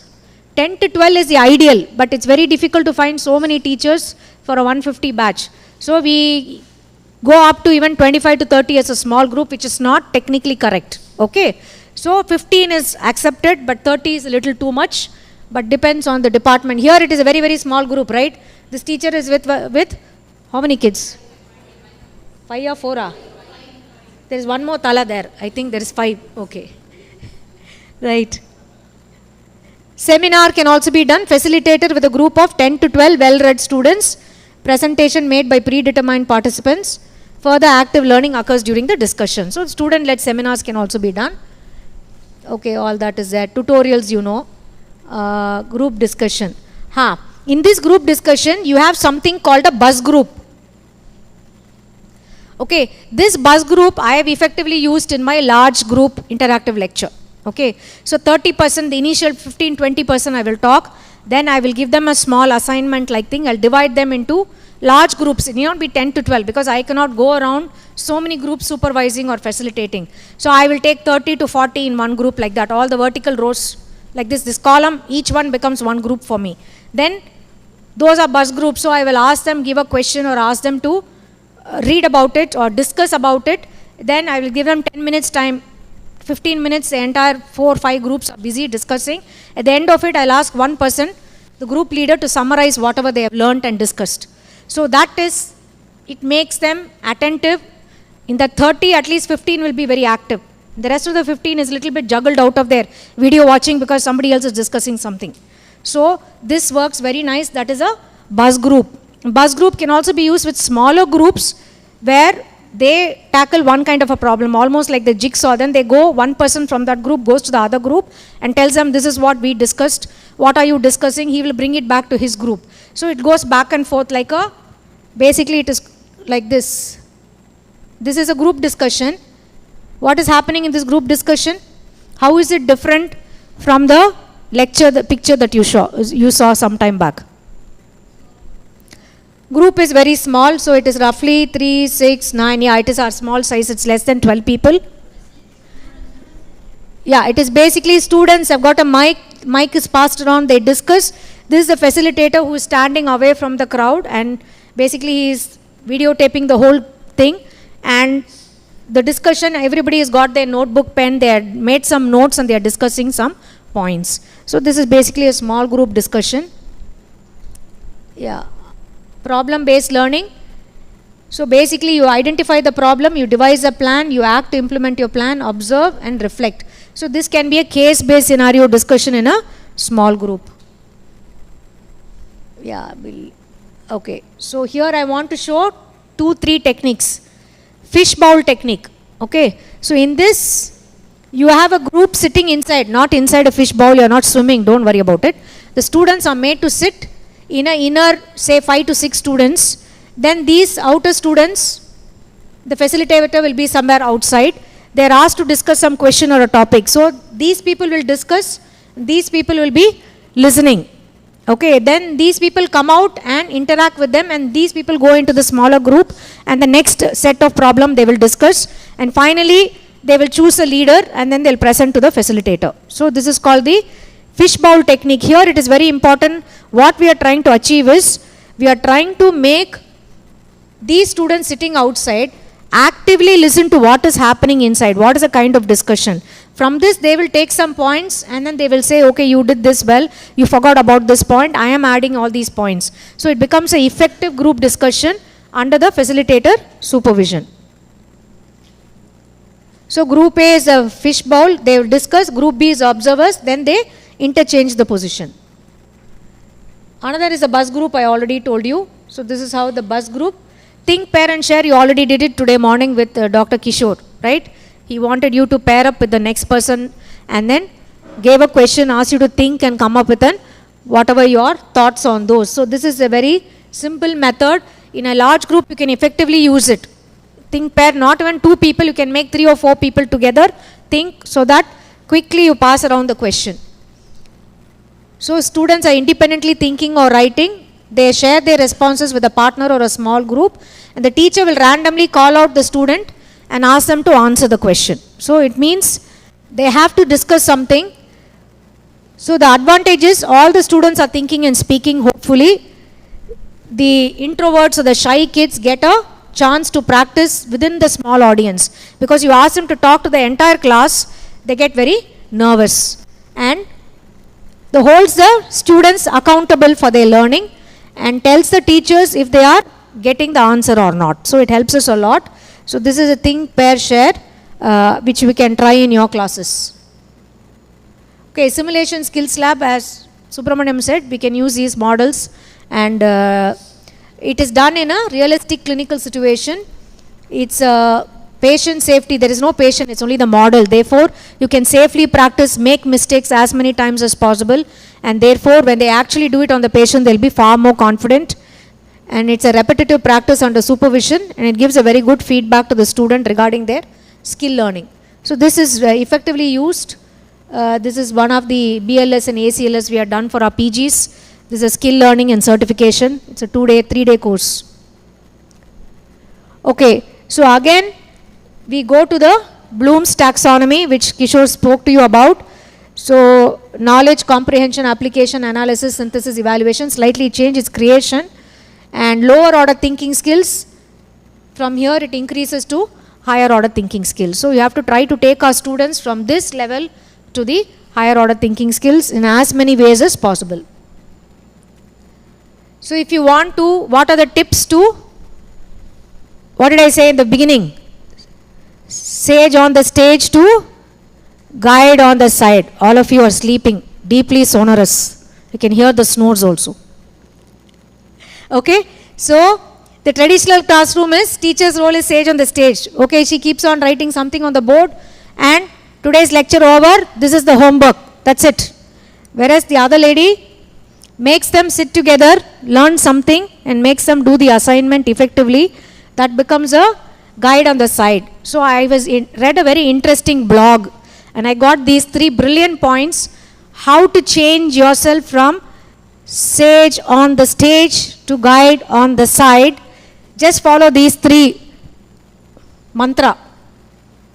He said, life changes always happens in circles, not in rows. So if you make the students sit in circles and discuss and teach and facilitate, learning is far better. That's what he found in his personal experience. The second one, he says, questions are more important than answers. And he means questions from the students, not from us to the students. Questions from the students are more important than answers. So what he does is, he will just start the class, say within 20%, he'll explain whatever concept has to be taught that day. Then he'll stop the class, ask the students to think about the 2-3 slides he has shown, and invite questions. And he doesn't rest till at least 50% of the student asks them questions. And as you answer the questions, their understanding of the concept is far superior. So he says, questions are more important than answers. And the third important is, students won't care about what until they understand why you're teaching it. Like I told you in the morning, if I'm going to rave and rant about microbiology, this organism, they don't want to learn so much details about the organism. But then if you explain, this is how it affects patients, and this is the culture technique you're going to do to identify this organism so that you help the clinician get the correct antibiotic by your antibiotic sensitivity test, and the patient is cured and gone home. So actually you're contributing to the patient care, which they don't think, no, they think microbiologist means you identify the bacteria, your job is done. No, it is not. So when you explain why this class is all about, then what will be understood automatically. So these 3 mantras I think I am going to follow from now on for my classes. So I hope we have made you sit in a semicircle, not entirely a circle. So first thing I have achieved, but I don't know about the learning, you will give the feedback today. Questions are more important than answers. I think I have invited some questions or comments from you. Students won't care about what until they understand why. So from the beginning, from the rooftop, we are shouting why we are doing BCME is, we want you to be effective facilitators of learning, and you learn at the same time. So I dedicate this slide to Mr. I think he's Dr. Tom Pryor. He's a college lecturer in the US, and I read his blog and I got this 3 mantra. So I leave you with this thought of Benjamin Franklin: tell me and I forget, teach me and I remember, involve me and I learn. Thank you very much.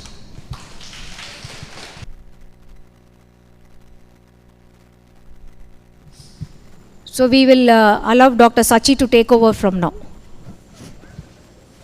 Get ready with your pen, paper, laptop, pencils, erasers, whatever. I think you know your group, right? This group is maroon, green, cream, okay, green, pink, oh, already pink, blue, okay. You know the activity to be done, no? I have assigned, I will project, because some of the image, one of the image, it is incomplete. Okay, put it on.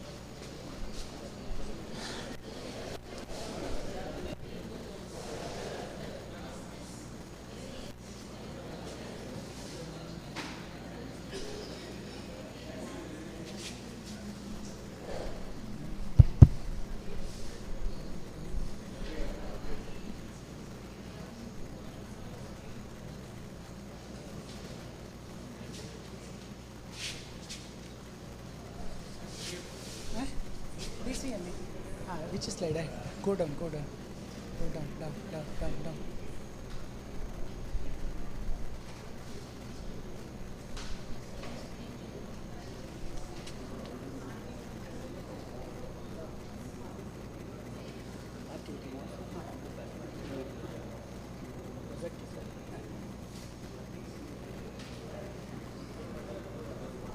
Okay.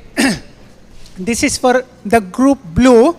The competency given is identify the common etiological agents of diarrhea and dysentery by stool microscopic examination. I made an attempt that one specialist is there. Okay.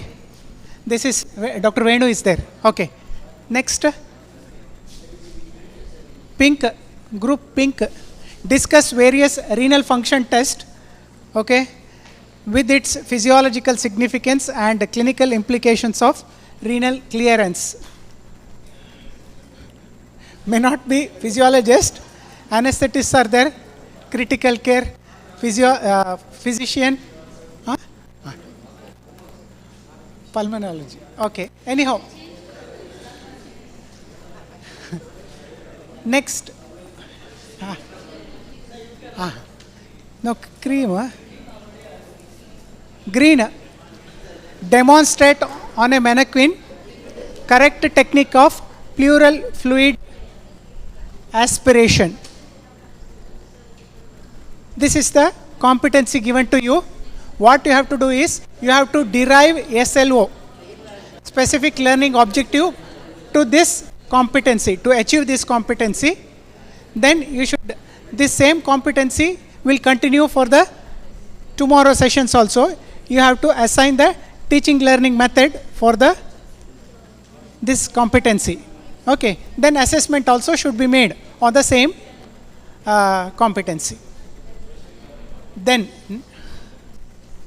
cream, demonstrate the correct technique to examine the patient with hernia and identify different types of hernias. Surgeon is there? Okay. So please remember the SLO should be smart, and the components you have to keep in mind for ABCD. Each SLO which you are going to frame should fulfill the audience, behavior, condition, degree as far as possible.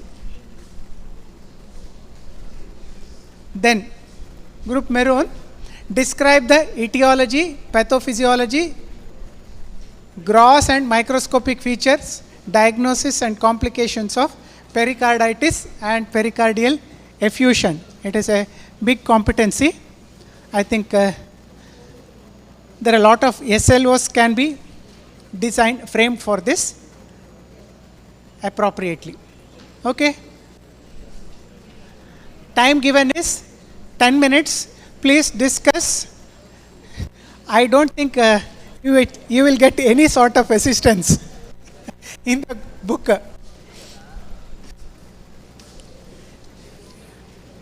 I think you have to use your skills when you have designed the learning objectives in your respective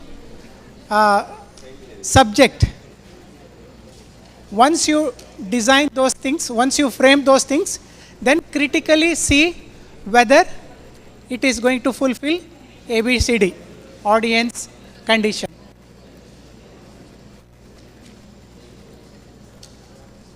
To achieve these competencies, there will be a set of SLOs, right?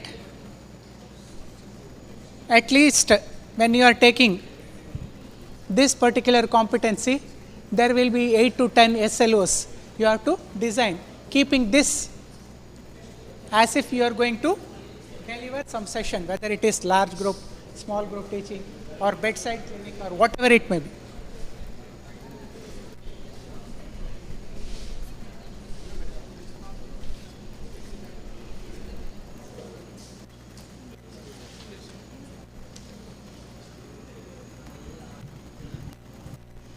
How shall we go? I have assigned and I have given what they are supposed to do.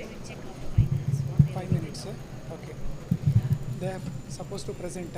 Ideally, they should. At least it should be complete. They can refine and they can present. Yes. I have told the same. Assign the teaching learning teaching TL method. Same competency can run for TL method, assessment, everything.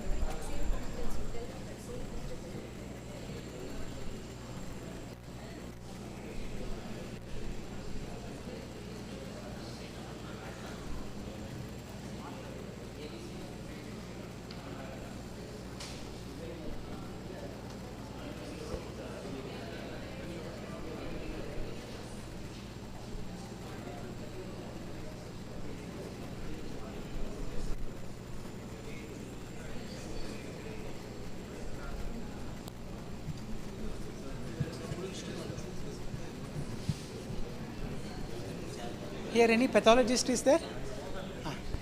It is pathology competency, if I am not wrong.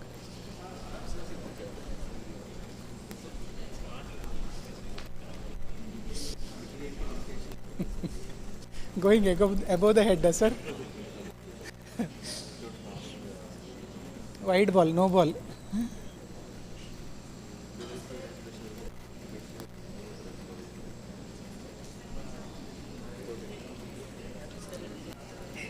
Please jot down the SLOs, then you can refine it. Because in one go it is not possible to fulfill all the components.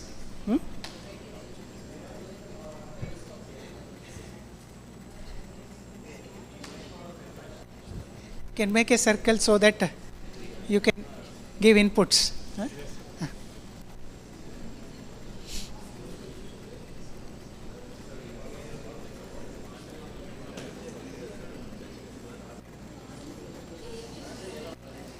This is cream, no? Cream, no? Cream.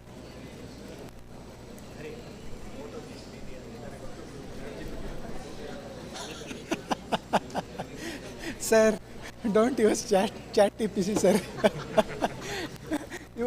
We don't use our brain at all, at least. No, already written. Next time you can use it. What is written, ABCD is already written. We are seeing what chat GPT will do. We are correlating. Augmentation. We are writing the missing points. This is general surgeon and it is general surgery question, so he wants it to be spick and span. That is why. Orthopedics. These individual earlier questions, so everything is their side only.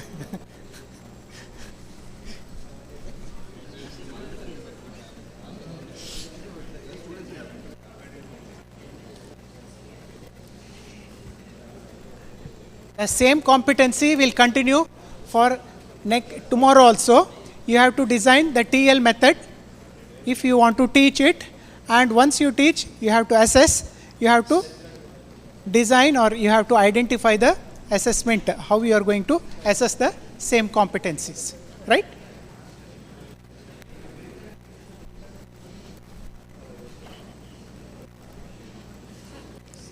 You could start, write down. Yes. You take time.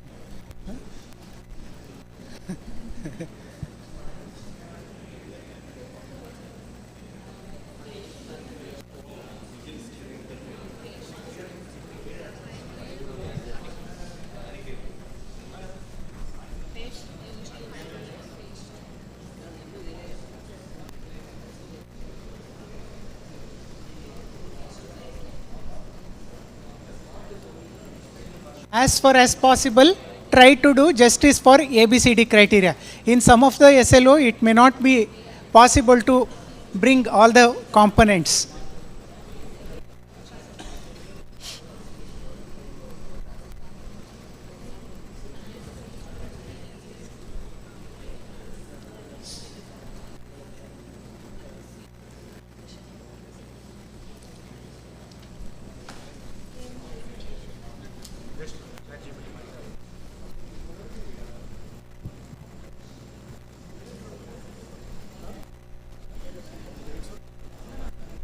No, they are not presenting. Oh. Once your time starts, if you raise, I will stop, because if it is they are presenting means it will simply will extend. I'll just check my time.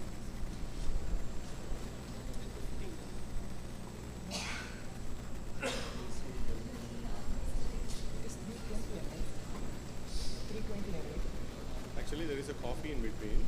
Madam said, let's postpone the coffee. 3:15 it should start.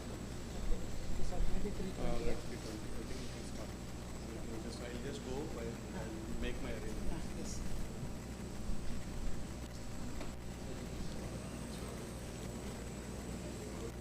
2 minutes I will wind up. We will start 3:25. Let him start. Another 4 minutes is there.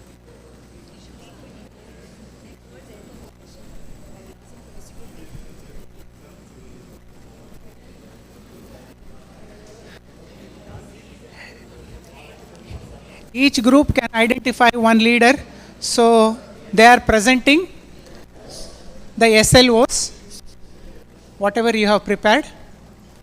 Then the TL method identified also, you can jot down for tomorrow's presentation.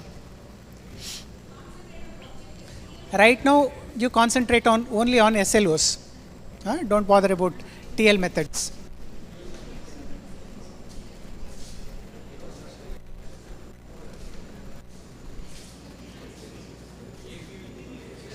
Done, sir?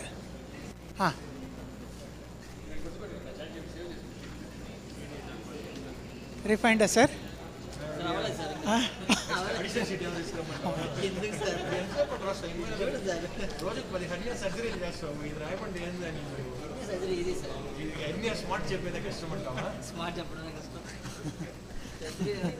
Ernie is not smart, huh? Anil is smart. Anil is not as smart.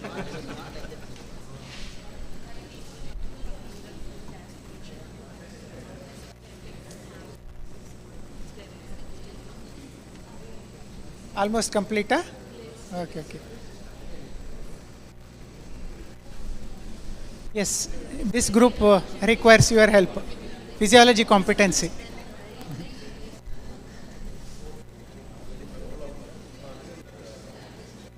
Yes, this is microbiology competency, at least. Okay, you would have already prepared SLOs when you are submitting to me, right? For NAC. Huh? Who prepared from your...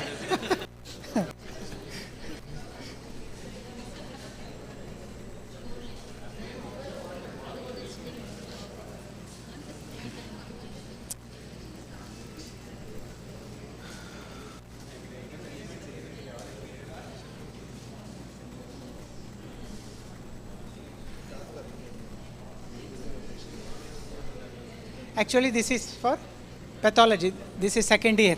So condition is second year MBBS student. This is final year. Condition is final year.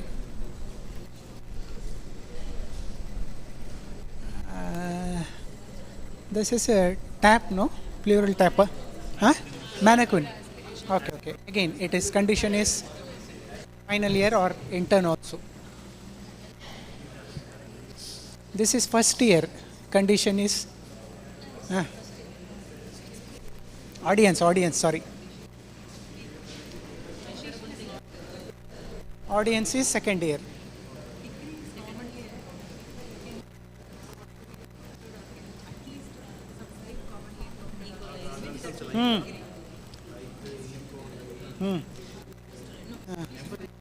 No. You need not tell. At least 5. Say at least. Yes. Decent.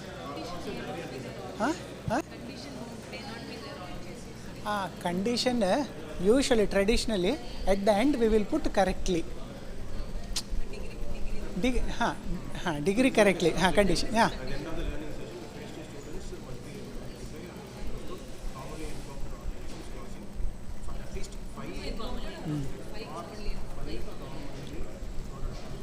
Sir. Coughing, diarrhea and dysentery. You have to split this. Yes, sir. Yes, according to ABCD. Yes, SLO specific. Then you have to define what is first. Say.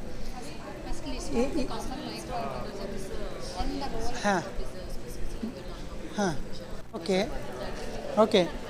Then, suppose if you are taking this as a small group or large group teaching, what are the first slide you are going to put? Without telling what is dysentery and diarrhea, it is very difficult, no? First we have to, yes, objective. In each one, wherever possible, you try to. Anyhow, you have mentioned in the top only. By the end of the class, the second BBA student should be able to define. Yes, you frame objective, specific learning objective. Anyhow.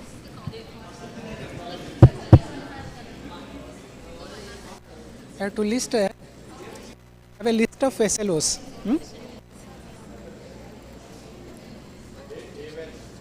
You have to have a list of SLOs. Because some groups have misunderstood. That's why. So audience condition, audience and all you can write in the top only. Say for example, by the end of the session, the final year student shall be able to. Then you split the entire, what the background knowledge they are supposed to know, all those things. Then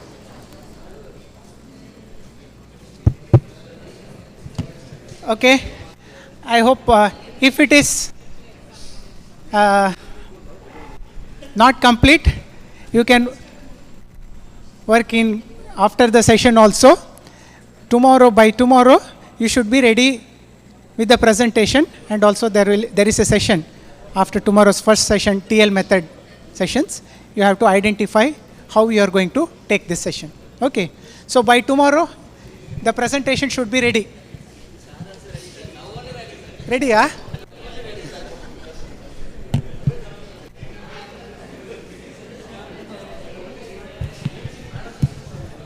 Thank you, sir.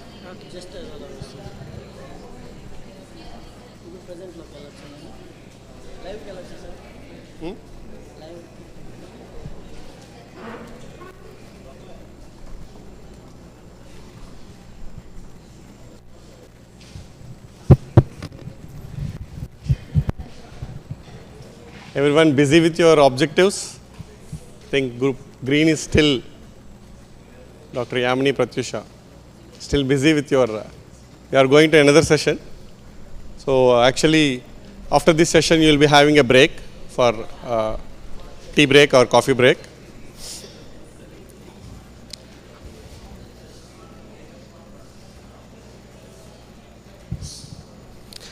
There is a picture on the screen. I want each group to assess or each group to just tell what is going to happen. Start with group B, group blue, sorry. Whether a goal will be there or no goal. No, let them, I'll come to you. It will hit the post, very good. No, you need to judge one. There is no may or may not.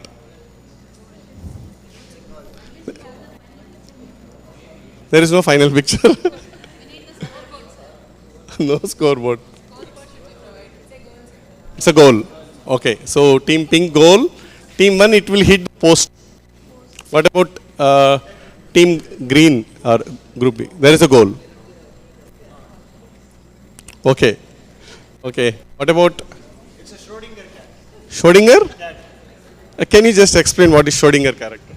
A Schrodinger cat is when you place a cat inside a box, it may be dead or alive until you open the box and see. So till you see the final picture, you are not supposed to comment on anything. Okay. Very good. And what about group maroon? Picture? Oh, so interesting answer here. Because it is a picture, it won't change. So there will be no goal or nothing will be there. Okay. I am not going to show the next picture as you have expected. Do you want to tell something, madam? Please. The ball is coming back. Okay.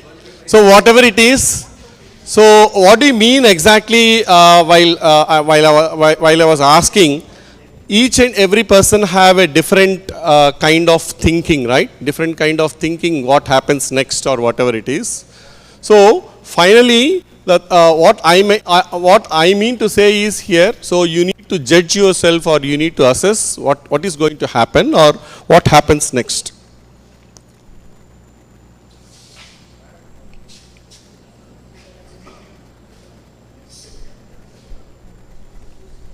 Okay. Now, you all have gone right from the morning sessions, the roles, goals, competencies, objectives and all. Along with it, some teaching learning methods have been taught. Now let me know what is the goal of an Indian medical graduate? Globally relevant. Yeah. Goal is different from the roles.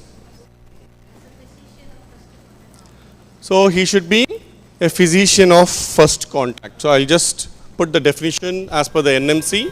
So possessing requisite knowledge, skills, attitudes, values and responsiveness so that he or she may function appropriately and effectively as a doctor of the first contact of the community while being globally relevant. So this is the exact. So to become an Indian medical graduate, he should have all these.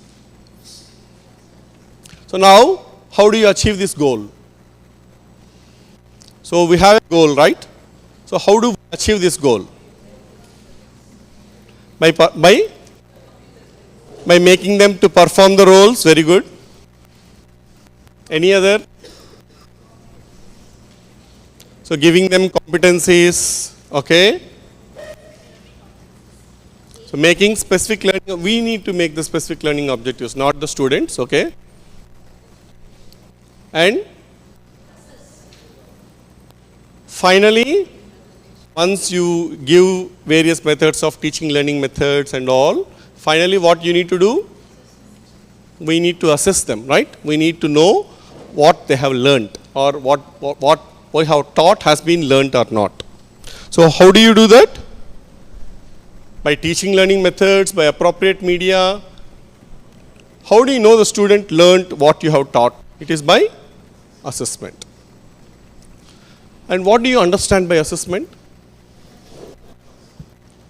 Assessment is a continuous process, very good.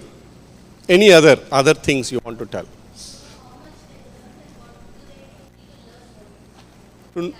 One should know how much they learned and the gaps. The lacunae, you mean to say, the lacunae that have to be covered has to be taught once again or whatever it is. Okay, fine. So there are various other terminologies for assessment, like what you call it as appraisal, judgment, estimate or estimation, evaluation, valuation, levy, tax, duty, rating.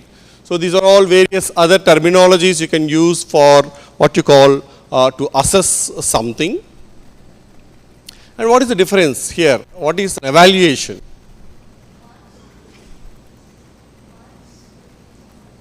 Marks, okay.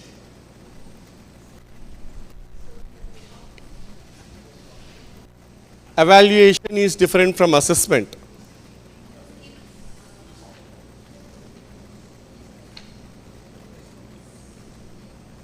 Group blue, Ashwin.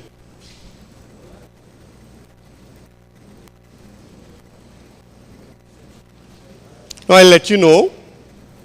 I'll make you understand what do we need to do assessment. So I just wanted to know what exactly we need to do to assess. What are the things that we need to do?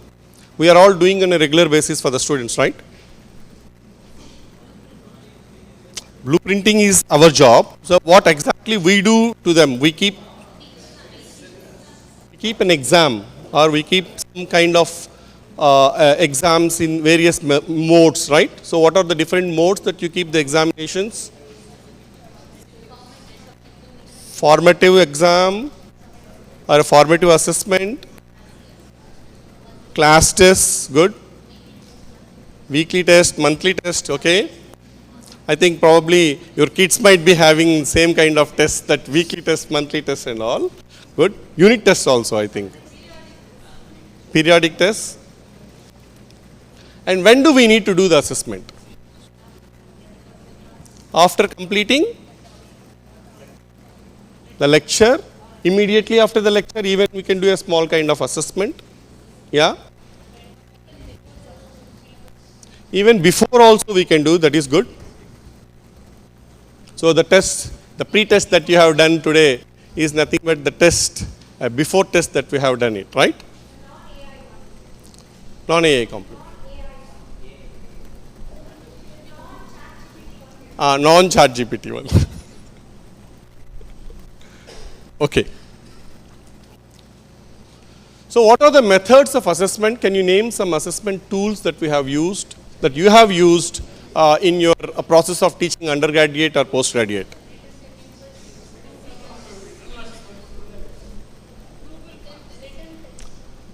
Through Google Forms. Google Forms is a pattern, okay, that can be used as a tool. Quiz is one. Short answer questions, long answer questions. Assessment is a pattern. I am asking the tool that you use for that. For internal assessment, what tools you use? Essay writing, you don't ask undergraduate to write an essay. Yes, essay question you call it instead. Long answer question, short answer questions, yeah, multiple choice. So these are all the tools that we generally use to assess, right?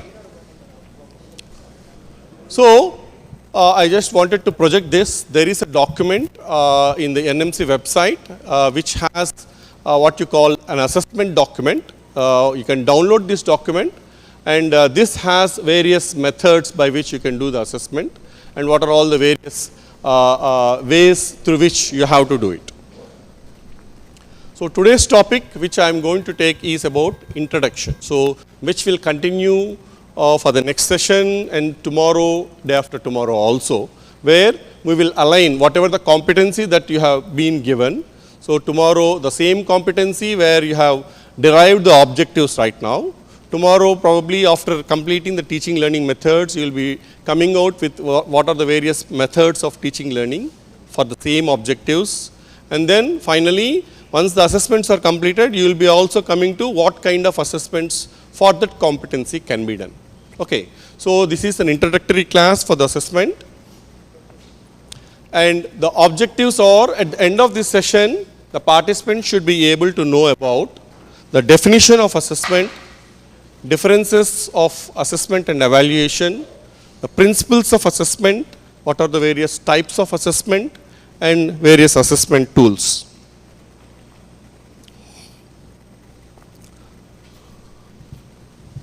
Audio vastara? Audio rada. I'll just give a small activity here. This is just, you need to have a look of the video and let me know based upon the video.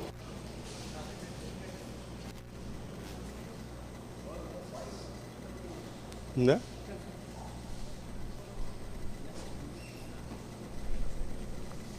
So this is a 5-minute craft of tie making or tie preparation. So please see, there are various methods of tie preparation that are being done, and please let me know which method is easier.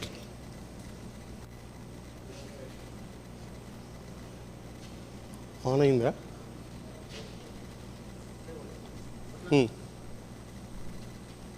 Sound unda? Mic pettikadu.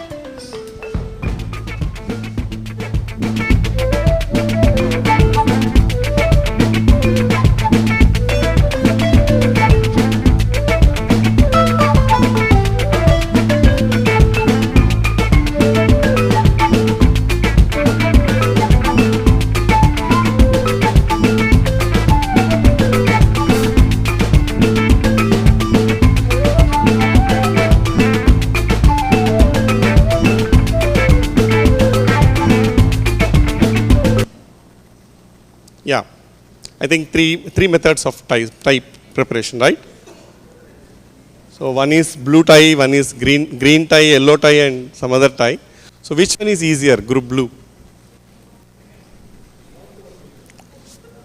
Tell me about the three. Very difficult. All are difficult to assess, right? What about group pink? Yellow, the second one.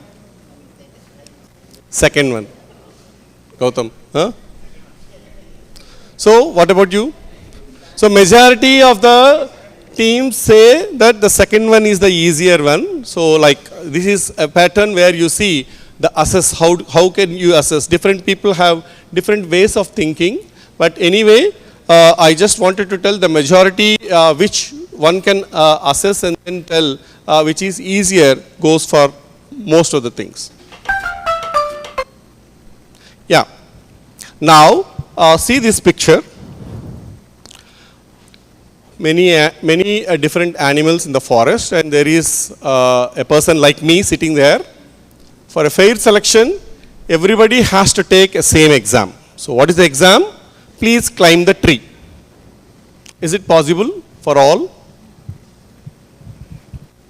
For which creature? It is not possible. Fish is in the bubble there, right? So what does the fish think there? Everybody is a genius. That is our educational system. But if you judge a fish by its ability to climb a tree, it will live its whole life believing that it is stupid, right? This is by Albert Einstein. And now, let us understand what exactly is assessment. So the definition of the assessment goes like this: the process of determining whether a predetermined educational objectives, that means the curriculum we are giving to the students, we are teaching everything, and the syllabus, everything the student knows, right? So it is a predetermined syllabus or predetermined objectives are being given. Objectives, what you derive from the curriculum, the specific learning objectives, these are all already given what the Indian medical graduate has to learn. Now, from these predetermined educational objectives have been achieved or not. Once you need to assess through all these educational objectives you need to achieve. You need to determine whether they have achieved these or not. The word assess comes from the Latin assidere, which means to sit beside. So actually the assess, the term tells that the exact meaning comes as to sit beside, which means something to do with and for the student and not to the student. So now we are doing along with the student and for the student we are doing, and not to the student we are doing. Okay, so it has to be like we should be beside the student and we should do along with the student, and for the student's sake we need to help them out to assess and not to the student's purpose. Generally we think, so being said, most of the postgraduates are being passed or being given the degree, instead they take the degree, right? We should assess what we teach and teach what we assess. That means whatever we teach only we have to assess. We should not go out of the boundaries of what we teach, and what we teach only has to be assessed. So now the differences between assessment and evaluation. So assessment is an ongoing process, as being said previously. So it is a continuous process. Assessment is ongoing process and is positive, is individualized. So you are looking into each and every student or each and every individual while doing the assessment, and it also carries parallelly it provides the feedback from the students. Whereas the evaluation provides a closure. That means, so you are closing the thing, that you are judging whether the student is able to do the following thing or not. Okay, provides closure and is judgmental and is applied against the standards, and it has certain shortfalls. So both if you combine and see, there are certain criteria using measures or evidence-driven kind of things where both assessment and evaluation put together combined will be there. So, if I just wanted to differentiate in a simple way, what is the difference between assessment and evaluation? So, you can see, so if you are pouring water to the plant, so if you want to assess, assessment is to increase the quality. Okay, so you are not judging, and whereas evaluation is to judge the quality, whether it is too short and not enough leaves. So you are judging that this plant is very short and not enough leaves are being there. Whereas the assessment is to you are daily pouring it and then trying to nurture the plant in order to increase its quality. So, who benefits? So, the person who is being assessed or who is being evaluated, if you see, the assessee, the person who performs is being benefited, whereas in evaluation, the stakeholder, that is, the external stakeholder and the decision maker, the person who evaluates is the benefiter in case of evaluation. So, I just picture where I just wanted to show, it's in website by NUS students, evaluation of medical students. Assessment drives learning in the direction you wish. You can just have a look. So, by the time the student joins first year, before first year, this is the normal way where the head. So, this percentage size of head relative to the body, where by the end of final year, so what you call the head swells, fifth year student or the medical graduate. So, principles of assessment, if you look into, definition of evaluation, systematic process which determines the extent to which the predetermined objective is the same, but here what happens is the extent, you check to the extent of the predetermined objectives have been attained by the student or not. It includes qualitative and quantitative measurement. Both qualitative and quantitative measurement are being seen here, and also you value the judgment in case of evaluation. Concerned with the effectiveness of the teaching and also the quality of the program, whether the program is going with good quality or not, also being known when an evaluation is being done. The steps in evaluation, 4 steps are there. Purpose for which assessment is to be taken, and time and resources that are available. What is the time period that is available, and what are all the resources that are available, and level and ability of the learner also plays a role here for evaluating, and the objectives that you want to be tested. So, these are the 4 things whenever you want to evaluate. These are the 4 steps that one need to look into. And when you look to the evaluation methods, to the objectives and also the domains that we talked about in the previous sessions. So, if you look into this, cognitive domains, generally the method is the written method and also the oral method, where you ask in the written method you give open-ended or essay questions, structured questions, short answer questions and objective questions, and also assignments are being given. Whereas the psychomotor domain, observation, where mainly the hand skills has to be looked into in case of psychomotor domain. You see observation, generally practical sessions where you see and also the clinical OSCE and OSCE sessions through which you can try to evaluate or you can try to assess.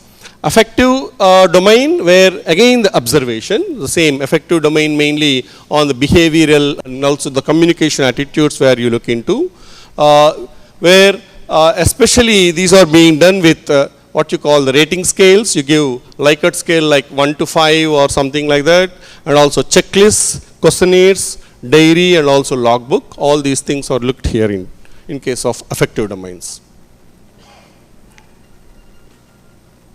So, qualities of measuring an instrument, like mainly the testing pattern. So, when you want to test the pattern or assess the pattern, so you need to have 3 important things. One is validity. You need to check whether the assessment pattern is having a good validity or not. Measures what it is supposed to measure, and also reliability, accuracy and consistency with which the test is being performed. So, you should have a good reliable pattern of testing, and also objectivity should be there.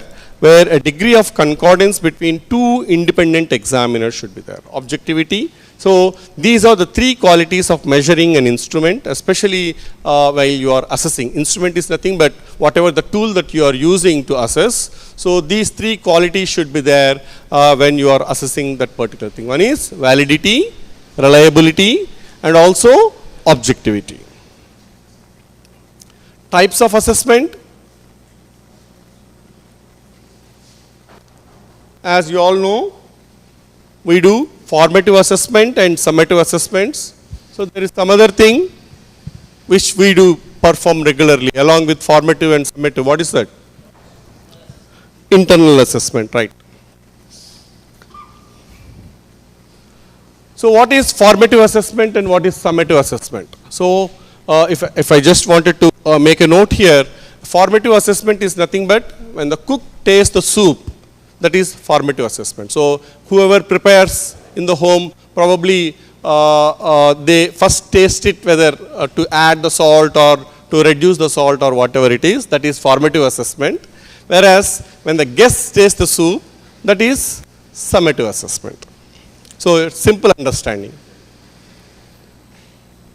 So differences between a formative and a summative assessment.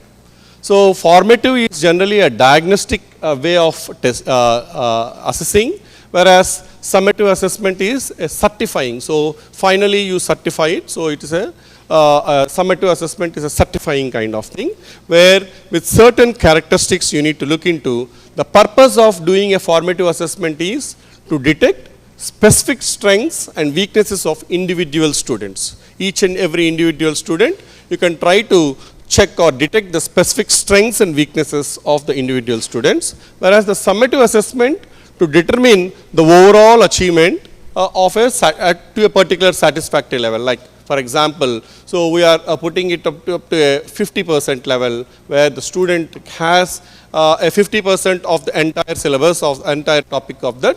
So he is being certified to pass, right?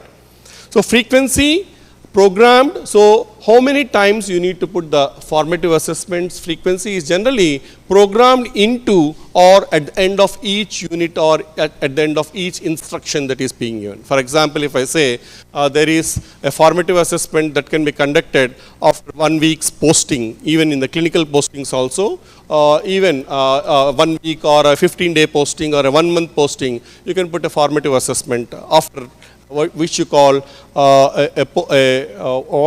that is clinical ending posting end assessment. And a summative assessment only at the point of promotion or graduation or a licensure. Areas that are covered here, a single unit of instruction or the components of the unit, whereas a course content, entire course content in case of a summative assessment. Feedback, mainly you need to take a feedback from the students. Feedback to the students has to be given, done immediately to enable the student to identify what he has learned or otherwise failed to learn. Whereas a summative assessment only intimating the students whether he has passed or failed. So feedback is again very important, where you can get to the students regarding their performance. Okay. Administrative utility, there will be nothing there for the formative assessments, whereas summative assessments finally at the administrative end, they will look into what is the percentage of the pass percentage of that particular batch, particular year of that particular subject, where they go into the permanent record in the case of administrative utility. So the diagnostic thing that I said is nothing but the formative kind of assessment, where you need to assess for learning. So you need to assess for means it's a continuous process. Okay, how much prior knowledge the students have, and also you need to know assessment as a learning tool, like how can we use assessment to help the students learn more. And assessment of learning, where a summative kind of assessment will come into when you use it as of learning, how much have the students learned as a part of at a particular point of time. So if we compare this assessment for learning and assessment as learning and assessment of learning, so assessment for learning is an ongoing process. It's a diagnostic and also formative type, whereas assessment as learning is actively involving the students. It is ongoing, and it also involves self-assessment and also a peer assessment. Whereas off-learning, which I said is of summative kind of assessment. Assessment of learning occurs at the end of the year at the key stages. It is summative, it is of grading, and also you give a report card for the same. Diagnostic and formative assessments are for learning, whereas self-assessment is a kind of as learning, whereas a summative assessment is off learning. Teacher assessment, student self-assessment, and student peer assessment can be there in case of formative assessments, especially developmental skills also can be assessed, whereas complete teacher assessment will be there in the summative method of assessment. So is formative, now I have not talked about internal assessment. Now is there any difference between a formative assessment and internal assessment?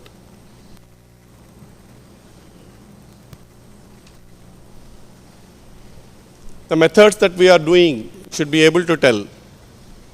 So what is the difference between a formative and internal assessment? So internal assessment, almost we give the pattern through which the university asks about, right? So almost the pattern will be the same as the university asks the questions, and also internal assessment is categorized, whereas formative assessment can be as a class test or a single unit test or what you call a monthly test kind of thing, whereas internal assessment over a portion of syllabus will be taken over. Like we keep 3 internal assessments, and finally based upon the internal assessments we either send the student for the examination or withhold the student not to send the exam, not to send for the summative assessment.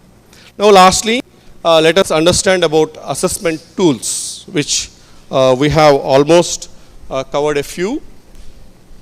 So based upon the domains, there are various tools that you can assess.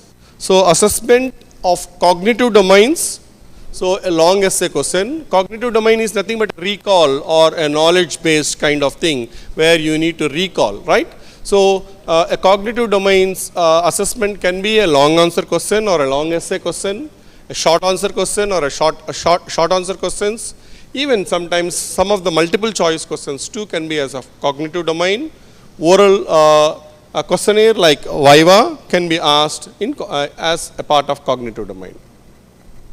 Whereas assessment of psychomotor domain, mainly the hand skills, where you need to have a long case, short case, objective structured clinical examination and objective structured practical examination, OSCE and OSPE, which come under the psychomotor domain. So I'll just give a hint or just give a gist, whereas it will be more elaboratively explained tomorrow regarding the OSCE and OSPE sessions, where you'll understand more better. So an OSCE is nothing but it consists of multiple stations. Each candidate is asked to perform a defined task, such as taking a focused history. So in one station you might have a task which says that define a focused history or performing a clinical examination of a particular system.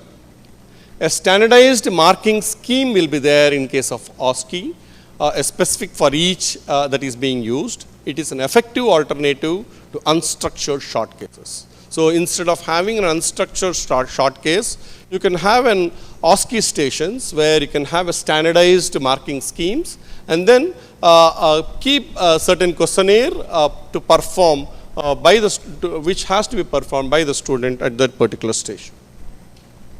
So this is an example for cardiovascular system OSCE, where a standardized questionnaire can be made, like introduction, wash your hands and don PPE if appropriate, introduce yourself to the patient, including. So each carries marks. So this is a structured kind of thing that you can prepare for OSCE station, and then based upon each you give. So it is for about 20 marks. So you give for each equally, like making it into what you call an introductory part, a general inspection, hands, pulse and blood pressure, jugular venous pressure, and also the face. So whatever that is, this one station you can keep this particular checklist.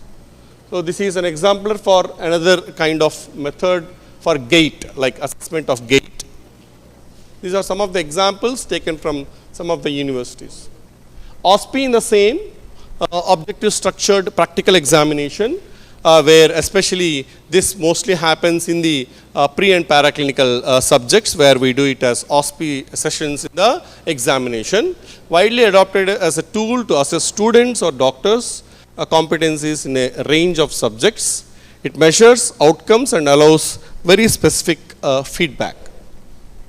So this is an example from which I have taken it from our microbiology department. So where a gram stain, for a gram stain. So these are the various things and what you call a standardized scheme by which you give or rating or give the marks and then assess. This is in the same way for the Jaden staining. Hand hygiene. So various steps will be there in hand hygiene. For each step you have a total of 10 marks where you give it for each step and denote the marks in such a way. Donning and doffing of hand gloves and sequential donning and doffing of PPE. So these are all things that you can do. So the OSCE and OSPE are one of the methods by which you can do the psychomotor things. And then assessment of CBME, assessment as part of a CBME, you can also do some other methods like what you call, especially in the clinical aspect, you can go for these. Mini clinical evaluation exercise like mini CEX and DOPS, which you call it as direct observation procedural skills, 360-degree evaluation, even logbook evaluation, even portfolios. So these are all the various methods by which you can try to evaluate. So what is a mini clinical evaluation exercise, or which you call as a mini CEX? So it is a rating scale developed in American Board of Internal Medicine to assess 6 core competencies of the residents. Okay, like what are the main things that you look into is medical intervening skills, physical examination skills, humanistic qualities and professionalism, clinical judgment, counseling skills, talking to the patient, and organization and efficacy. So all these put together are being framed into a form. So this is an exemplary for a mini CX form, which each and every department can design by themselves and then put it as a part of evaluation or assessment. So this is another example for the same. And DOPS, you have a direct observed procedural skill, where a structured rating scale for assessing and providing feedback, both assessing and feedback on practical procedures can be done. Competencies that are commonly assessed include general knowledge and about the procedure, informed consent whether it is being taken or not, pre-procedural preparations, analgesia, technical abilities, aseptic techniques, post-procedural management, counseling and communication. So all these things are being covered whenever you look into a kind of DOPS kind of procedure. So these are some exemplaries for preparation of what you call a DOPS form, so that you can evaluate without any bias. And 360-degree evaluation. So what is this 360-degree evaluation? Is a multi-score assessment where you evaluate a person, especially this method can be done for postgraduates, even undergraduate too, but 360-degree evaluation is nothing but taking a student clinical, so these are all the various things. You take the students from the student's perspective, you take things on various methods like student clinical performance, clinical infrastructure and clinical nurse mentor also plays a role here. Student learning process self-assessment, even from the peer students you can take, clinical skill lab performance, clinical case report accuracy, quality of care, patient's perception. So even from the patient also you take the things, and then whether the treatment is done properly or not is being asked about, peer students feedback, other care team staff. So other staff, from the other staff also like nursing staff and other ward boys also you can take, follow-up meetings, participation, and faculty professor all put together will assess and then give the marks, which you call it as a 360-degree evaluation or a multi-score assessment. So student keep a record of patients seen or procedures performed either in a logbook or in a computer. It documents a range of patient care and learning experiences of the student. And a logbook which is a very useful in focusing students on important objectives that must be fulfilled within a specified period of time. So this is one method that is an exemplary for a 360-degree evaluation. And another method is a clinical work sampling. So in trainee evaluation addresses the issue of system and an error in judgment that can occur when a person allows their performed biases to affect the evaluation or another, like a rater bias can be done with the help of clinical work sampling. It's by collecting data on observed behavior at the same time of actual performance and by using multiple observers and occasions. So where you do the same work is being done with one person and with different persons at different scenarios. So whether it is same or whether it is changing can be looked into in case of clinical work sampling. Checklists used to capture an observer behavior or the action of the student. Both can be checked here. Rating done by 5 to 7 points. Portfolios, collection of one's professional and personal goals, achievements and methods of achieving these goals. Portfolios actually can demonstrate a trainee's development and technical capacity. Skill-based assessments designed to measure, especially mainly portfolios will help, especially the skill-based or the psychomotor assessments designed to measure the knowledge, skills and judgment required for competency in a particular given domain. So in a portfolio, there should be a career portfolio where a content, a design, and the resume of that particular person should be there, which should be, and a design should be no longer than 2 pages, needs to follow the general rules.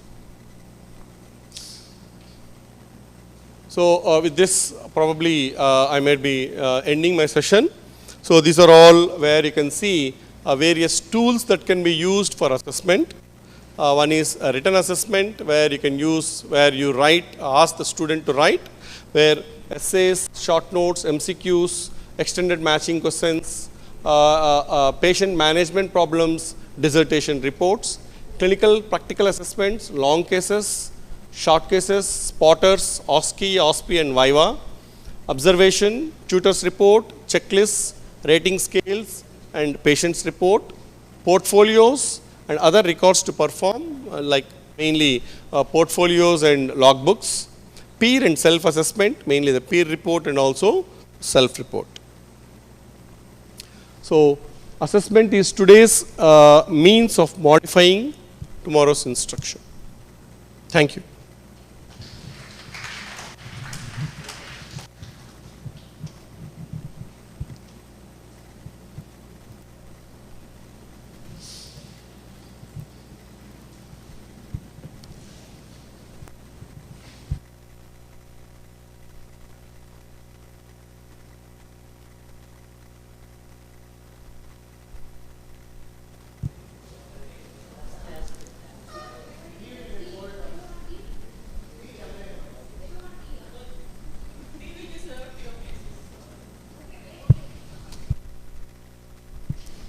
No, you can have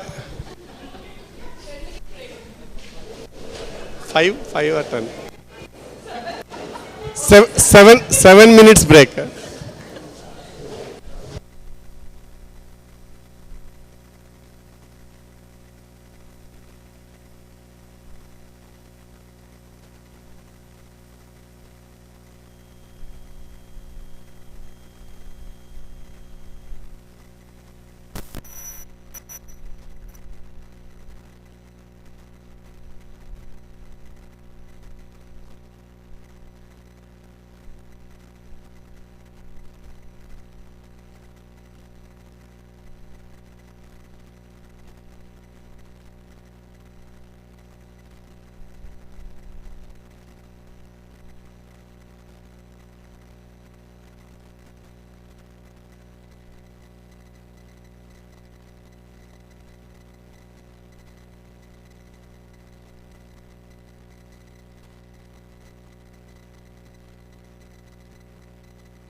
Yeah.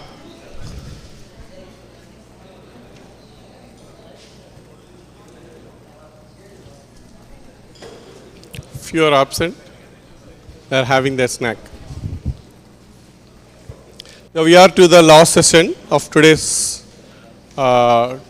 last session. We are going to have it after the tea break. So before that, there is a small announcement. So tomorrow we are going to have all the BCME members will be having a photo session. I kindly request the groups to come with a dress code. Okay. So that is dress code is nothing but it's color, not the code exactly, the color. So whatever the group color that has been given, so please come with that group color. At least cream dress leva.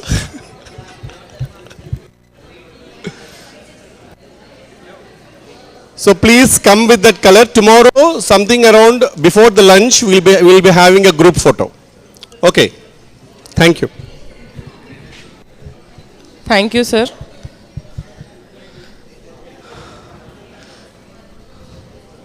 So moving on to the last session for the day. So before the session starts, can someone read this?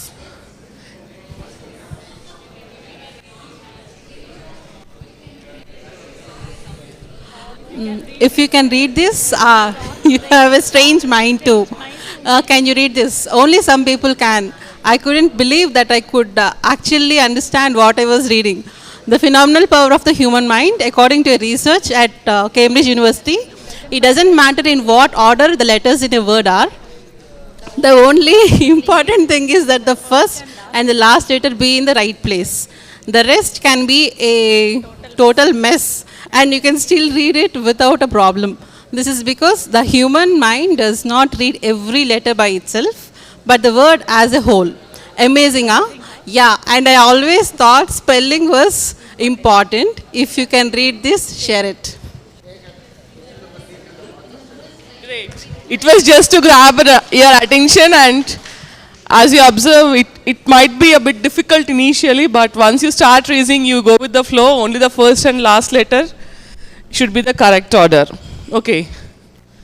Now, having heard about types of assessment, formative assessment, what are the different tools of assessment, what could be the scenario of the students during the exam times? Can you imagine? Yes?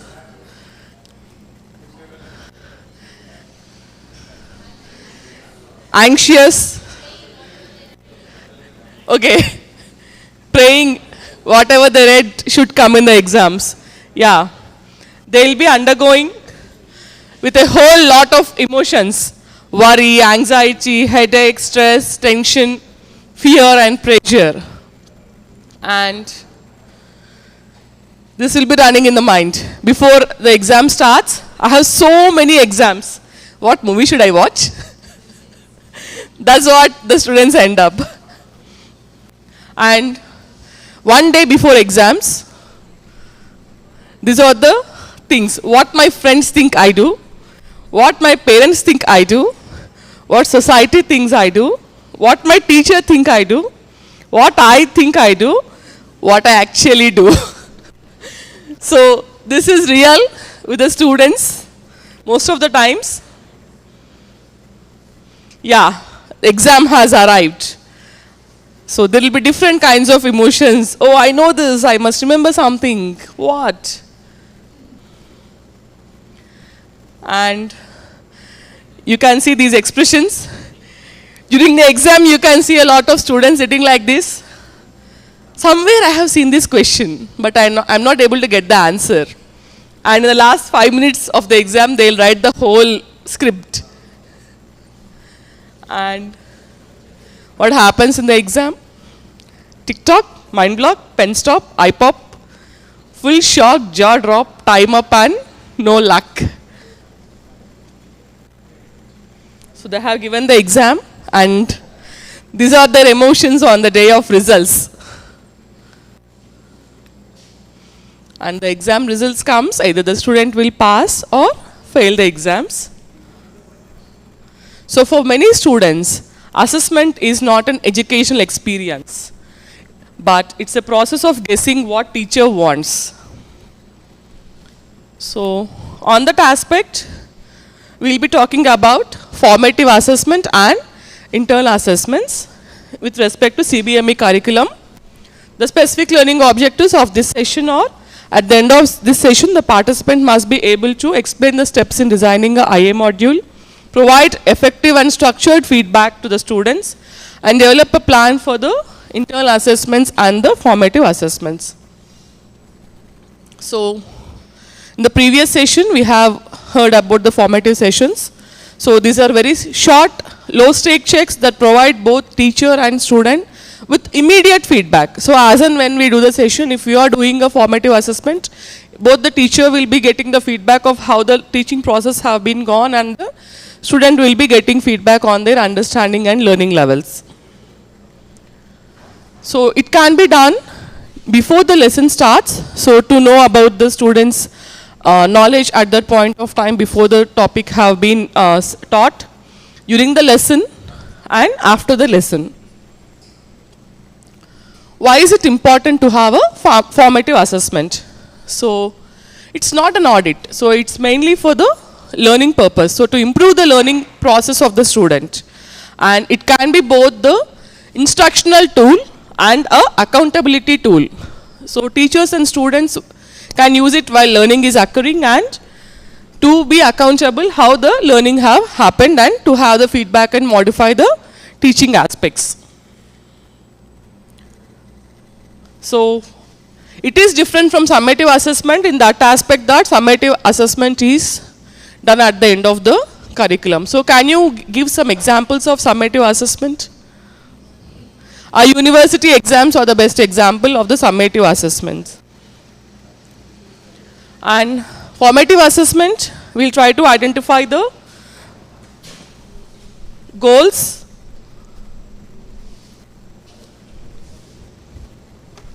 we will develop a plan,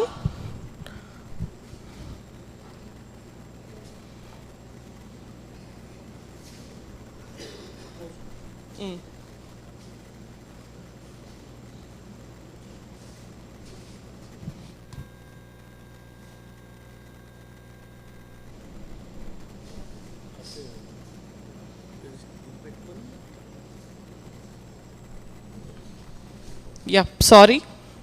So, we will identify the goals and the objectives of the student, and we will customize the academic framework according to the needs of the student.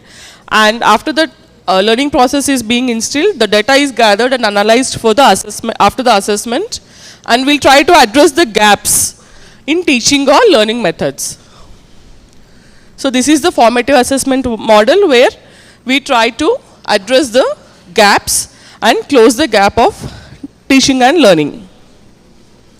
These are some of the examples of formative assessment. So, we can do formative assessment as and when we can do it in the theory classes, in the clinical postings, in the day-to-day clinical postings, or your field visits, and you can do by questioning, discussions, assignments, projects, audits, self-assessments, think, pair, share, DOAPs, practicals. These are a lot of examples how the formative assessment can be done. So, this is an example. So, the phase 2 clinical postings. The students will be going for general medicine. So, anyone from general medicine will be knowing that the phase 2 students will be coming to general medicine for a period of 8 weeks. So, we can do starting from the history taking, general examination, and then you teach them system wise, and as and when you teach, you can assess them. You can teach them some skills, and then you observe them how they are doing. So, that becomes a part of your formative assessment. So, similarly, surgery, OBG, where your students are coming to you in the phase 2, you can start doing formative assessment as and when they are with you in the clinical postings. And at the end of the posting, we do have a end posting assessment or an internal exam.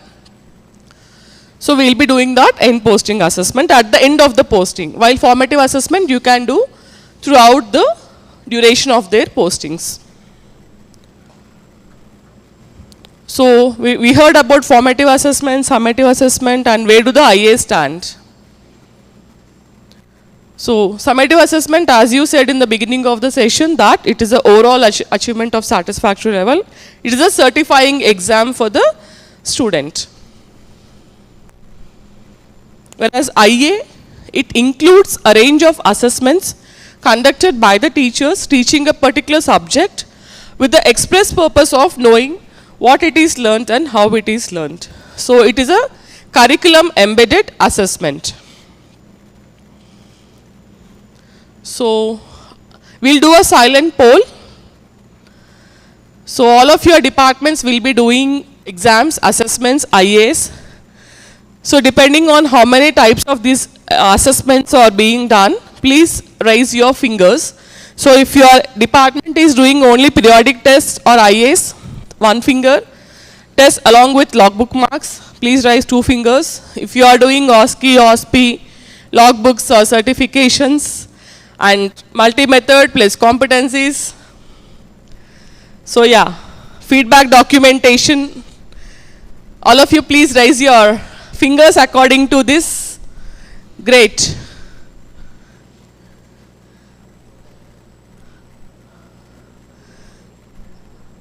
So all of your departments, you mean you are doing logbook completion, you are certifying the skills, you are doing end of posting assessments, multi-method assessment, feedback documentation. Ma'am, tomorrow we'll visit the departments. Yeah, all are rising. Yeah, nice. Yeah.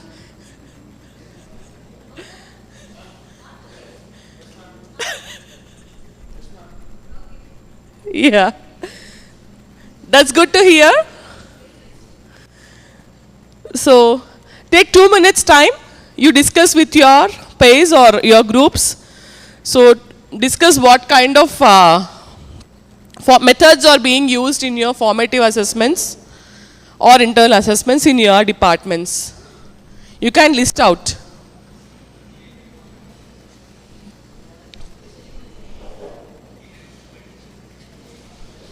So in the previous session, sir have told you what are the different types of assessment that can be done. So you can list out what are all you are implementing in your department.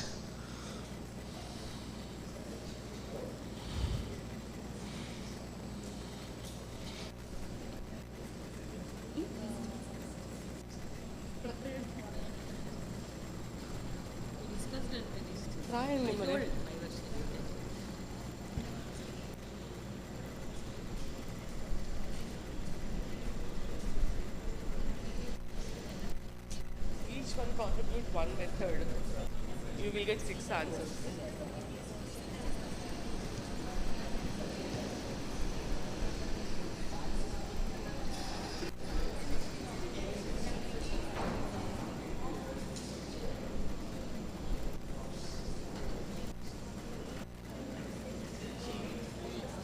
You are writing, huh?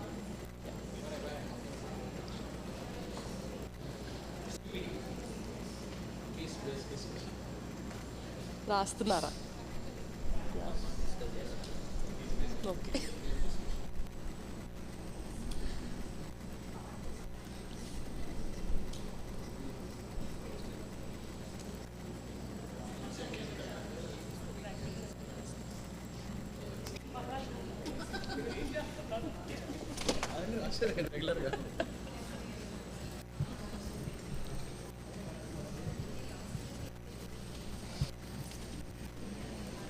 Okay, we'll start from here. Ma'am, for formative, we are doing end posting assessment in the department, ma'am. For the internal assessment, as usual, we are giving MCQs, short answer questions, long answer questions. That we are doing. A class test also there. Diffraction in our department. To perform diffraction in our department. Demonstration. DOAP sessions, yes. With addition, we are doing class test. Class test as a formative. How often you use Every month, Saturday, ma'am. So you have a monthly class test in our department. Thank you.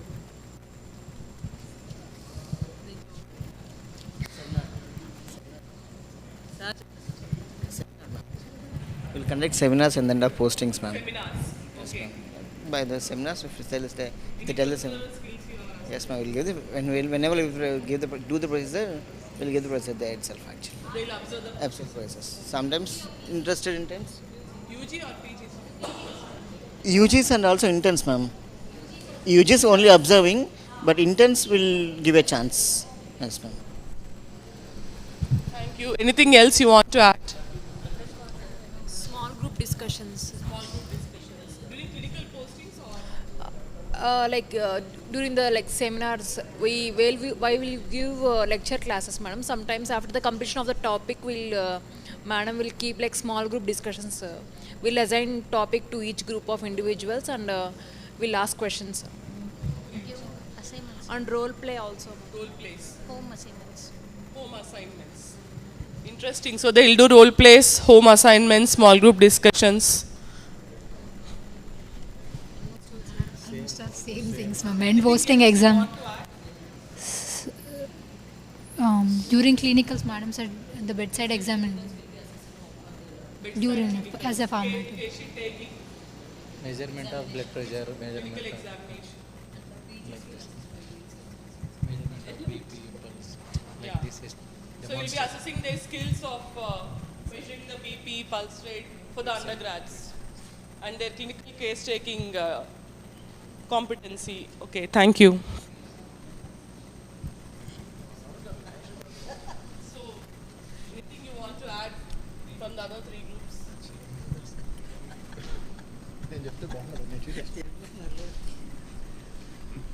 Monthly tests. You do 5. Clinical bedside exam.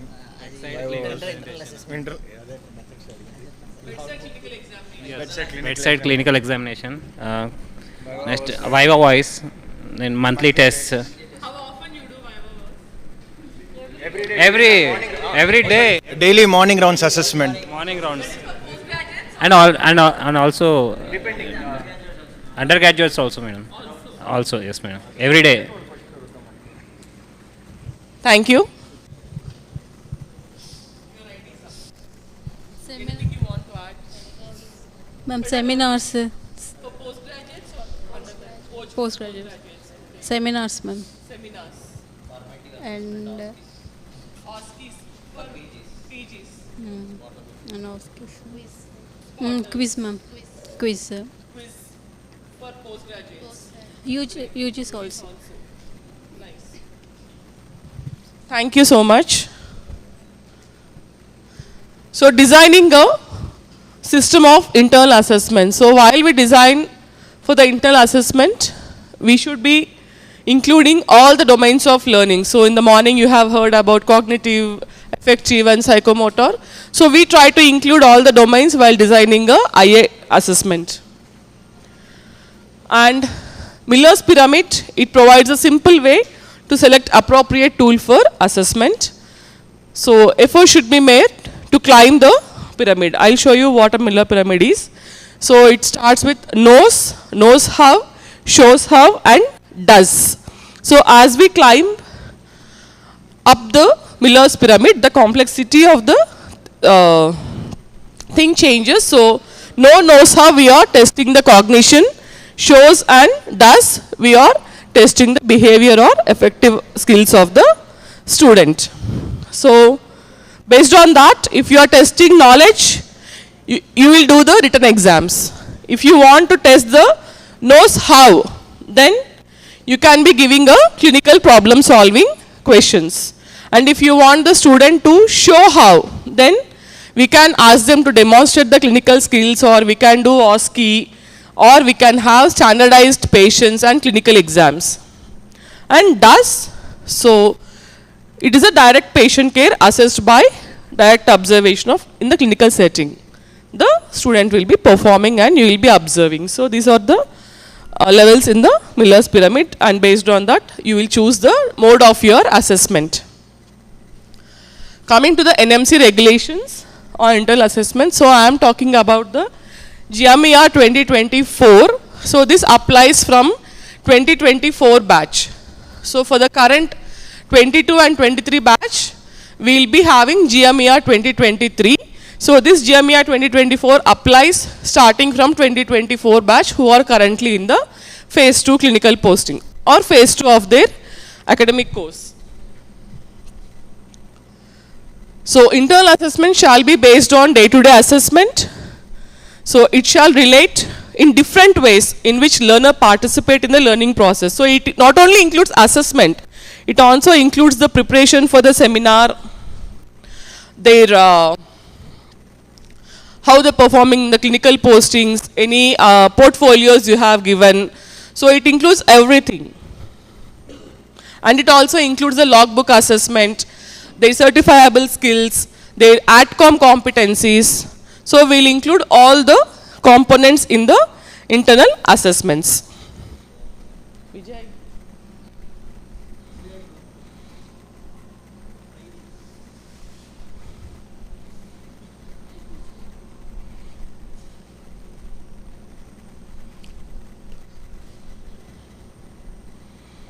So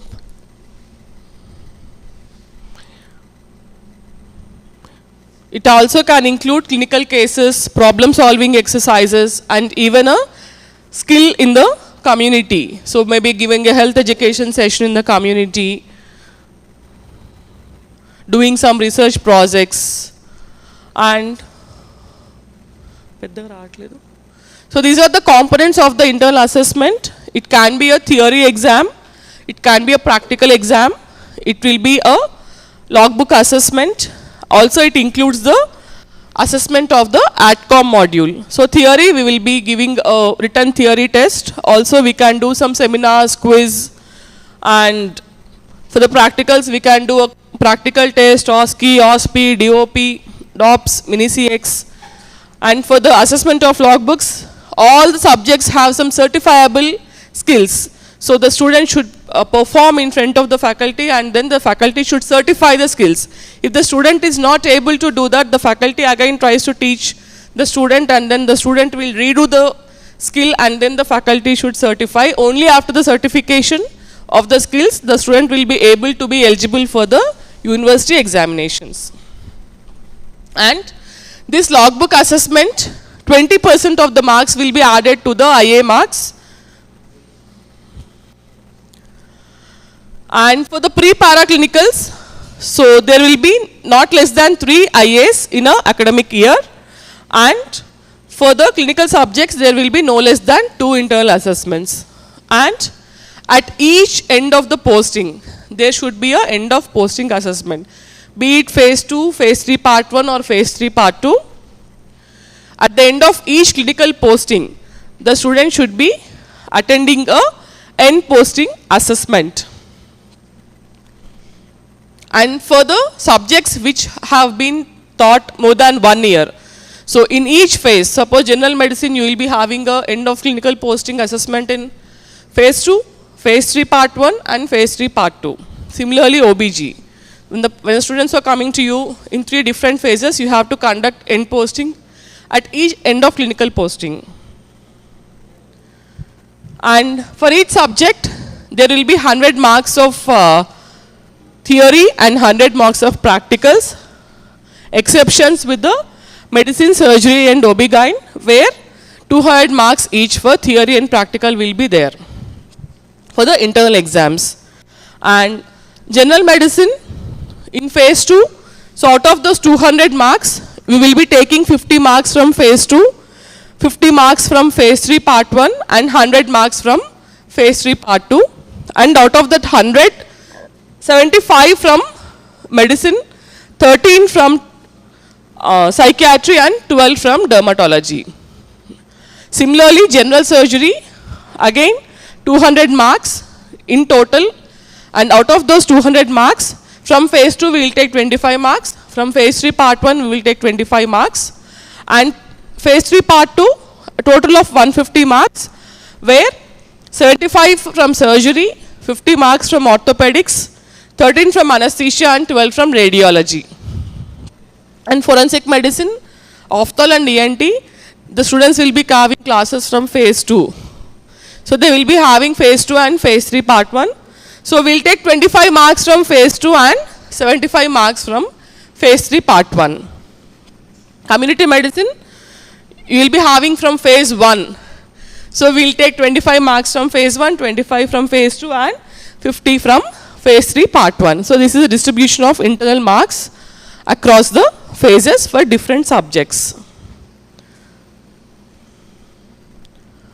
And the student must secure at least 50% of marks together in total of theory and practical, and minimum 40% either in theory or practical. For example, if the student gets 40 marks in theory, he should be getting 60% in practicals. Similarly, if the student is getting 40% in practicals, the student should get 60% in theory. Total should be more than 50% to be eligible for the university examinations. And internal marks will reflect as separate head of passing in marks cards. So if you all remember, maybe most of us, while you are studying MBBS, internal marks were being added to the university marks. There was a component. So now it is not like that. So internal marks are shown separately. It is only for the eligibility to be appearing for the university exams. Internal marks are not added to the university exams. So they will be showing in a separate section. Feedback.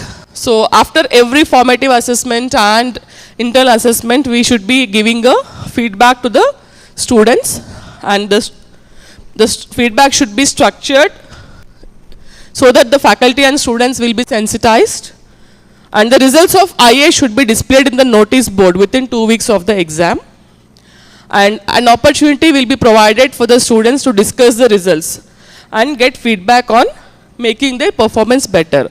So at the request of the students, we can give the answer sheets to the students so that they can go through how they can improve or what feedback they need to improve for their performance in the exam. So this is how it goes to be eligible for the university exam. The students will go through the initial assessment, the IA marks and logbooks get checked. So they should be eligible of more than 50% of total marks and more than 40% of theory and practicals.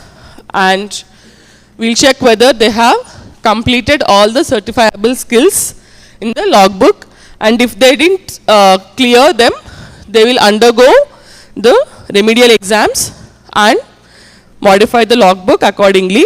Finally, they will be eligible to take the university exams. Hopefully, they will pass with the flying colors.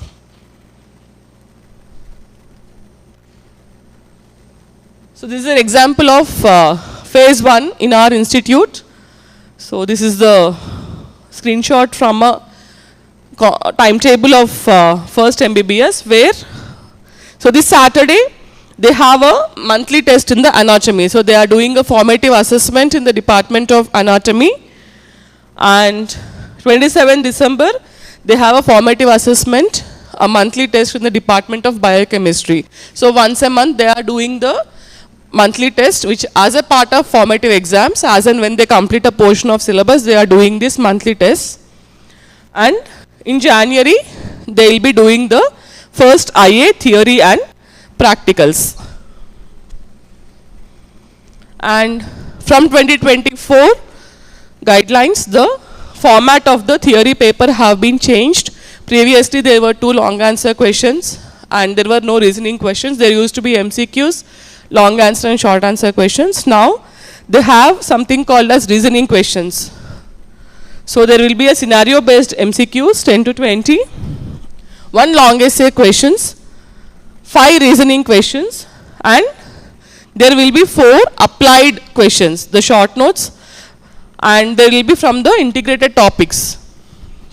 And also there will be short note questions, and 1 question will be from the AdCom module. So across all phases, starting from phase 1 to phase 3 part 2, each exam, each paper will have 1 question from the AdCom module which carries 5 marks.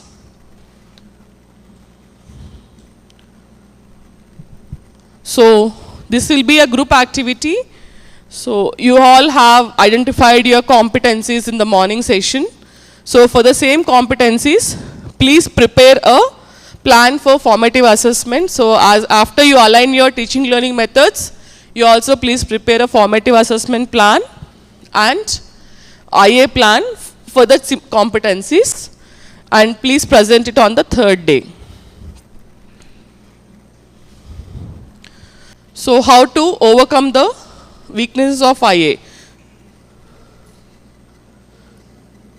No, you will choose competencies, no? Yeah.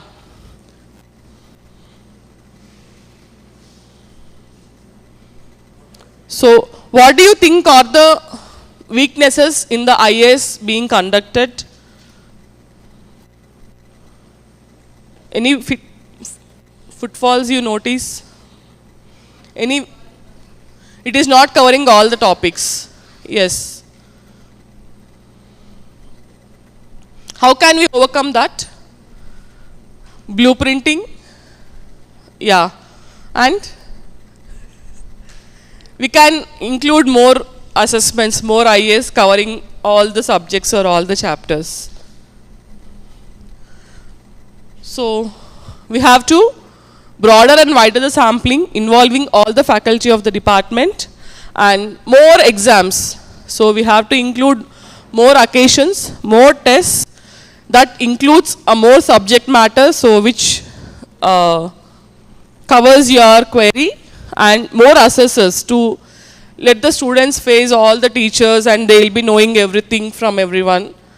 They get exposed to different settings of the exam, and have a record keeping of all the assessment marks and the feedback given to the student. You can give a written feedback or oral feedback and document everything. As and when you do something, please document.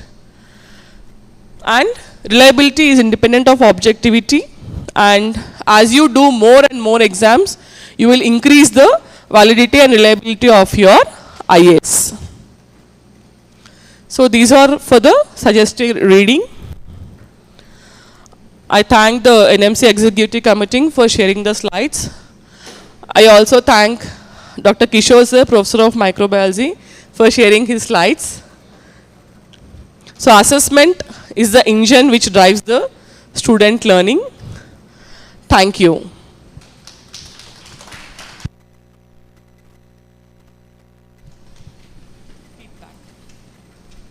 So I will be sharing the day 1 feedback. So kindly fill the feedback form.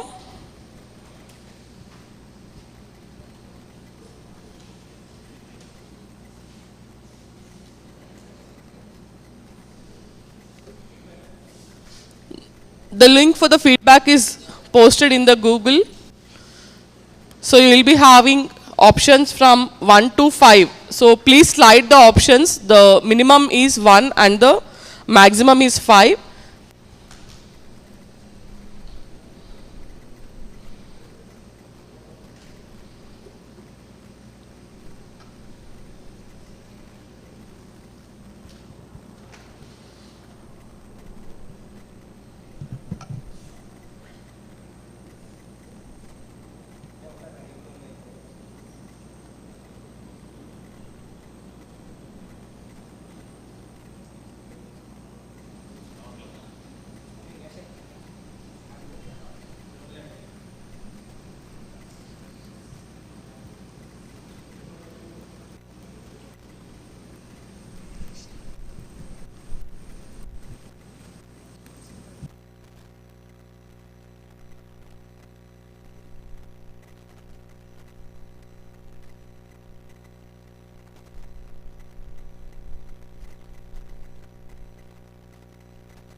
So tomorrow there will be a group photo before lunch at 1 p.m.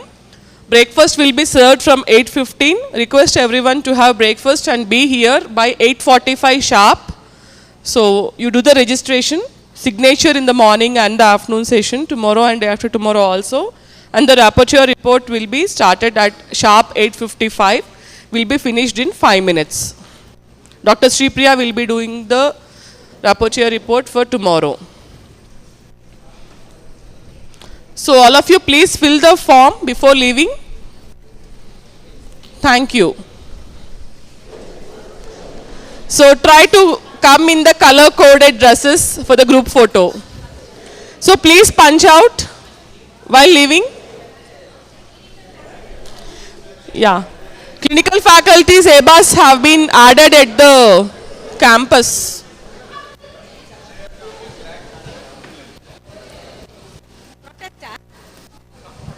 Okay, clinical faculty, just hold on. Your ABAS has been re-registered for the college. So you